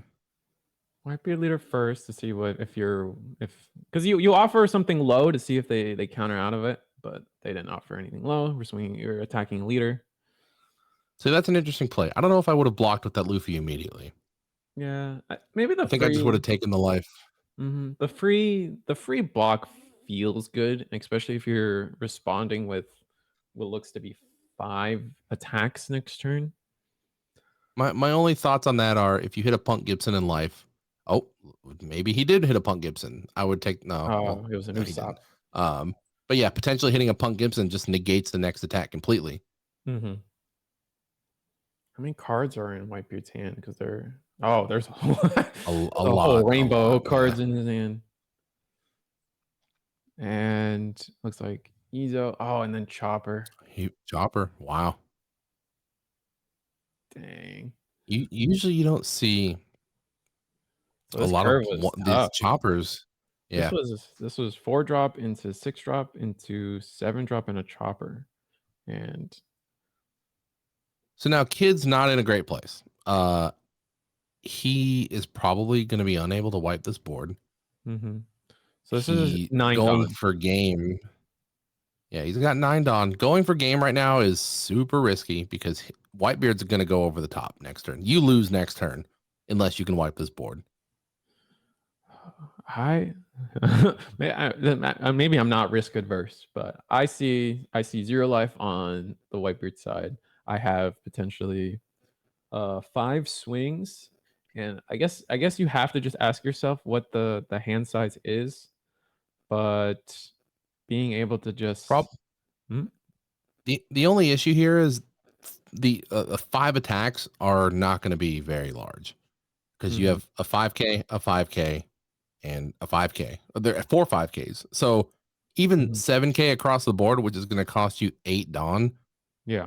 is not. I mean, that's so easy for Whitebeard to counter out of. On top of having a blocker already, even if you just stacked everything on Kid and double attacked, that's still they're going to block it once, and then most likely they're going to be able to counter out of the next one. You have to assume they have at least 5 or 6K worth of counters, but it could be a handful of trash. You never But know. They're Whitebeard usually they run all counter. Like almost every card in their deck is counter. There's very few cards without counter in that deck. Yeah, I see your point. Yeah, and then the chopper is also a big factor too, because I could just eat whatever big swing you attempt to do. Yeah, the chopper threw the wrench in the whole thing, unfortunately. So they're thinking about so you're 9 Don. You could play this Luffy and play one of the Bartolomeos that I believe are in his hand. We're gonna commit the 1 Don and swing with Nami first, tapping another Don. just So testing the waters, seeing what he does. ooh, that's a Zoro and another Luffy. So those are hits. So yep, those are hits. I think you can't take the Luffy. To me, If you already have a Luffy in hand, then yeah, you got the Zoro. There you go. You're So not I'm assuming so Luffy's hitting the field, but right. Even then, that's one blocker against. This is a lot of attacks coming at you next turn. But I think you've already, unless you're not attempting to play no. Here it is. Here's Luffy. Yep. And then you play Bartholomew or the Zoro. Looks like they're planning the Bartholomew. Yep. Yeah. Or Bartholomew. Your Nami. I feel like potentially you return to active would be the correct term. I feel like playing the Zoro might have been better because offering the Nami as a potential target for your attacks probably leaves you in a better position, because any attack that goes towards Nami is good, right? Like you'd happily take that, and we're gonna attack 7. At this point I don't think Whitebeard cares. They're just going for a game.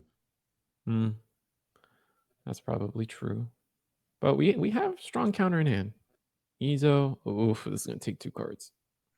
Yeah, the Kid's gonna have to just empty their hand. The only thing they can do is avoid blocking with Luffy until the last possible second, empty their hand with hopefully they have enough counters, and then they go for game next turn. Otherwise, it's over. Whitebeard will be hitting the field. This is gonna be a 9,000 so Whitebeard's not attack. hitting the field this turn. That's good for our Luffy or our Kid player. Yeah, 9,000. Ugh. That's what do you even do? What do you even do? You could take the life. I believe you, unless you're worried about a rush Luffy, because you still have that. I believe you have to. My instinct tells me if I'm not, if you take the life here, you're just choosing to believe they don't have rush Luffy. Punk Gibson. Nope. A 2K though. That's a 2K counter. Yeah, we'll take it. If it was a Pump Gibson, that would be incredibly nice. Oh, and another 2. That's a 9,000. So 2K. Is he gonna drop 3 cards? Yeah. Yeah. 2K. 2K. 2. That's you. It's a 9. Yep. And that's the last their one. hand. This is the right play. This is what they have to do. And then another 9. You can block with Luffy. Empty your hand. Hopefully. Is it 9? Oh no, it's because it's a Bartolomeo. I think it's 3. I believe it was 3 1K, so it wouldn't get you over. All right. It would have. If he had 3 1Ks, he could have countered out with 10 for the Luffy, but you're right. Yeah. Or it wasn't worth it. No, it wasn't enough. Because Whitebeard swung or attacked first. 10. Yeah, you're right. Yeah. Yep. I am not mathing right. All right. What's the play? What is the play, Kid? He dropped those Izos. Maybe you have another one to rest the chopper, but they're probably holding on to it, hoping. But This is dire. With Whitebeard holding up 2 Dawn as well. That's, I mean, that could be anything. Most likely a Radical Beam and a guard point. Yeah. You swing everything. Bartolomeo is only a 3K, right? So I don't think that's an attacker. Then that's kind of why I was saying that maybe it was better to play the Zoro here. Just to I mean, if he could have been able to keep body. that Luffy alive, that would have been key, but that's not the case. And then Zoro is a 6K, so it'd be better. But man, this is brutal. I think Whitebeard's sitting on, I mean, at least 6 or 7 cards. I think you can still swing 3 6s, and then you're just gonna have to swing 6 or attack 6. Oh, they're gonna take a Dawn. I'm surprised at that. That doesn't seem like, that doesn't seem correct to me either. But no, 2K. That's 2K counter. I mean, but it doesn't something doesn't add up. Yeah, no. Yeah, these 6K attacks just aren't potent enough. I mean, Whitebeard has 1K counters for days. I'm still okay with it. I believe that you can use these attacks to weaken the hand. Three 6K attacks, and then you go into a double 9s, and I mean I feel like that is probably the most optimal. Even no, the 9's not enough to get over guard or Radical Beam, so you're probably right. Yeah, they just have to. Yeah, I mean, at the very least, 7s would at least force them to drop their 2Ks or 2 1Ks. Zoro it's just a bad situation all around. Bad Zoro situation. would have been a strong. Yeah, Zoro would have been a better play, I think. Absolutely. Yeah, just more power, more bodies that could attack. So an 8K attack, I'm assuming to life. Yeah. Yep, there's one guard point. Yep. See, what's frustrating is you didn't put an extra one just to make them use another card. And they're backed up by a chopper regardless. Yep. Yeah, +1. This Whitebeard has it. I think it's over. You can do another 6K attack with the Usopp. Either get it countered or blocked, and then another 8K attack with Kid, and which there's a 2K. Dang. It's over. It is unfortunately over. He ends the turn, leaves 3 Dawn up. He has, I don't think he has any events. No, he doesn't have any events. Tsunami, Bartolomeo, Usopp, Chopper, and BANDAI. It's GG. It is GG. You hate to see it. Just put all 10 under. No, I would put all 10 under Atmos. Or Thatch. Put it on it. Put it on Thatch. 18K. Yeah, you just play. This plays around Pup Gibson if they have it. So this is a 9K attack at leader. And that's game. Yep, GG. There it is. Got a counter out of that. Oh, they had all the 2Ks. They just drew into every 2K. Wow. Yeah, that's Whitebeard. I mean, at the end of the game, that's why that blocker really changed the game. If he was able to do a 12K attack twice and then survive the next turn and do it again, yeah, that would have been a very different game. Yeah, that would have been devastating. I think that would have essentially emptied the Whitebeard's hand. I mean, they had the 2 guard points, full hand of 2K counters. I mean, 2Ks. You can't ask for a better hand. Didn't quite catch if they had the rad beam or not, but all 2Ks. That's crazy. Yeah, didn't even matter. Yeah, it didn't even matter at the end of the day. But it was a great game regardless. I think they played well. The chopper, man.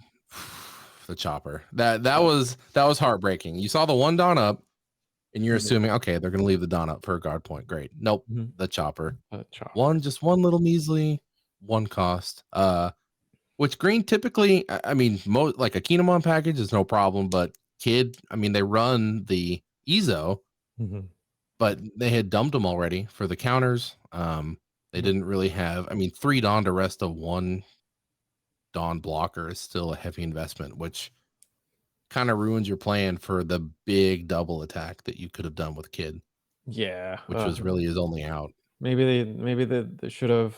Maybe there's a world where you play the Ezo, tap the blocker, or rest the blocker, and then attack into it with one of your with a Nami with no Dom commitment, and then Yeah. that would let you potentially swing double attack again. A little weaker, but at least you got through the blocker, and then you could do it again without the blocker, and that may have disrupted the hand enough to not have as potent of combo as he had.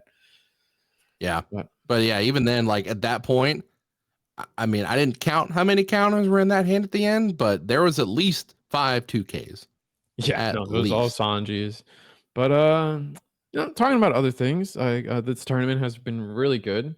But I think other tournaments are pretty fun. Bandai's been supporting other formats. We've seen buddy battles, and the next thing we're doing is 3-on-3 One Piece card game.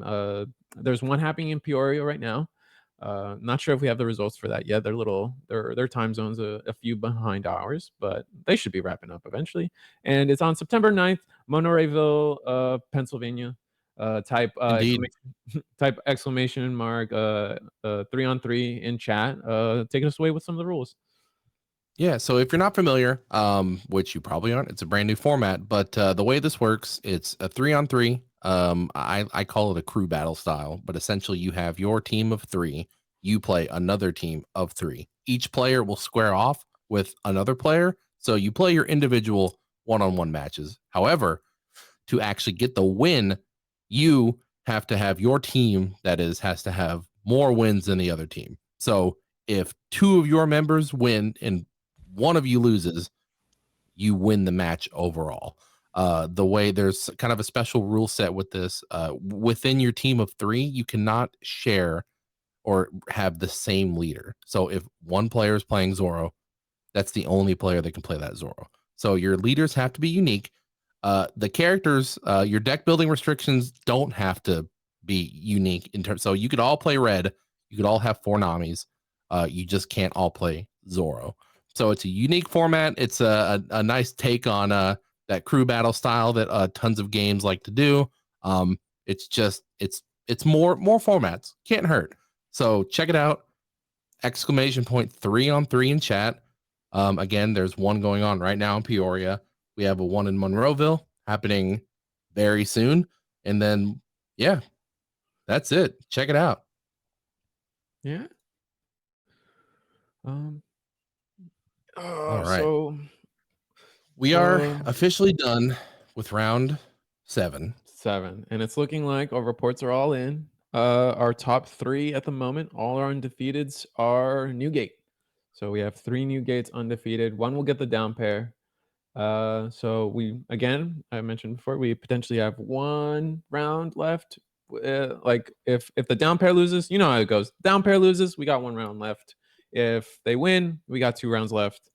And it could be, who knows what we'll see. The down pair, I'm not sure who it will be, but or who I they can take will a play guess against. at what we'll see. I think we'll see Whitebeard versus Whitebeard. There's a 25% chance it's not Whitebeard. Come on, Just a guess. Let's believe. But and that's that's the way these go. We don't have a top cut, so at the end of the day, it's whatever deck just goes 8-0, 9-0, undefeated. We're looking at standings. Yeah, it's unfortunate that we weren't able to do top cut this time, but hopefully next time we'll be able to. But yeah, I mean, I think the deck of the day is going to be Newgate yet again. It's a nice send off to set 3. We only have a few more of these set 3 tournaments to go before set 4 releases, so and we enjoy it while you can. The results for the Kissimmee regional also came in, and Newgate ended up taking that one. That's very exciting for them. But I think the round should be closing soon, so might be a good time to just take a little break, come back. We potentially 2 more rounds. We'll have to see. We don't know, but maybe we'll sign off here for a little break. And stand up, grab a drink, stretch your legs, Hydrate. And we'll meet you back here in a few minutes. Indeed. Bye, y'all. Yet again, we are still live at the Cox Business Convention Center in Tulsa, Oklahoma, bringing you sweet commentary for the One Piece Regional. It's been quite a day. We've seen a lot of matches. We are now at round 8, potentially our last round. And I'll give you 2 guesses as to what the 2 decks will be commentating today are. Yes, you got it correct. It's Whitebeard and it's Zoro. The red continues to dominate. What are your thoughts? It's hard. It's hard looking at it through. Sometimes I like to give things the benefit of the doubt, and I think of like we've saw a lot of unique stuff today. I mean, it's only these last couple of rounds where we had 2 Whitebeards in a row, but they were also paired up against some pretty unique stuff. A Law and then a Kid, which is definitely not on everyone's top 1 tier list. And then, but now as we're going through the end and like, no, maybe we're a little tired, and then we see like the same thing again. It gets maybe some recency bias. I try to be as because I try. I don't want to be like fake positive, but like at the same time, it's like there's a lot of psychological stuff that goes in your head about it too. But Whitebeard's dominating. Our 3 undefeateds are definitely Whitebeard versus Whitebeard. So I'm pretty sure that's the match we're watching. Yes. Yeah, it's not Whitebeard versus Zoro. I think that was wishful thinking by me. It is Whitebeard versus Whitebeard. But yeah, that isn't to say we're not seeing some kind of, I would say, off meta decks that are performing very well. There's a Nami right now that's X and 1. We saw Magellan go 5-0. They lost their last round. I'm not sure about round 7. And that Kid is X1 now too. So like as you said earlier, like the meta might still be healing. It might still take people some time to just get off Whitebeard. If it's truly not the best deck, it's going to take people time to get off it. And by then maybe we're already into OPO4, and with those new decks dominating the meta anyway, not dominating, but making a splash at the very least. Yeah, it's just hard to say. It's hard to say. A lot of people are committed to Whitebeard too, so it's like, oh, are they? Is it the best deck, or is it? How much is it numbers? How much is it the best deck? And I'm just trying to throw a positive spin on it, For sure. I mean, it's a solid, consistent deck with a powerful ability, and the name of the game in these long, drawn out tournaments, 8, 9 rounds, is consistency. That's why we tend to not see. You got to do it for 8 games in a row, 9 games in a row. Yeah, that's why. I mean, yellow sometimes can get there, but yellow relies on hitting triggers out of your life a lot of the time, and if you don't, then you just don't, and then it's not there. Whitebeard, on the other hand, relies on having a big hand size, which you're getting extra cards every turn, having huge powers for attacking, and it's pretty easily able to get that on a consistent basis. So that's just the name of the game right now. And we talked about it before the break. Set 4 is coming. We think it's going to shake up the meta in a great way, keep things fresh. Very curious to see how the first tournaments turn out for that, because we are winding down set 3. We mentioned that this is one of the last opportunities to win one of those serialized Luffy's. September will start the last month of those, and then we're moving on to the serialized Shankses. That's exciting. Yep, it is. It's very exciting. It's always fun when new promo and winter cards come out. Just another card to collect, and one that I don't have. Oh no! All the collectors are fuming. I know, but it's fun. I mean, hey, if you don't have anything to work towards, then what are you doing? Just having fun? I mean, that is the most important thing, right? Let's take a second to review the. Sorry. Let's take a few seconds to review the top prizing that we have left here. We got Kuzan as part of our. I think it's top 64 gets a Kuzan. Or is it? So it'll be it's top 64 will be the Borsalino. Top 32 will be the Kuzan. Top 16 is the Sakazuki, along with the Nationals invite, and then top 8 is going to be your serialized Luffy. Nice. And all these cards. Look at that card. Look at it. I mean, they look amazing here in person. They're even better. I mean, that gold trim really pops. The art is has been so insanely good. the little arrows have like a one-piece foiling holographic Yeah, they have the thing in them. That's crossbones on it, the Jolly Roger on it. yeah, it's incredible. I mean, the detail that goes into these winter cards has been just out of this world. I'm Are these every textured new too? I card they haven't quite release. seen that. I know the Luffy's textured. I do not believe these are textured. Got These the emerald. non-serialized cards. Mm-hmm. Either way, they are beautiful works of art, and we would be lucky to own even one. All right, but Very exciting. going on, we heard back from the other regionals happening. We know that Orlando has wrapped up, and we heard that the Orlando regional wrapped up, and we found out that Whitebeard has also taken it. The player Evan has won that one with Whitebeard taking it. I think the finals was a Whitebeard versus Whitebeard also in that one, but you guys can correct me if I'm wrong. We've got it's the way she goes. I mean, that's it happens. But next week we have Core TCG, so another chance for a Luffy, another chance for potentially not Whitebeard versus Whitebeard finals. I'm very curious to see how a lot of these other decks perform. On top of that, there's new events going on. We have a new format, which is 3v3. That's currently happening in Peoria, with another one happening on September 9th. We have a slide that will show you all about it as soon as our cameraman flips to it. But if you type !3on3 in the chat, you can get a link to the registration form. You can sign up for it. It's happening very soon. You want to go over the rules? There's a slight change in rules for this. It's a little different. All right, so we've been kind of colloquializing it as is a crew battle team up. It's going to be 3-on-3. You take you and your two buddies to enter a tournament, and you have some deck building rules. You essentially say, all right, only one Zoro allowed on the team, one Zoro leader, I should say. However, unlike other team card game things, oftentimes you'll see the other card games say that, starter or OPO1 Nami, you can only have 4 copies throughout your 3 teammates. In this format, we are saying you're allowed, if you're all red, you can all play Nami at full power. So there's no hindrance on your deck building, just strictly leader. So that's the only thing we honestly are team organizing is the leader, and then very easily to go over it. It's a best of 3, but it's between you and your two buddies. It's going to be all right. If you win, if two of your teammates win and one of you loses, you guys will take the win. If you all 3 win, you guys still take the win. And if there's draws, I think it's going to be a point system in terms of how the ranking is, and you'll get 0. Both teams will get 0 points in the event of a draw. But draws are pretty hard to have in One Piece. Yeah, almost impossible unless you are doing it on purpose. I've seen very few draws happen before, Yeah, but they do happen. very hard to achieve.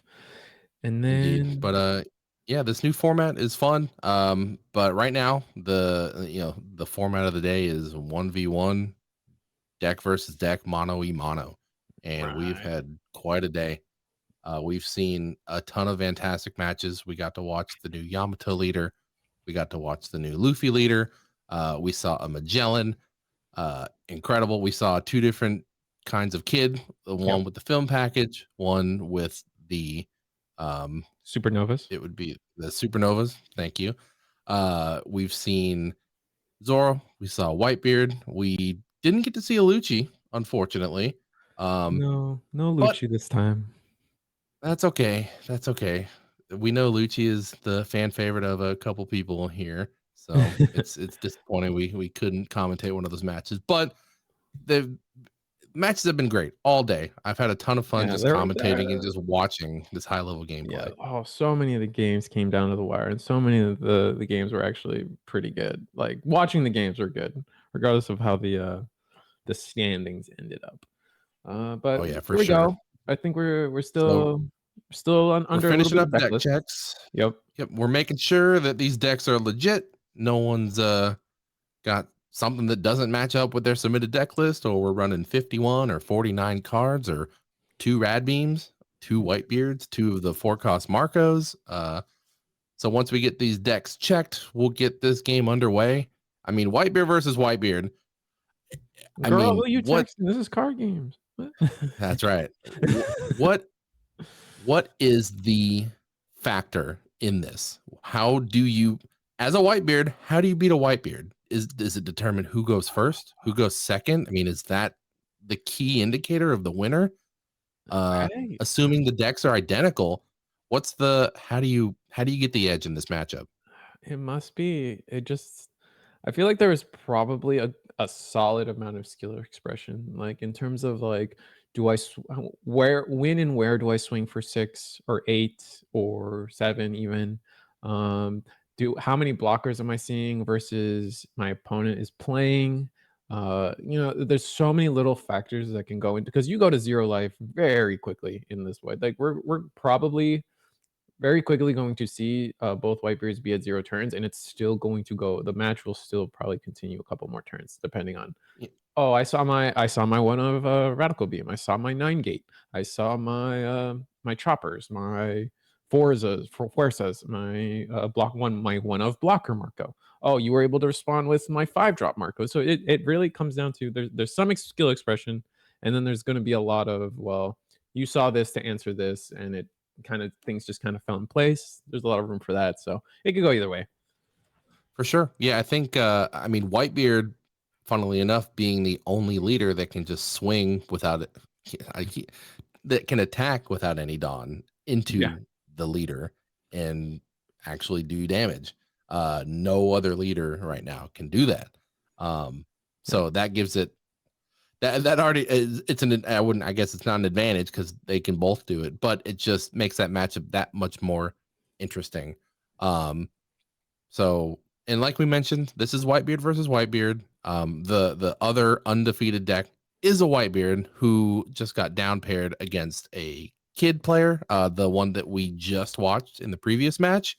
So essentially, if kid player beats the Whitebeard down pair, this is our last round. Otherwise, the winner of this game is going to play the Whitebeard who got the down pair, and then we'll go into a round 9, and then we go from there. I think a lot of players who are on that edge of the bubble, who are maybe 5-2, 6-1, who are just almost at that edge. They want this to go to around 9 because an extra win for them just means another better Buffer. opportunity to bubble Mhm. up into top 64, top 32, even top 16 at this point. Um, I believe there will be 10, roughly 2 people who don't make it into, I'm sorry, I misspoke. 2 people that will make it into top 16 that are 7-2. I believe that is mathematically possible, um, Mhm. based on So, just the final standing. So, you have a lot of people who want to go home and are tired, but then you have a lot of people who are right on that edge who are nah, they need the extra hoping. round, yeah. Yeah, they want that extra round. So yeah, we're very everyone's waiting with bated breath to see how this match goes down. But then yeah, the real match is happening on table 2. They want that down pair to they want them to lose. Some people want them to go home. I don't know. Mhm. What's it gonna be? Kid versus Law, or I'm sorry, Kid versus Whitebeard. That's quite a match. But right now we got Whitebeard versus Whitebeard. The big man Woo! himself. The One Piece is real. Gotta shuffle up real well because they just finished deck checks, so all their entire decks are very well organized and not conducive Yes. to playing the game at a Yeah, level we do a wanna couple be. power shuffles, a couple riffle shuffles. Let's get these decks sweet, nice and mixed up, Nice and so we ready to don't brick. Yeah, So what do you think? This is gonna go fast or it's gonna go long? Oh, a Whitebeard or Whitebeard. I think it could go either way, right? I think it's gonna go faster. Because before, I mean, the play style of Whitebeard before was, make it to the end, have 1 or 0 life left, drop your Whitebeard, and then the next turn you drop a couple blockers. Mhm. 2 4-cost Marcos in a chopper or something. Mhm. So now that is not really an option for these decks. It's going to be big bodies hitting the field, the Thatch, the 8Ks, the Atmos, the 6Ks. So it's going to be a lot of swinging to face, Yeah. and the the scariest part about Whitebeard is at the end when they're at 1 or 0 life, they typically have a huge hand full of counters. But like I mentioned, these leaders can attack into each other without using a Dawn to do Right. damage. So we're going to be using a lot more counters early on than they Right. typically would against another leader. Yeah, that's so powerful. I mean, I think fundamentally, like just the 6K body on Whitebeard will forever be what makes him as good as he is. Yeah. There may be some conversation for something about, oh, they get an extra card, that's really not fair, or oh, they get to draw an extra card every turn, air quotes, depending on how you visualize that expression of it. But just being a 6K body every turn for the entirety of the game is it's just one Dawn that you don't have to commit that other decks do. Yeah. It's strong. It's so strong. As I mean, Whitebeard is the deck to beat and has been the deck to beat after even being nerfed twice. So Twice. That's true. This is the second list that hit Whitebeard. Originally, it was the boat. yep. The Yep. Moby Dick. They They banned the were. Moby Dick, Mhm. which was Whitebeard only. That was a Whitebeard exclusive One of the few nerf. Whitebeard And exclusive cards. Yeah.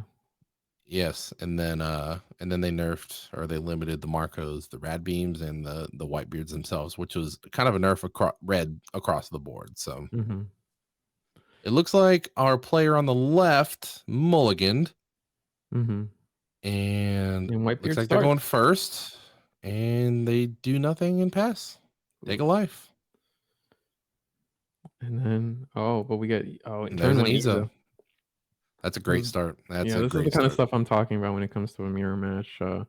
Turn one Ezo would have been great for the left Whitebeard, of course, or Alec. Indeed. And then, but not seeing it on across the pond, essentially on the other side of the grass, it's just going to be deflating, knowing that you're behind one card. And then this Ezo is not necessarily an attacker. I'm going to swing 9K at Whitebeard Yep, and and pass they the take turn. it. So that Taking the Ezo, early they life. grabbed a 2K counter. They 2K counter in the Jozu, so that's just one more counter to worry about.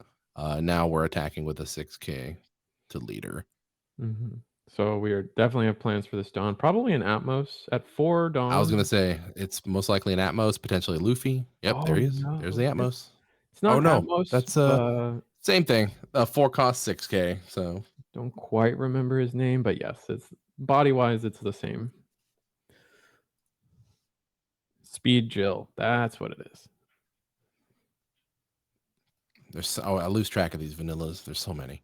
Oh, and Yeah. there is Marco to Oh, take out hitting the the board. Ezo. Nice. Well, you're kind of okay with Ezo, or yeah, it's hard to swing with Ezo. 3 Dawn to swing with the vanilla body is kind of tough. Speed Yeah, Jill's gonna go in that's for not gonna be doing 6K. anything. Requesting a So card from this is Whitebeard. that part that I mentioned. This is where the Whitebeards try to empty the other Whitebeard's hand. Just these chipping away. Just make them use one. Make them use one Mhm. over and over and over as many times as you can. Yeah. That way, when they finally get down to 1 or 0 life, they have expended all their resources and they're essentially praying or hoping that they pull events. Or, I mean, that's really all they can hope for at that point if they've used Especially up all since their they're tapped one out right now. cost You or know, 1Ks. they can't just get a cheeky guard point out of this or anything like, oh, they're gonna take the life. Yep. Wow. It makes you wonder what's in their hand. I mean, Mhm. Whitebeard is famous for just having counter after counter after counter. So Are we that's gonna see scary. a 6 drop from from Eric on curve? Could see a That Thatch. Yep. could see a Potentially a Thatch. Thatch coming out. I feel like you have to counter out. This would be going down to 0 life on your opponent's next turn would be way too much. Oh, This a one. rush Luffy instead Oh, with 1 Dawn protecting you with guard point. Uh, no way. and we're gonna take it. Oh, this is too much aggression. And then a chopper to back it up. We Oh, saw this before. Oh, this chopper's yeah. This is not good for our left crushing. player. Yeah, this is not good. You are down to 1 life. You are going down to 0. You cannot play your Whitebeard. Yep. I don't. What do you do here? Try to wipe the board? Yeah, I believe you have That's to Hope you. Yeah, but Ideally, even you then, have you're another not going to be able to Marco. wipe the whole thing. Ideally, you have an answer, a response to the chopper in a Yeah, Marco or a we Vista. saw that they used one to counter, so we know that's one less. Oh, oof. Yeah, that's true. 6 to 6. So does Eric counter? I think Eric counters out. Yep, we see a Yep, Marco. that's an easy counter. This game might be over very quickly if he Yeah. doesn't have a play. I mean, the Go ahead, only other call. option would have been play an ace, and you do -3 on both, and that's you try to wipe that way. Yeah, But he would have played the ace already. I think so. I agree with 6 to you. 6. Just be just a Yep, 1K. +1. You're not Yeah, asking it's, enough from your opponent. what do you even drop here? It's An a blocker Atmos? Marco. That's Oh, good. blocker. Okay. That's your one of. The And effect is now active. You are under 2 life, so you can drop any Whitebeard type card to revive him from graveyard, we're from just the gonna pass the trash. 3 Dawn up. So either this hand is This is, filled with events to protect themselves, or we yeah, might just see the end of the game right here. yeah. This is rough. Well, I mean, realistically, what is stopping Luffy from or Whitebeard from putting all 9 Dawn under? Or is it? We're at 8. I think we're Yeah, at 8 Dawn. 8 Dawn. So Realistically, that we would be could a put 14K attack. we could put all 8 Unblockable. Dawn under Luffy. But we're opting to clear board. 7K attack onto the Marco, demanding a 2K or letting it get KO'd and then bringing it back with an event. Yep. So yeah, this Whitebeard, they're playing safe. I mean, they know that if they don't win this turn, they're going down to 0 life. And if they expend all their Dawn trying to attack with that Luffy, a 14K, and they get countered out of, you really don't have any other options. You get 2 6K attacks, which are pretty easily dealt with. And then you've got 3 bodies coming at you next turn. But they still have a blocker, so it's not all over. But yeah, this is smart. It's chipping away at That's the hand a little interesting. bit. Oh, is it? Not putting an extra Dawn just to avoid the block. I mean, they have 5 Dawn. What are they going to play? A Marco? Could play another Marco. We saw them pitch Blocker one off. Marco? Maybe blocker Marco or the 5 drop just to have another attacker on the following turn. Yeah. Maybe another chopper or just leaving some Dawn up for events is also very possible. I think his ideal play on the right is going to be 4-cost Marco. Yeah, there it is with a 1-up. That's it. You got it. That pretty much seals the deal right there. He's going to be able to negate at least 2 attacks. He's got maybe a Rad Beam, maybe Guard Point. And the hand size We'll see. is But this is not good. What's the hand size? Oh, no, the hand size is still pretty big. 6 cards, 7 cards I counted. Pretty powerful. We're tapping. Right, this is the 9 Dawn turn. Yeah, so that would have been 7. So he turned him and then he turned him back. So right.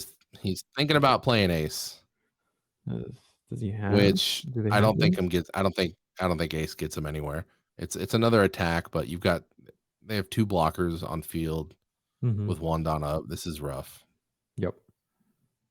But they're gonna go for it. Yep. Ace, Luffy on the 2. Speed Jill. 6 into Luffy. So 6 into a 3. They're gonna give it up. Gone. 6 into a 3 again. Okay. Choose block and then drop. What are we dropping? What was that? Was that another ace? It was an ace, yes. Alter ace. Okay. And then this ace should. I mean, you have to, swing into Speed Jill again, or attack into Speed Jill again, and then leave 2 Dawn up for your 2 events we know you have. Yeah. Okay. So not the worst position. No, not the worst position. You got 1 block. You have 2 attacks minimum coming. Oh, there's Whitebeard. There he is.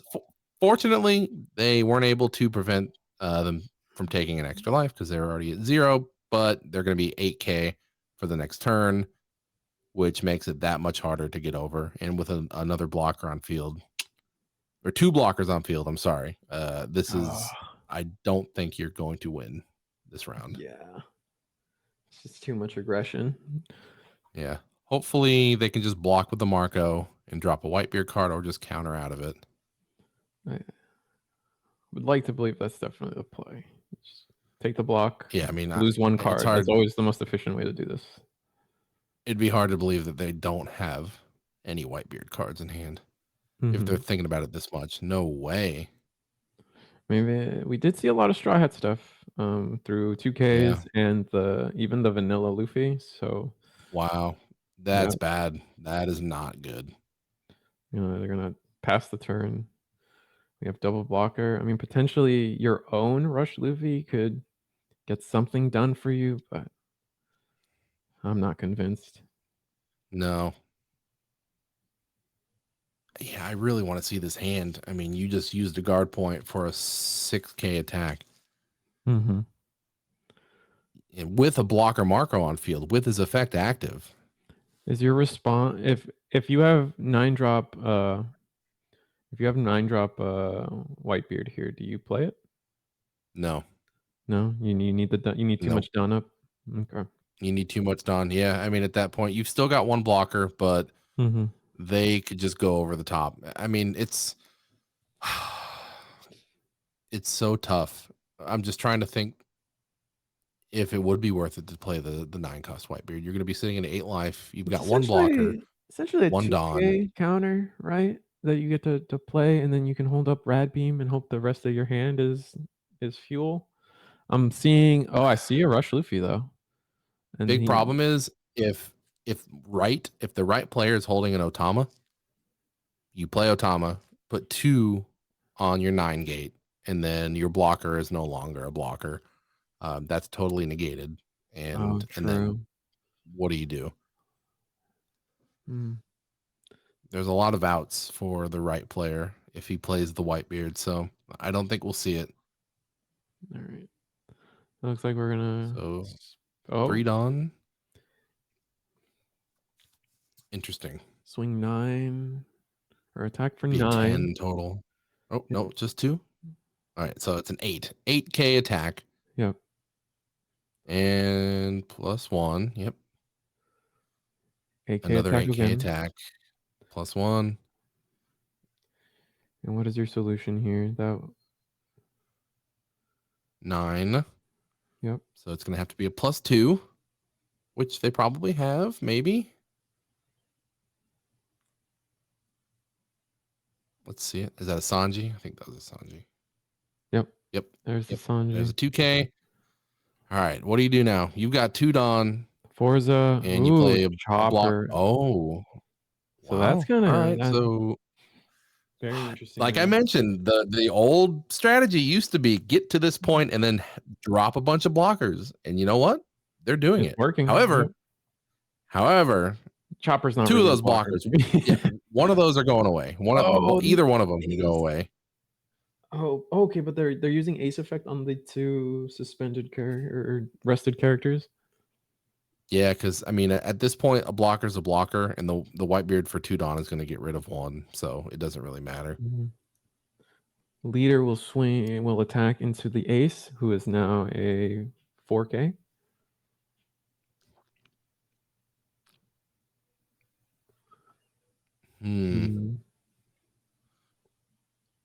He's thinking. I mean, they haven't had the counters all game. They definitely have a Radical Beam, and I believe the idea is if you use it here to defend your Ace, they have to spend more swing or more attacks to get rid of it, potentially dropping some defensives.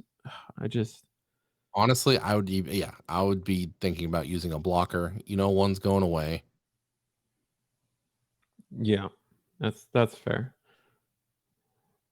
And then the Whitebeard effect. Yep, there goes your blocker.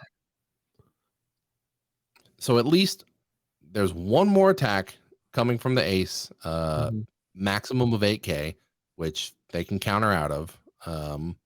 Hopefully, Do you I mean, block they must here? not have a Whitebeard. Oh, they're gonna Do block. you block? You have a Whitebeard card? They do? Looks like they do. Yep, at Yes. most. Okay. All right. That is a all day, every day you take that. That's a great trade. Yep, absolutely. And now we have a 7K attack with Ace. Probably into, if I had to guess, it's probably going into their Ace. Or potentially the Marco blocker to make them spend another card. I believe you would prioritize getting rid of the ace just because it's already weaker. So you'd have if they were to Exactly. save it, they have to commit more. And best case There it scenario, is. the body's gone. Yeah, That's a that's a 7 mega into a ace. 4. A Rad Yeah, Beam could save him. Is he going to do it? Rad Beam? Yeah, Rad there it Beam is. saves All him. right. Yeah. Oh, Okay. man. Got out of that, which is These Whitebeard games are terrifying, man. without. I mean, They're all of playing at this 0 life. sustain is wild. Yeah. Yeah, we have been at 0 life for like, this is the 3rd turn. Yeah.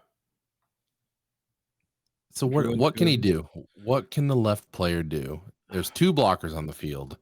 You have 10 Dawn. You've got a 7K and a 6K attacker. You've got 1 blocker. You must be out of events. Yeah, Or that was Radical Beam. you are We running saw low. the guard point earlier. Yep. You need an answer for this chopper. That's There's an answer for Rush the Luffy. chopper, Oh man, he's just going for it. right? Putting That's all 5 on him. so That makes it 11. an 11K attack, Mm-hmm. which means if he has the Rad Beam, it's a Rad Beam and a +2, which is not, it's not a tall order. It's not Oh, ridiculous. he's Absolutely. thinking. He's thinking. Is there a world if they have another blocker in hand? I believe you could potentially use your swings to clear the ace, clear what you can, and then have a turn where you use all 10 Dawn on the unblockable Luffy would be really valuable. I just don't. I think But your you would need the problem blockers to is, back that up.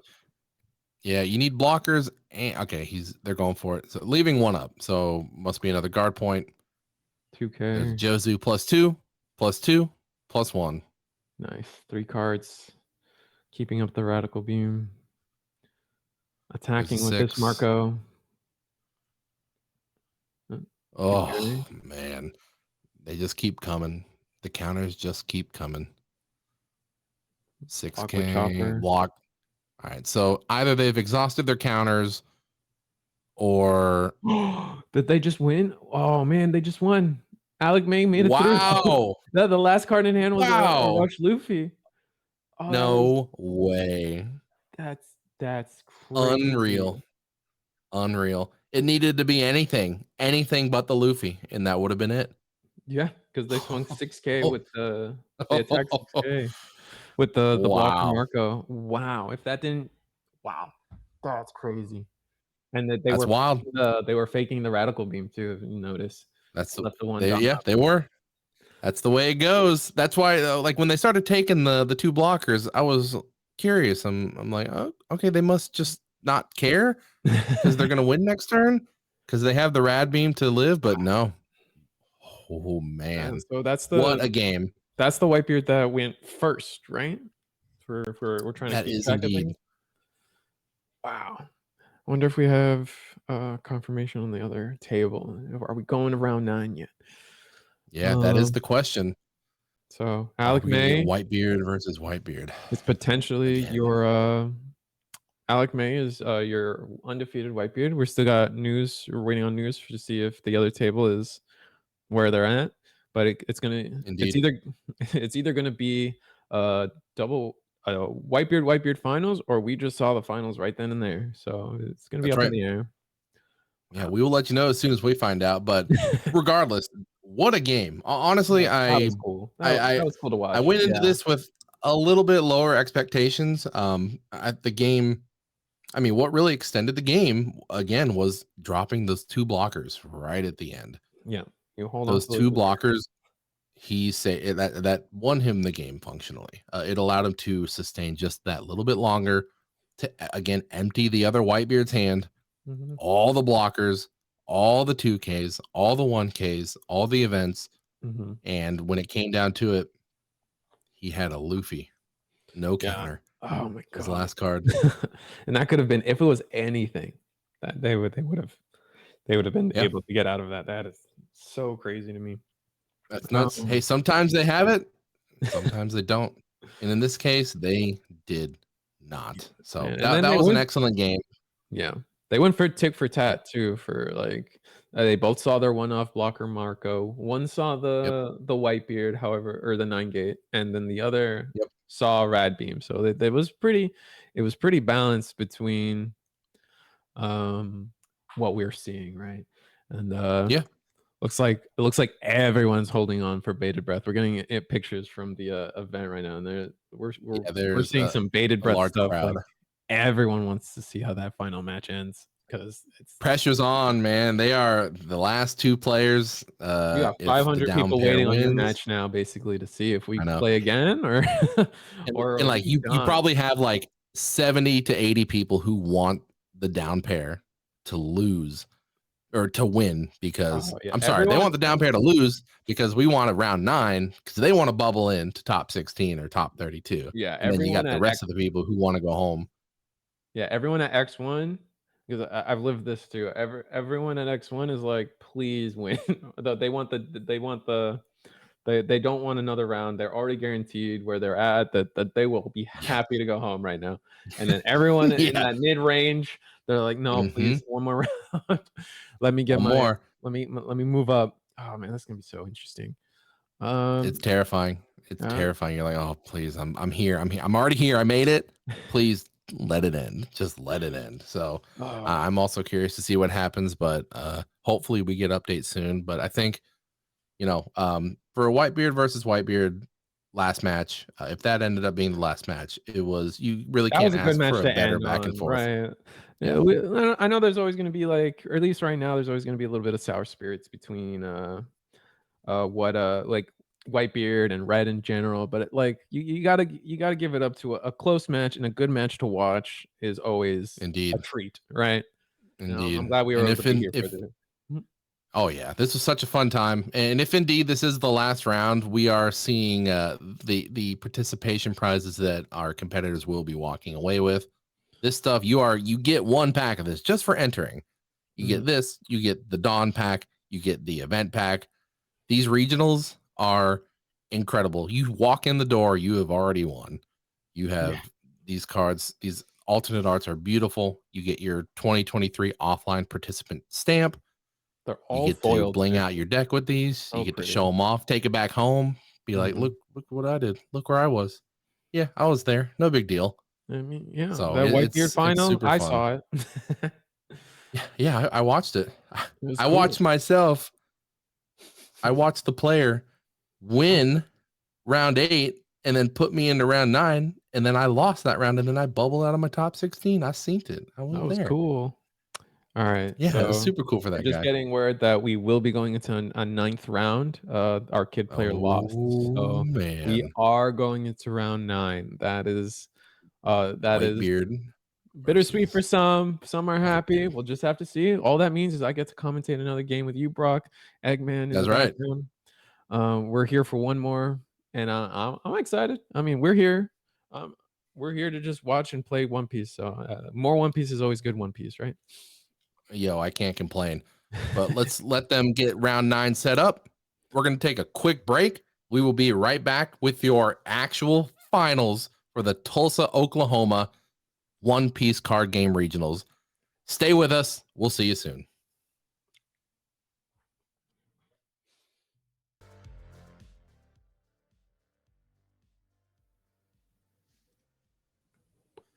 We are back, baby.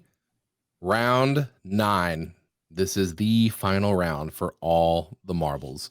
We thought last round was going to be it, but the down pair managed to take it home.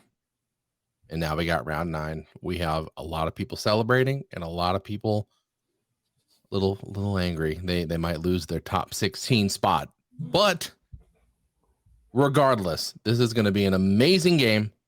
I cannot wait. It's going to be another Whitebeard versus Whitebeard. But if the previous game was any indication, This is going to be an incredible game. I was shocked. Sick, dude. That match was, I don't know. I was at the edge of my seat the whole time. Like, oh, they have to have it, and then they have it, and then like, oh, they didn't have it. I don't know, man. It was that's the kind of end game board state, end game card status, RNG stuff. That's why that game is an example of why you play this game, man. Or any card When the game. But this game in particular.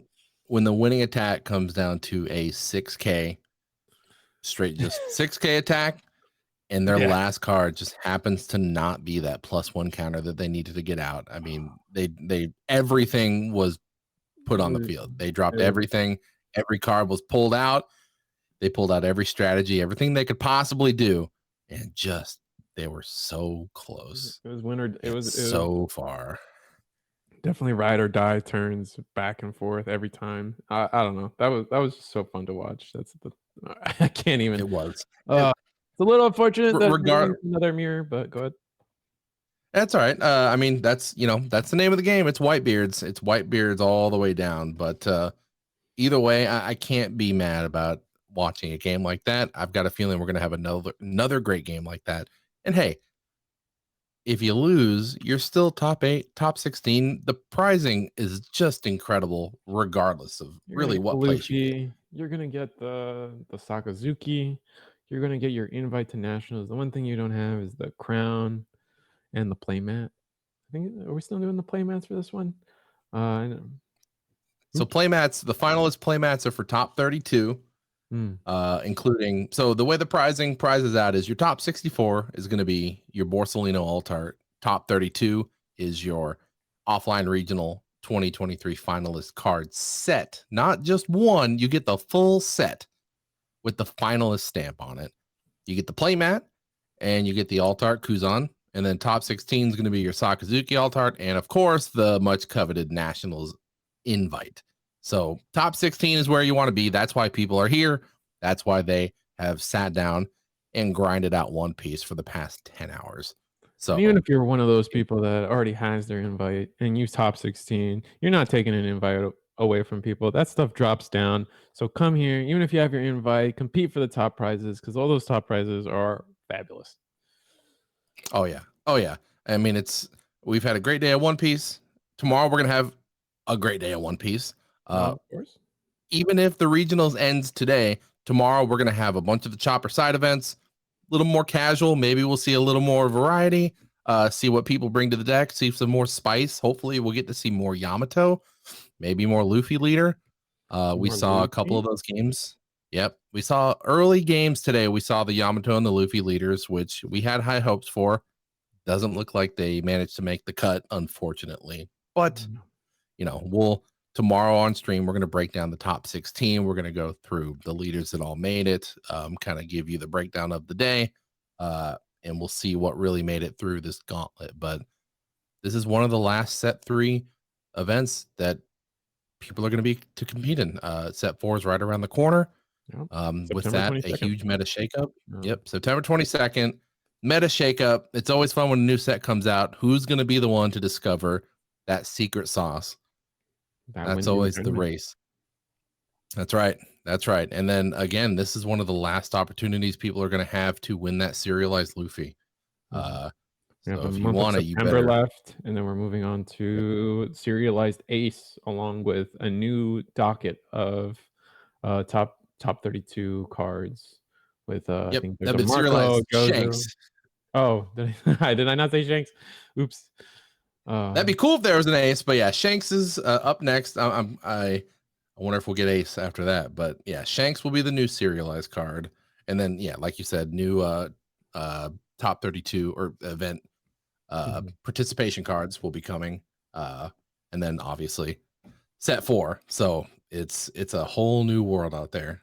Get ready because it's gonna bring it. Set 4 is gonna be a fun one. All right, but yeah, we got this weekend. Andrew. We got Andrew and Alec. Whitebeard versus Whitebeard. Our grand finals. Everything. All 9 rounds. All 9 hours. Even longer. It comes down to this. Just another Whitebeard mirror match. All right. Let's take our guesses. Which one? Do you think that going first mattered last time for Alec? Do you think it's just favored for who goes first, or do you think is that's just how that played out? Going second's actually better. What's your thoughts? In the mirror match, you'll take every advantage you can get. And I think going first is just one of those advantages. It's just one more little thing that helps push you over the edge. We saw in the last round or the last game that going first did help. They didn't see their Whitebeard on tempo. The player who went second saw it, but that wasn't enough to get over it. What the real true decider was the blockers. Both players saw their 4-drop Marco. The player on the left who won saw their chopper blocker, and then they saw their 2-cost blocker. So dropping those blockers at the right time was the key to victory for that Whitebeard player. And when you think about it, going first gives you that extra attack or main phase or main phase that lets you just have an extra turn to attack before your opponent. So he got that. Alec got to attack one more time than his opponent last game. So going first might be the edge. Not sure who's going first this game yet, though. You never know. Yeah, we'll have to wait for that dice roll. Both players are shuffling their decks nice and well. We just finished their deck check, making sure that all the numbers are good, that the decks match their deck list, that they're not running 4 radical beams, that they're not running 4 blocker Marcos, 4 of the Whitebeards, and definitely not the Moby Dick stage. So we're making sure we're legit. That one is banned indeed, but looks like we're cutting decks. Let's find out who goes first. Oh, and we got the 2 large dice again. I love these dice. Well, let us see clearly who's going first. Appreciate it. Yes, indeed. All right, what are we doing? I guess we're just waiting. But yeah, I mean, the Whitebeard matchup, man. It's oh wait, let's see this dice roll. Come on, let's roll them. Looks like a 10. 10. That's a good roll. That's high. Not enough. And 7 is not as high. So it looks like I believe Alec May was our previous winner. So in the last round, he gets to go first again. Well, it'll be interesting. I believe they choose to go first. Yeah, I'm not always. So that's a mulligan. Mulligan from the player on the right. Looks like we're keeping the hand on the left. I think. Oh, there's an Ezo. We just saw that. You want to shuffle that back in. That's not a card you want at the bottom of your deck. Oh yeah. I think an ideal hand, especially going first, you're starting with that 1 Dawn. I mean, you want to see your Searcher, your Ezo. Other than that, I don't know if there's really anything else you want to drop turn turn 1. Your blockers, we have seen time and time again that holding your blockers until the very last possible second is how Whitebeard wins these games. You set yourself up with a big field. They're at 0 life. You have game on board, but they also have game on board. And then you drop your blockers. You make them work around that. That's the name of the game here. And just buying yourself that extra turn, it's just invaluable, really. Like that buying yourself that last turn so then you can turn around and go for game once again is. I don't. So we got our fist bump. We're starting Dawn 1 finals, baby. Let's do this. I'm so ready. Come on, come on. And all right, we got a. Interesting. Okay. Yeah, but turn 1 Ezo. Maybe we were wrong. Great. Yeah, turn 1 Ezo. You love to see it. Just like I said. What are we gonna get? What are we pulling? Double checking the hands. Hopefully a Marco. You always want to see a Marco. One of Marco is an instant take every time. If you see so if it's a choice between the blocker Marco and the radical beam, what are we taking? Blocker Marco? You have to take the you can't even Marco. Oh yeah, I'm sorry. You can't even take rad beam. Yeah. But if you could, which one? Better question, Whitebeard or blocker Marco? Yeah, Whitebeard or blocker Marco. Yeah, I don't know. I think the blocker Marco. Yeah, I would be inclined to say blocker Marco wins you more games than Whitebeard now. And we're getting a second Ezo. So they take the ace with the first Ezo, and we're searching again, and we get a Jozu. So a 2K counter. All right, those are 2 hits. Great. You can't ask for a better turn 1. Yeah, it's near perfect for Whitebeard to just see double Ezo, double hits, double good cards. Like you getting a 2K out of the deck into your hand is where you want them anyway. And then Yep. Ace is always a great tool to respond to your opponent. We've Yeah, it's seen a it great time either again. finisher or assistance to a board wipe. I mean, if you have two suspended characters, minus 3K on both of them, and then clear the field. So we got an 8K attack, and they took take it. Yeah, and now this is a 6K swing And or attack, and they take but that. they left one Don up, and yeah, there's nothing. So and then we just play a Luffy. All right, Yep, easy. vanilla Luffy 6K from attack, that. Luffy. Yep. And then take a life. Interesting that they're choosing to play this Luffy over the Speed Jill or the Atmos. I wonder if they're Yeah, trying to because of run a the more Nami. searching. Yeah. That is interesting. I'm very curious if there is a difference in these lists. And we trash a 30 Zo for a counter. And then play Luffy on curve for 5, attack for 6. That's an interesting choice. Typically, you don't see these Luffys until right at the end when they're really trying to go for game. But And being able to dodge the blockers, yeah.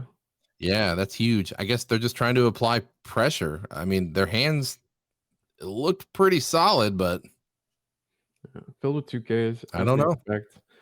We pitch a or we counter out with a OPO3 Marco, one of the best cards of the deck, honestly. So kind of telegraphing that they have a couple in hand. And we pitch a Thatch with that attack.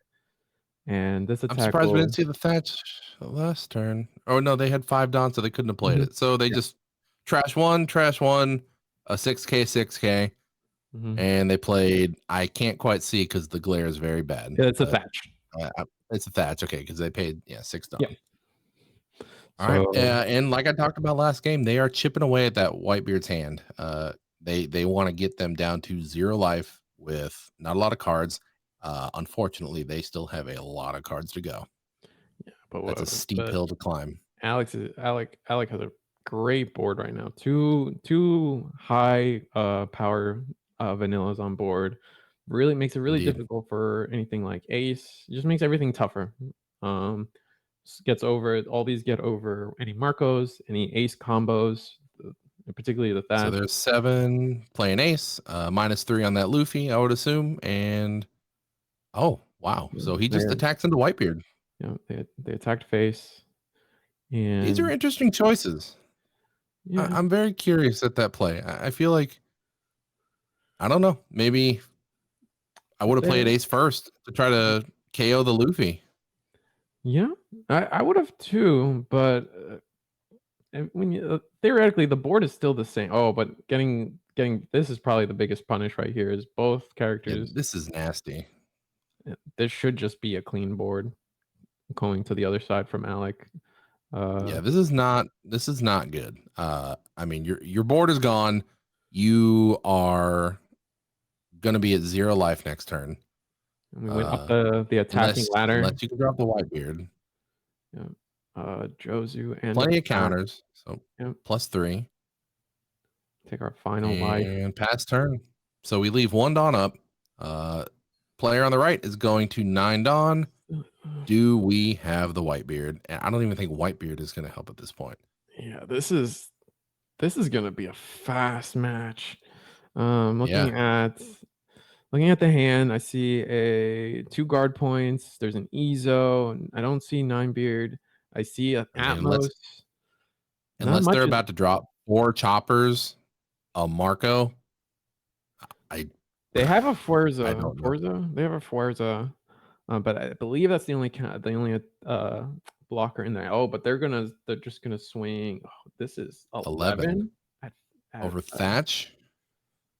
Must be Thatch, or they're just gonna continue their strategy of attacking face.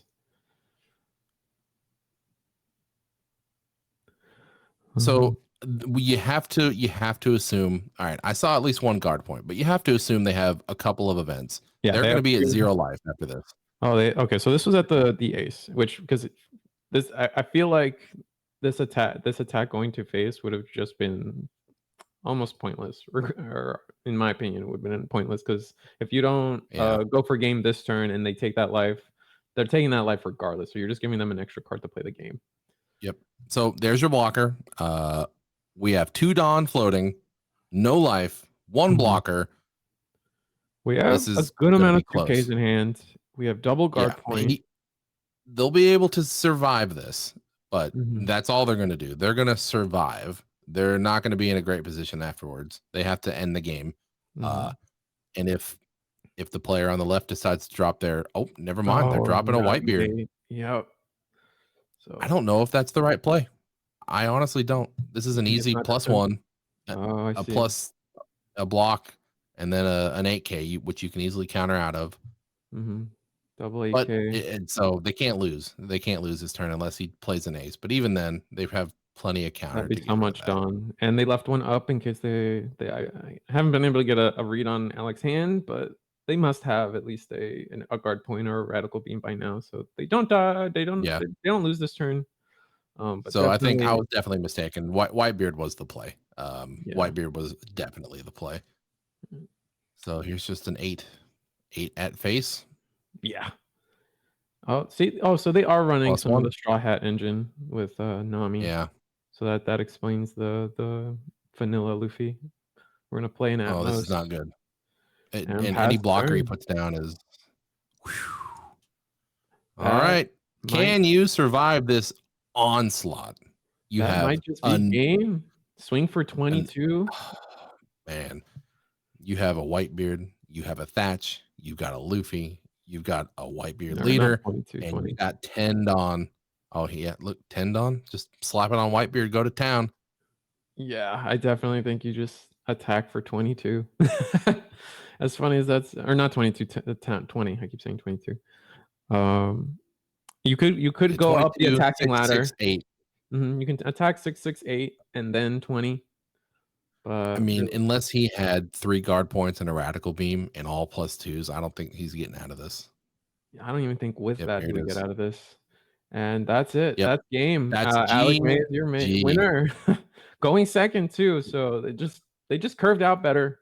The They white did. beard Andrew just didn't see any vanillas, couldn't stick to the board, and went with the game plan of just attacking for face every turn, and it just didn't work out in his Yeah, he favor. couldn't quite finish it off. Alec Wow. had the board control, he had the bodies, he had the Mhm. counters, he had everything. He had everything he needed, Yeah. and the Whitebeard to top it off. So that's the way she goes. But excellent game. Wow. Congratulations to both players for making it this far. Wow, it's a feat. You know, playing 9 rounds, you come out of it the best player of 512 people this event was. I mean, it's an accomplishment. It's something to always be proud of, being able to go For that sure. Making that it to top consistent. 32, top 64, just making it through the day and just Mhm. playing and having fun. You know what? Props. It is not easy to sit down and use your brain for 7, 8, 9, 10 hours. It's It's a rough. long day. It's We you're started tired. at 11 and now we're ending at 6. Yeah, 6:30. Yeah, not bad.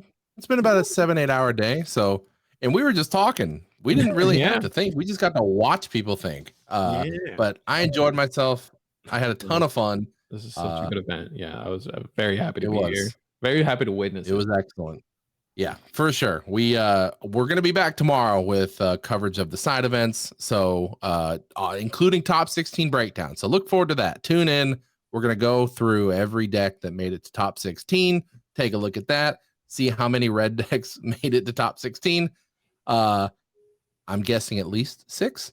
Well, we'll I see think. tomorrow. Well, I guess. Yeah. And if this We'll do format is some not side bets.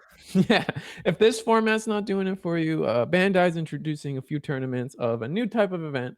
You guys saw Buddy Battles. We're actually they did the first one in Peoria this weekend. If you guys were out there and participated, where it's Bandai's new One Piece 3-on-3 event.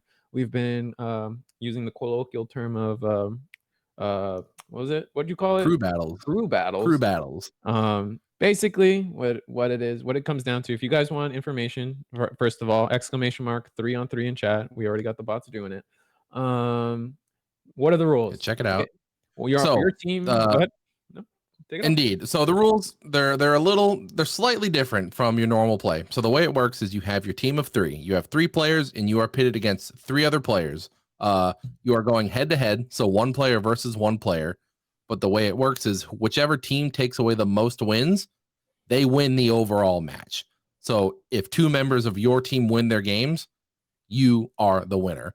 There are slight changes to the rules in terms of deck composition. The way it works is you can only have 1 of each leader amongst your 3 team members. So if 1 player is running Zoro, that's the only player that can run Zoro. That doesn't mean each player can't run a red leader and run 4 Namis of each. There's no restriction in terms of deck building in that regard. The only difference is it's 1 leader per player, no repeats. So it's a new interesting format. Like Risu said, there's a current event happening in Peoria right now. Monroeville, Pennsylvania is happening September 9th. Again, type !3 on 3 in chat. That'll take you to the registration link. Check it out. You got to support these new formats. It's always fun. It's always a fun way to change things up. And, get your friends together. Why don't you make your own little crew? Make a pirate flag. But Broc, what if I don't have 2 friends to compete at one of these? Is there a solution for me? Should I still sign up anyway, and then you get 2 friends. They give you 2 of them to play with. It's that easy. Okay. Well, it's that easy. Well, it's awesome. Right. Yeah. So there will be a queuing system. If you're signing up alone, they will try to set you up in a team somehow. So don't be afraid to sign up, even if you're alone. It's a great way to meet people. Card games have always been a great way to meet people. So like it's just another way to do it, man. That's right. Yeah, don't be afraid to go in and just show up. Bring a deck and see what happens. That's that's the Luffy way. That's how he would do it. Absolutely, dude. And just to confirm, to wrap it all up, we got the top 16 deck list will be posted on Play TCG social medias. So check them out on Twitter and all the other ones that they may have. The side events tomorrow we'll be covering the the chopper side events tomorrow. And we'll probably cover the top 16 deck list here. Me and Broc will go over a couple of the lists while we're filling air for that event. And I think is there anything else we need to wrap up? I don't think so. It was a great day full of awesome games. Tomorrow's going to be another great day full of awesome games. I think that's it. I'm spent, man. This was awesome. It was so awesome co-commentating with you. I had a great time. We're going to have another great time tomorrow. Tomorrow's going to be even better. Hell yeah. Thanks all for tuning in. We appreciate everyone, the cameraman, the stream host, Play TCG, BANDAI for making this amazing game. Yeah, Eggman, Brian, you got StageZero Productions, you got everyone, you got D, you got Jerry. I'm just name dropping people now. They'll know it when they watch this stream. Everyone, including the players, make this an amazing experience. We wouldn't be here without all of you. So again, thank you from the bottom of our hearts. One Piece is awesome. We love y'all. And I think with that, we will be rating the stream. Play TCG. We are rating the BSS stream. _ stadium. And that's it. I have one last thing to say. One last thing to say. The One Piece is real. Oh, take us out. Let's go.